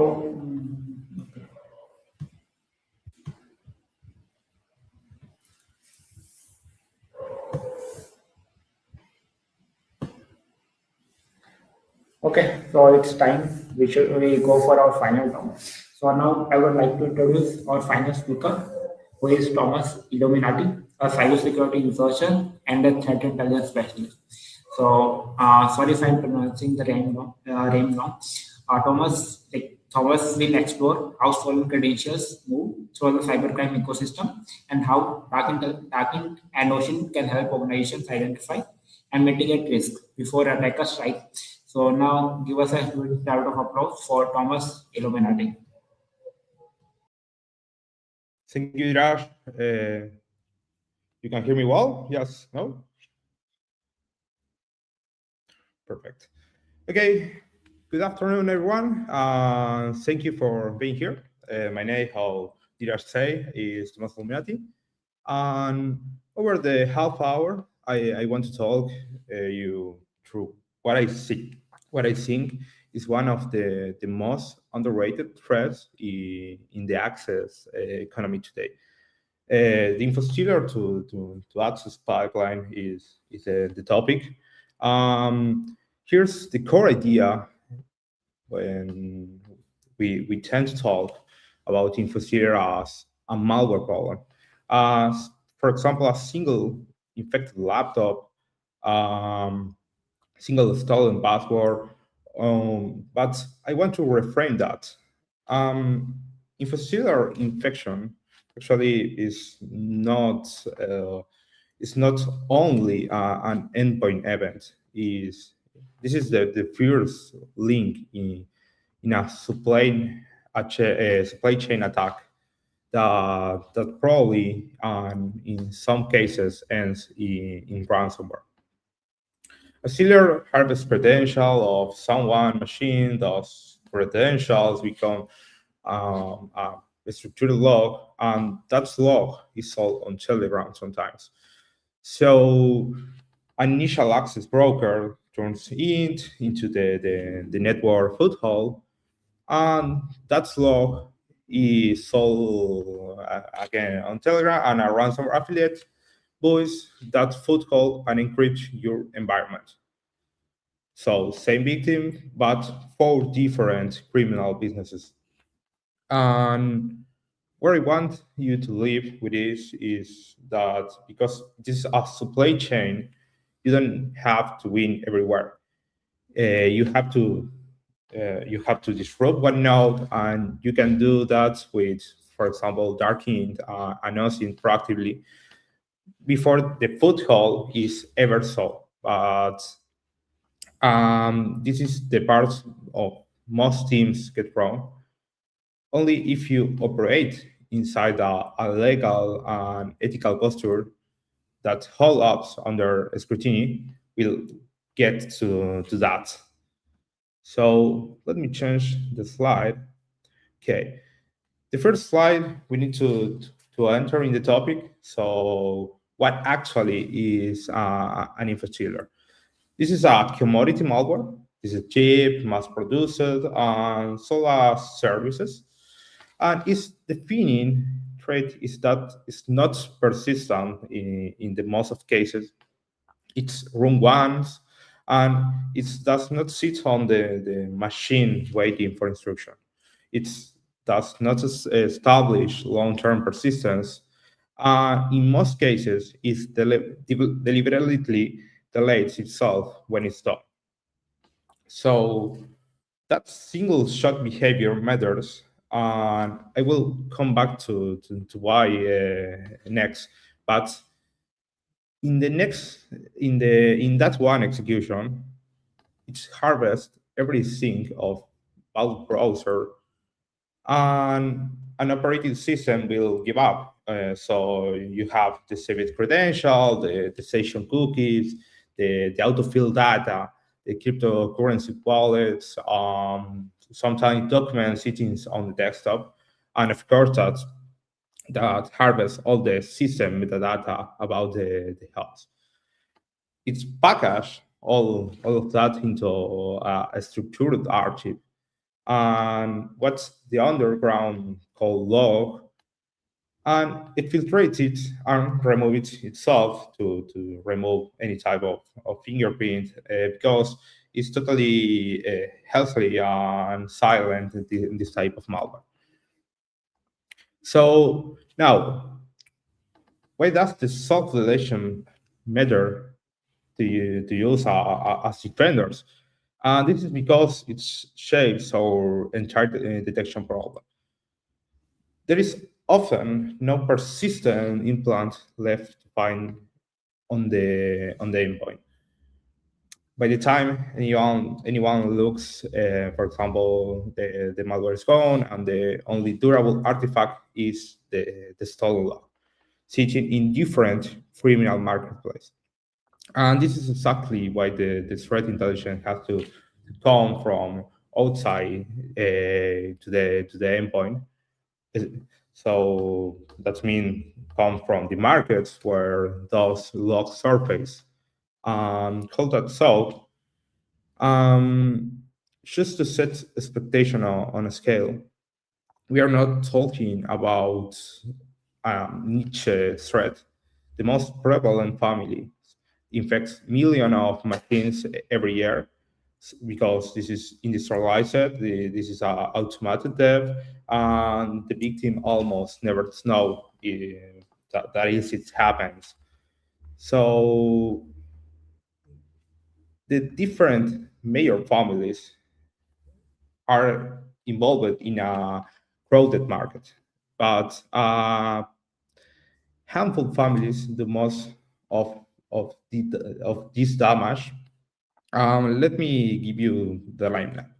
First, you can see we have Luma or Luma C2 that emerged in 2022 and quickly become one of the most widely used stealers in the world.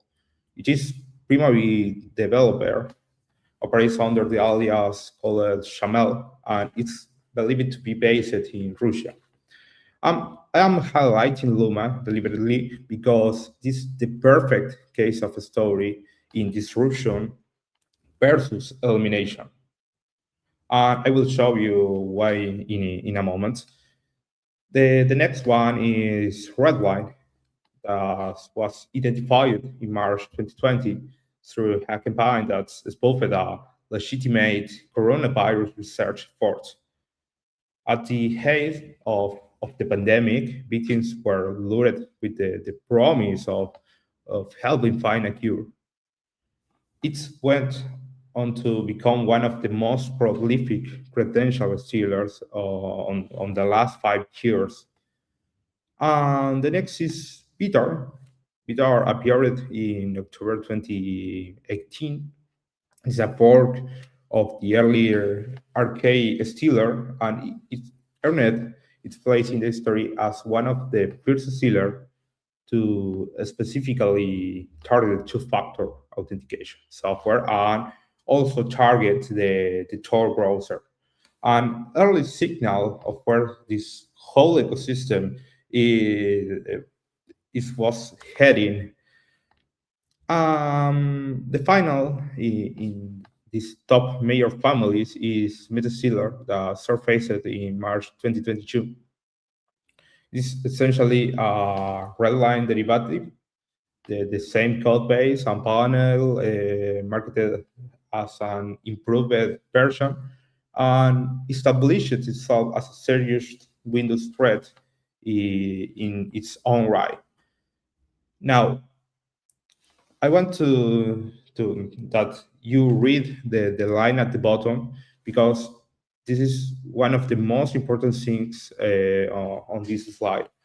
That is the problem with the takedowns, and that is the takedowns produce disruption windows. This is really important because there are not permanent endings. When Luma was disrupted by Microsoft and the United States Department of Justice in May 2025, roughly 2,300 domains seized in this sense. Millions of infected machines was identified also, but it's was flagged within playing your defense around temporary windows of different disruption windows, because the threat actor will almost inevitably regroup or simply be replaced by a competitor in the ecosystem. We are managing this ecosystem, not ending it. Um, the last point here is that reframes how you measure your own success. The goal of disruption is not a body count, it is rising the cost and friction for the operators, and buying time for the different defenders and analysts during each window. If you measure the different takedowns in the ransomware service or infocellular ecosystem as a permanent win, you will normally perpetually disappointed about the different reorders or rewriting of the different operators. But for years, this was a heavily Windows problem. But of course, that changed with Amos. Amos come from Atomic macOS Stealer or Atomic Stealer, that was identified in April 2023.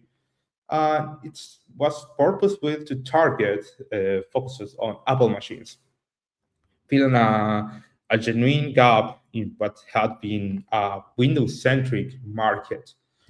For everyone who has been telling their executive that Mac is inherently safer, there is in a certain point true, but Amos is the counter argument of this.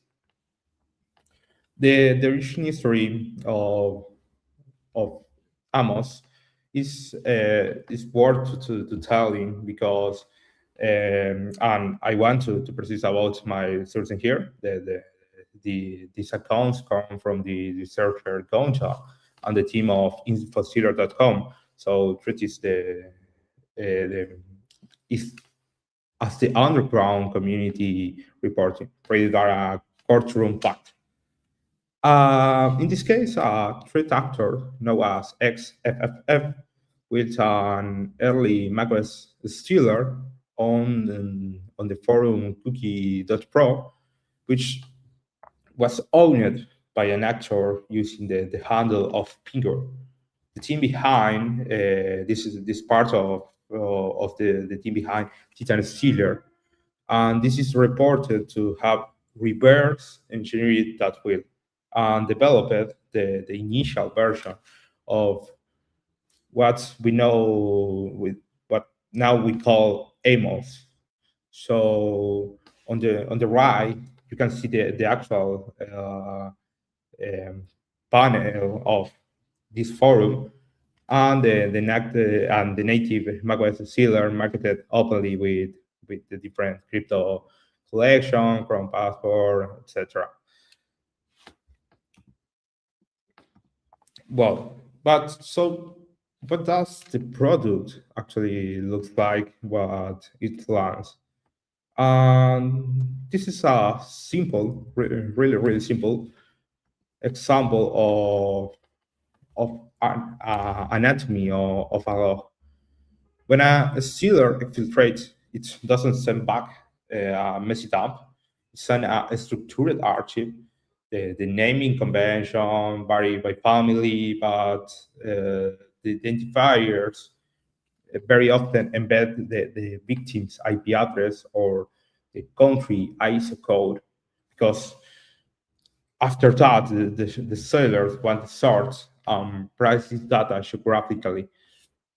So a buyer can shop for say German banking logs, for example. The way you will filter a product catalog is with these header tags. So look at the directory structure. You have autofills, you have cookies, the file grabber pulling documents straight of the user desktop. You have the installed software and the installed browsers, inventories, full password file, all the process running. Sometimes you have, for example, a screenshot of the desktop at the moment of the infection. User system information is other information that the stealer harvest from the endpoint, and of course that don't pass by the crypto wallets because it's the most direct focus of profit for the different cyber criminals. Think about what that combinations gives an attacker.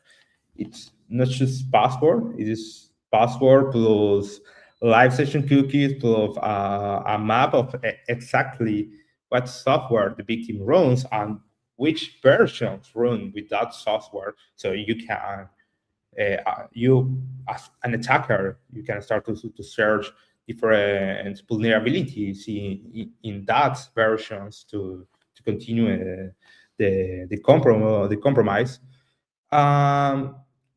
This is a full toolkit that is everything you need to bypass the multi-factor authentication using the stolen session. Then to perform rapid, informed reconnaissance the moment you are inside, because the log already told you what is on the machine. This is a turnkey exploitation package, and it's designed for immediate use because the cookies have a DTL, a time to live. So when this time passes by, you can use it again.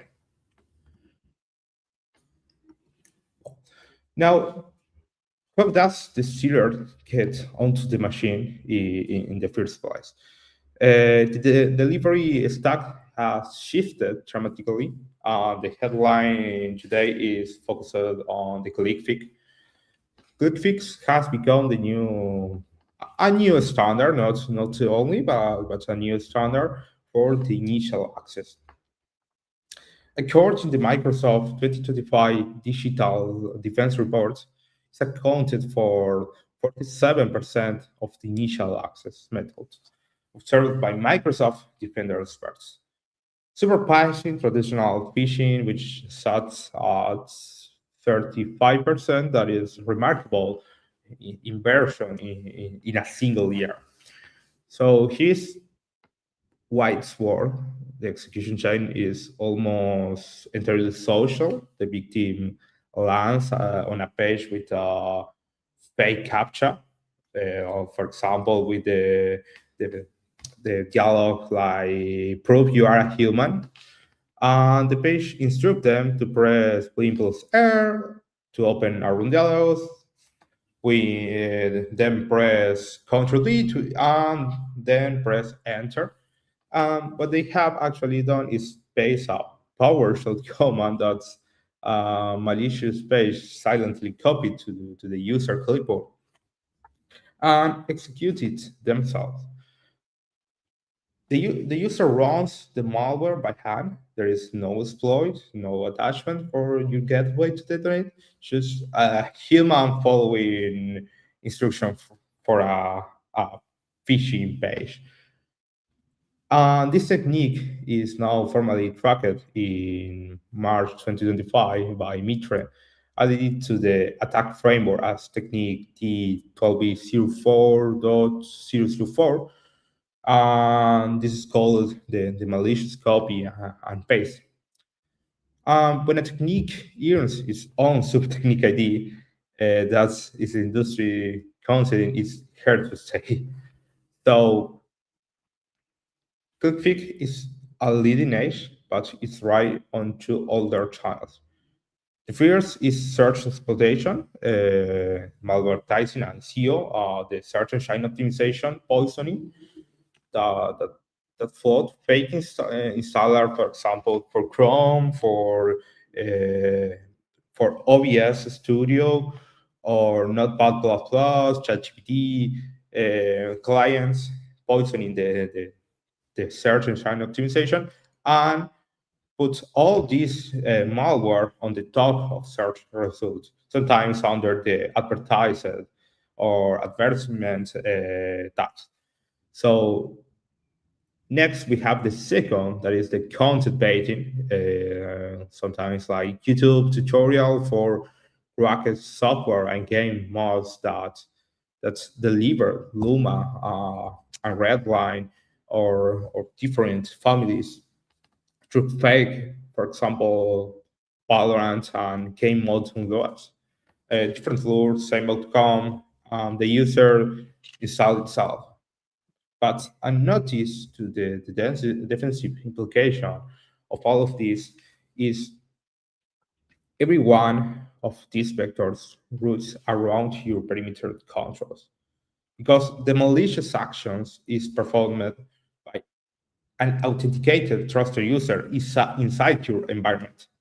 You will not block this at the firewall. You block it with user awareness, with execution controls on the endpoint, and critically with the key of credential monitoring we will talk about in a minute. So defenders have not been standing still. This slide is the arms race in a miniature. On July 3rd, 2024, Google shipped the upbound encryption in Chrome version. Chrome version, if I don't remember bad, I think that is here, 127. The goal was really specific and good, being cookies encryption to the application identity, so that the stealer running as the user could no longer simplify, decrypt, and walk off with the session cookies. It was a real improvement for in terms of security. In the health of 45 days, Spy Cloud confirmed the fear successfully bypassed by the Femitron stealer on September 12th, 2024. And less than 45 days after launch, then in October, the security researcher Alexander Hanage published a proof of concept on GitHub that generalized the technique. And at that point, the bypass was effectively democratized for any malware developer who wanted to improve their stealers or their malware. And the evolution continues. A more recent family, but Stealer took it a step further, and its 2.0 release in early 2025, rather than abusing the encryption service, it's attached to Chrome as a debugger and use hardware breakpoint to read the master key straight out of memory in plain text. So no privilege escalation is required. Meanwhile, the established families, Luma C2, BDAR 2.0, STLC, Radamantis, all maintain active confirmed bypass, actually. So where does leave the defensive perimeter? Three things actually move the needle. First, how you can see in the new defensive perimeter is FIDO2. That is phishing resistant, hardware-backed authentication. And the next one is browser cookie binding, which ties the session to the device. And aggressive session lifetime policies is the final one, because a stolen cookie you have already expired is worthless, of course, for the sealer. The lesson of the last 18 months is that no single browser control survives contact with this ecosystem. So you need a defense in deep as identity layer. So it's really recommended have a YubiKey, for example, with Fido2 that be useful to enshrine or works as a security phishing resistant and sometimes hardware backing authentication. This is my favorite slide in this presentation because it's where OSINT does the heavy lifting, the masking of the developer behind a red line. This is the rudimental case. Every step on this slide is run from the United States Criminal Complaint Field in the Western District of Texas. So it started typically with a failing note among criminals. In March 2020, a rival threat, or using the handle of Foxovsky, published an analysis naming Dendimiror and Alinchuk as the creator of Redline. The tip was set to the investigation in motion. From there, this is a clean chain of different OSINT pivots. For example, a private security firm identified a Shandex email address tied to the mirror in a leaked forum database. Forum views for the handles of shehacking Builders.Phoenix linked the same Shandex email to a BK, the Russian social media platform, profile under the name of Maxim Rudimental. Then comes the smoking gun. The Shandex email was tied to a cloud account, and the iCloud account contained the man's own identity document, his family's photos, and also a copy of the Redline source code. So the operational security failure is startering. The developer of Redline started the source code for one of the world's most prolific sealers at this time in the same personal iCloud account and his passport and his family picture. The infrastructure data was stolen, and a single IP address, for example, in Krasnodar, Russia, logged into that personal iCloud with 701 times in July 2021 alone. The very same Krasnodar IP accessed the Redline licensing server under the admin accounts. So this account was under the name H and admin 12, and one IP connected the main family's photo to the malware's billing system. And in October 2024, this became over in the Operation Magnus, international force led by the Dutch National Police with the FBI, the Department of Justice. And the Department of Justice serious charge against Maxi Rudimental for access devices fraud, conspiracy to commit computer intrusion, and money laundering. And here is a takeaway for this room. He was not caught by breaking encryption. He was caught by leaked credentials, social media views, and overlapping IP traffic, pure OSINT, darkened tradecraft. The very same discipline we use defensively simply run in the other direction. And I want to dwell on that for one more second, because it is the thesis of this entire talk, the capabilities we build to monitor exposure pivoting across handles, correlating emails to infrastructure, mapping the different identities across breaches. Those are not just investigative tools for law enforcement. They are exactly the muscle of a defensive teams.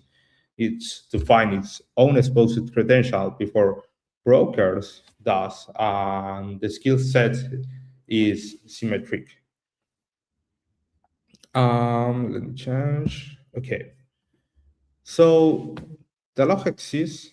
They are structured, and there are people to catch them.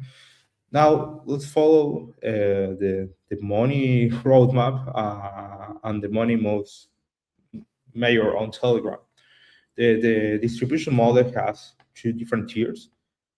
One side public promotion channels, the called free cloud samples, and these are daily packs that the seller posts on to advertise the quality of the data.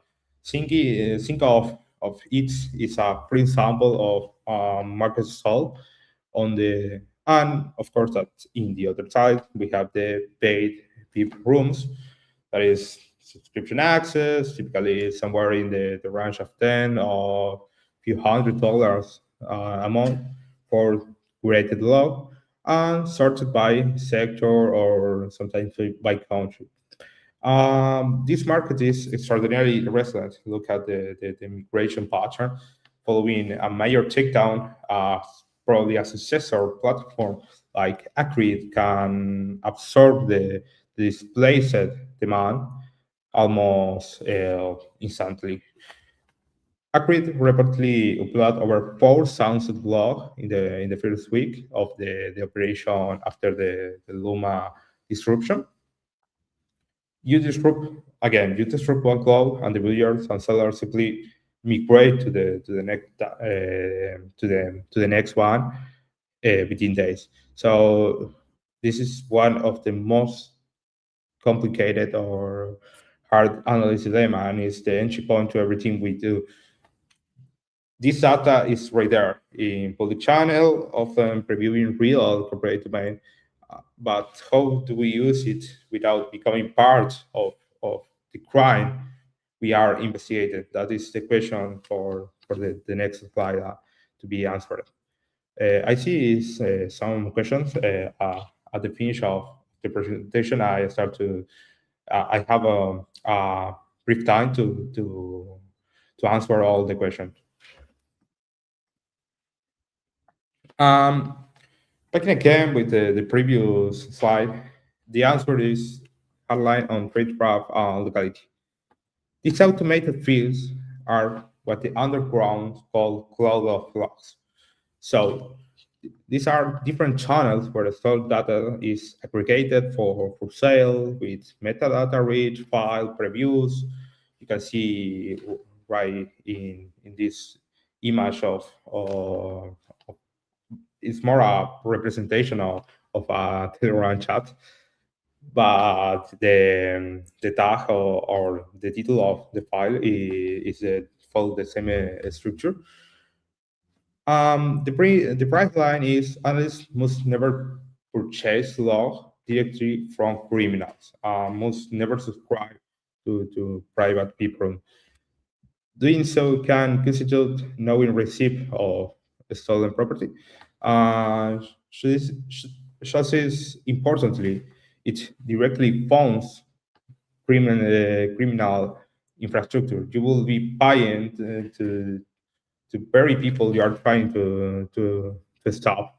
So what you can do to safely monitor this public message, the answer sometimes is the seller posts free samples to market their quality, and thus produce routinely exposed corporate domains, watching thus public's preview to see whether your domain's appear is legitimate or passive collection. When you need to go deeper, to do it through vetted intermediaries.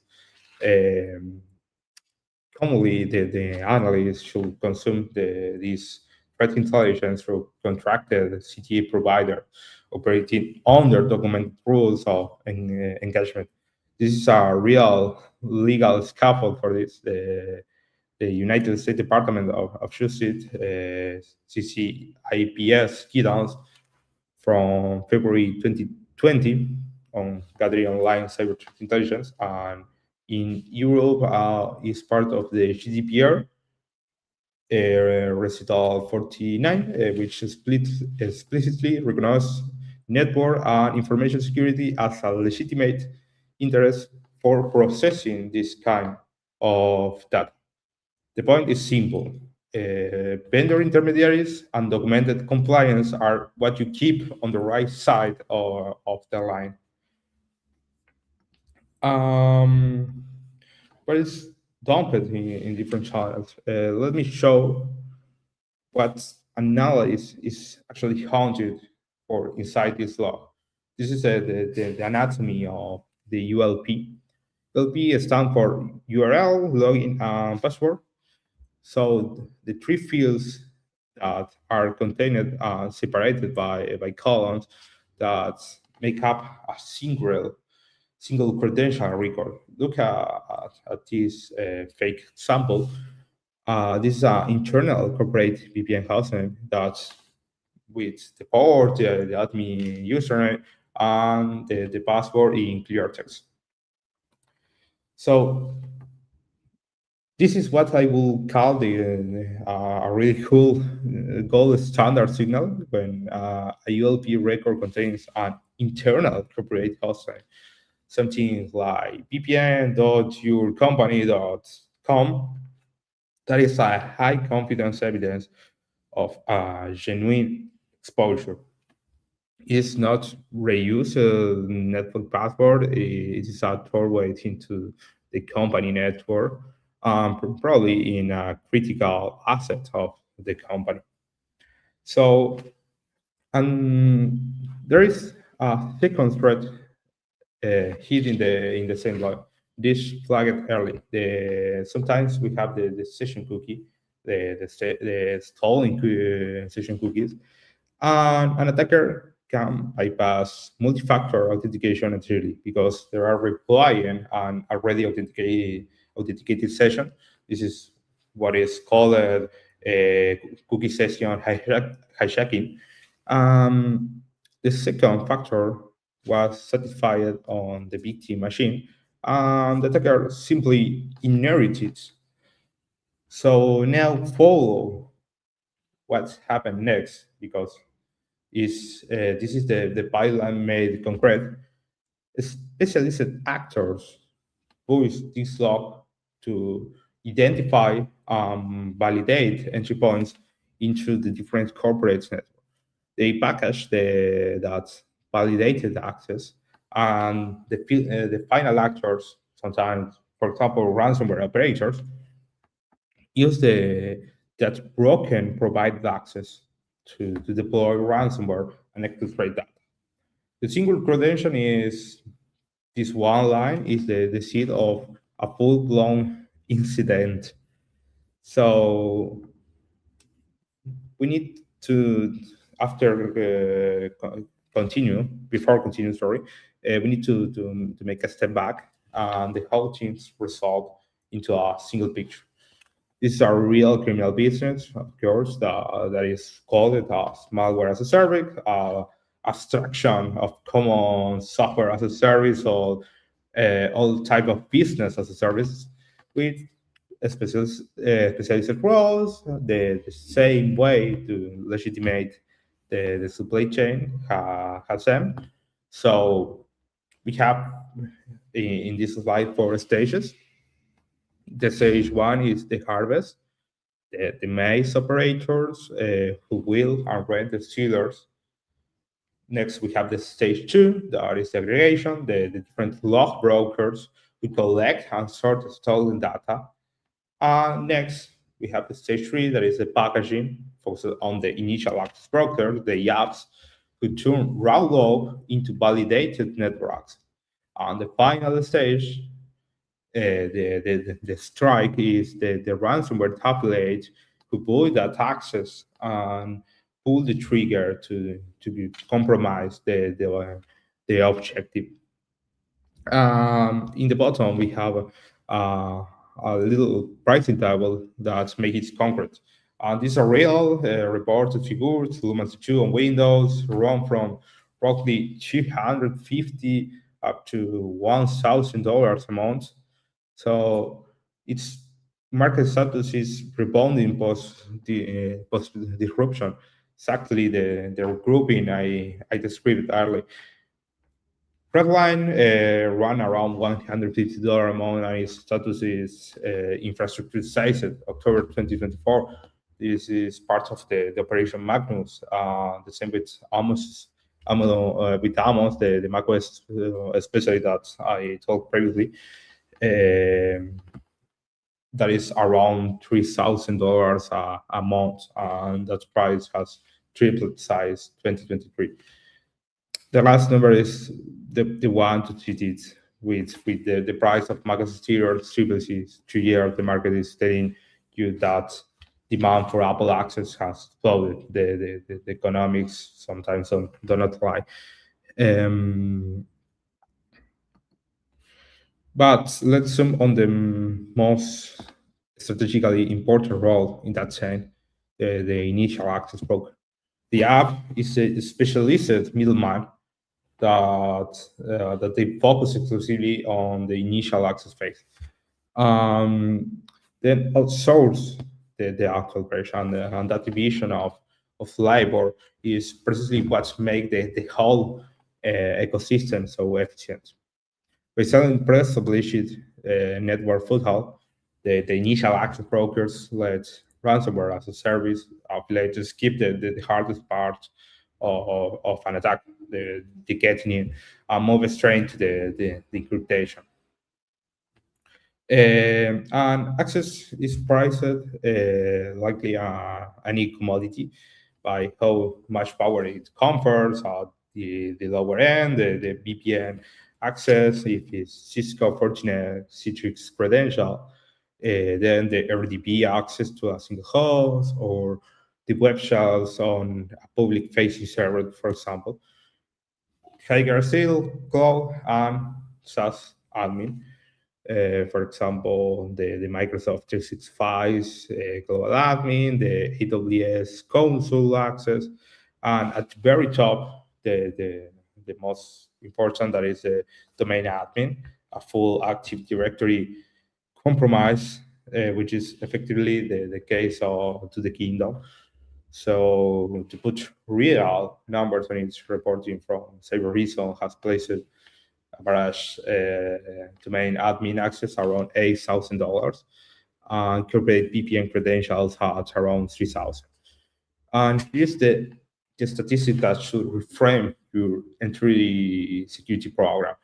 According to the 2025 Sophos Active Adversary Report, in 56% of the cases, the attackers were in was through externally remote services, your edge device, your firewalls, and VPNs, using valid accounts. Compromised credentials were the single biggest root cause overall, at 41%. Most intrusions today do not begin with a clever spot. They begin with a public login that someone bought, which means a stolen credential is not a password request ticket, it's a pre-staged breach. So what do we actually do about it? This is a really, really tiny framework with two phases, detect and disrupt. We start with detection. The most important part here is the speed, because speed is the whole game. Your key metric is mean time to remediate, specifically the time from credential exposure to your invalidating that session. It will target under 4 hours. Here is why that number matters.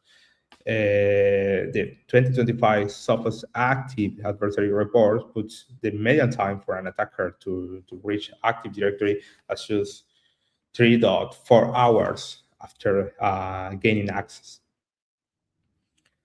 If your response is lower than their advances, you have already lost. You're racing a clock that starts at 3.5 hours.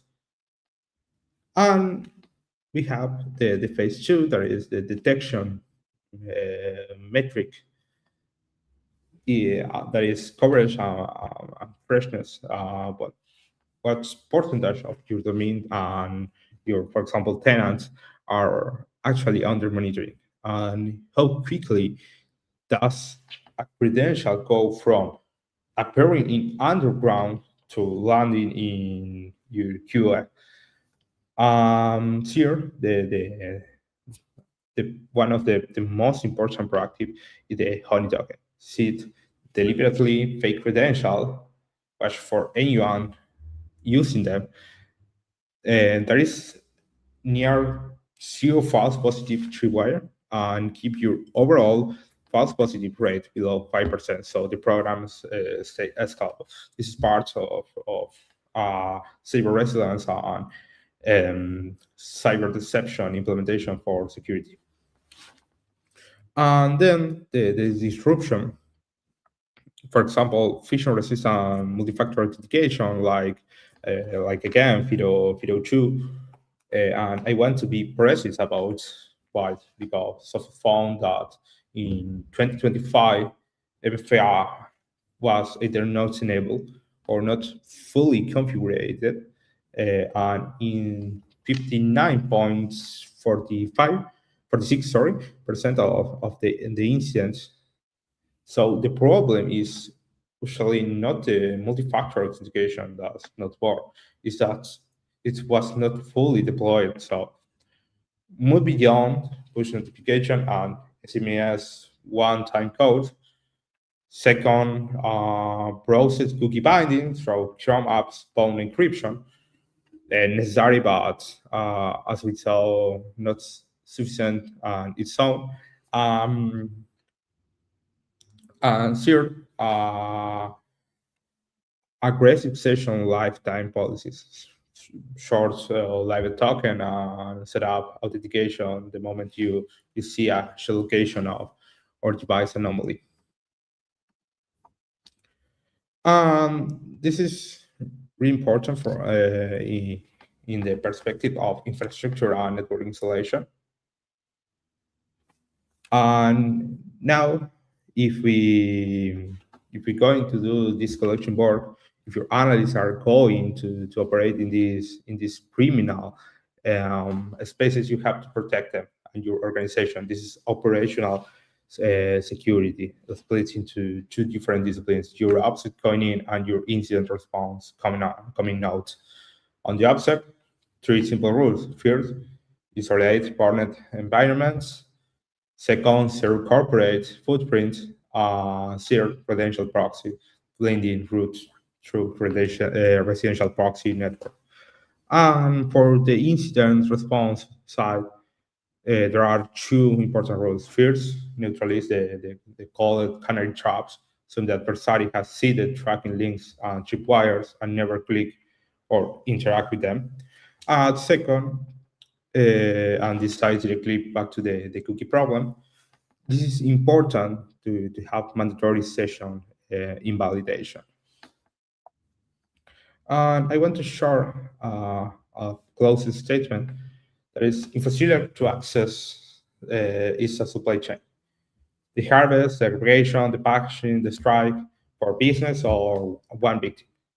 And disrupt any single node, the stealer, the lost market, the broker, the access, and you disrupt the whole chain.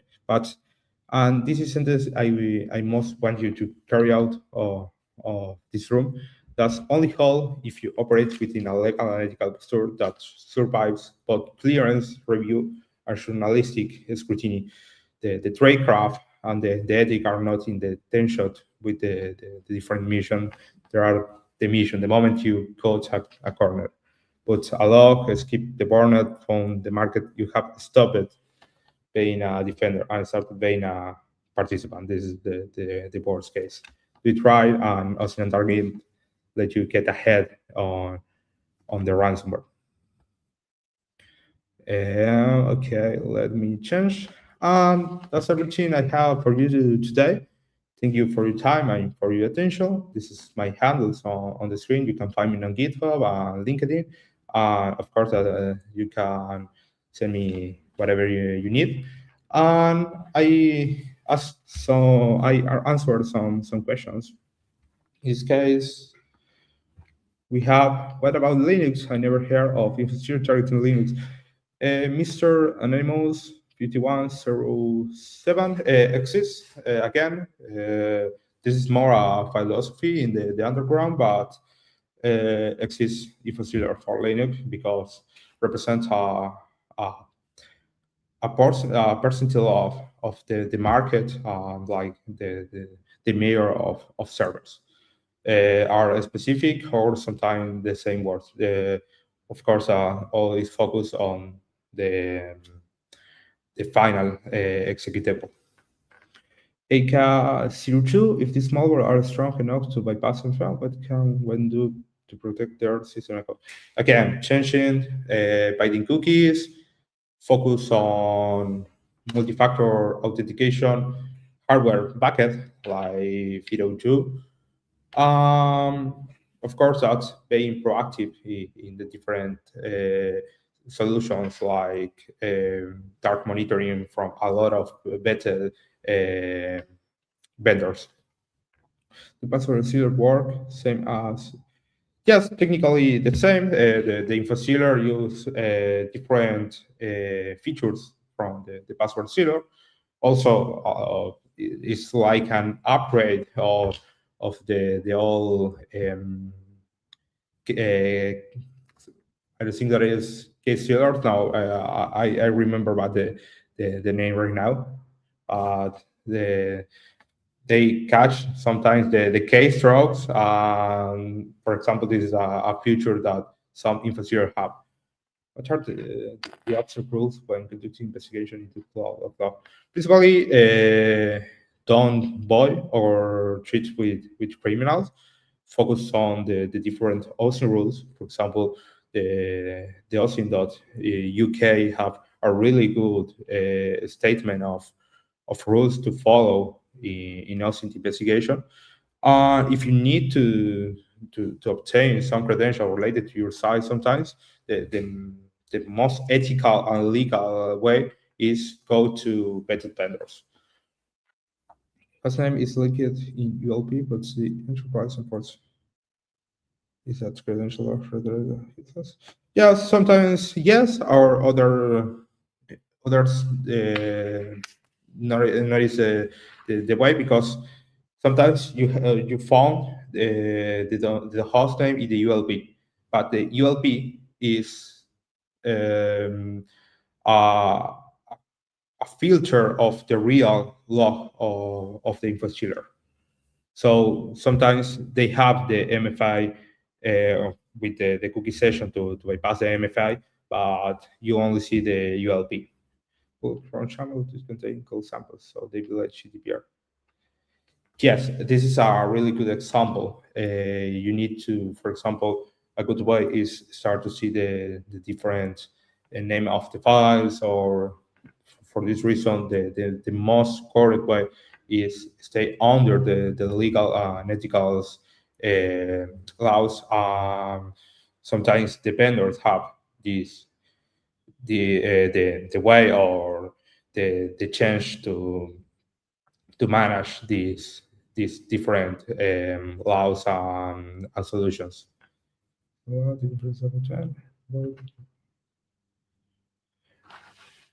Perfect. So let's conclude my presentation. Thank you all for your time, attention, and thanks again to OSINTCon to invite me. Thanks, Thomas. That was really an amazing presentation on understanding how InfoSealer works and the access pipeline. So thanks again for giving us a valuable time and sharing your knowledge with our attendees. Thanks again. Bye. See you some Bye. other good time. Okay, so guys, that is it for this conference. I earlier planned to take a short session on like my thoughts about OSINT in general and about OSINTCon, like what one we wanted to plan in future. But now it's like 10:30 p.m. here, and I'm feeling like I'm not left with much energy. So I will better write some blog on it, or probably will make a short YouTube video about it. So that's it for today. I will just give some closing remarks. So, as we have come to the end of OSINTCon 2026, I would like to thank all of our speakers, attendees, volunteers, and supporters for making this event possible. The knowledge shared today demonstrates the strength and growth of the global ocean community. We hope you have gained some practical skills, new perspective, and valuable connections. Thank you for being part of OSINTCon Summer 2026, and we look forward to seeing you again in some other future event. If you guys have liked today's conference and have gained some valuable knowledge, feel free to give us a shout out on any of the social like Twitter or LinkedIn. Thank you. Have a good day.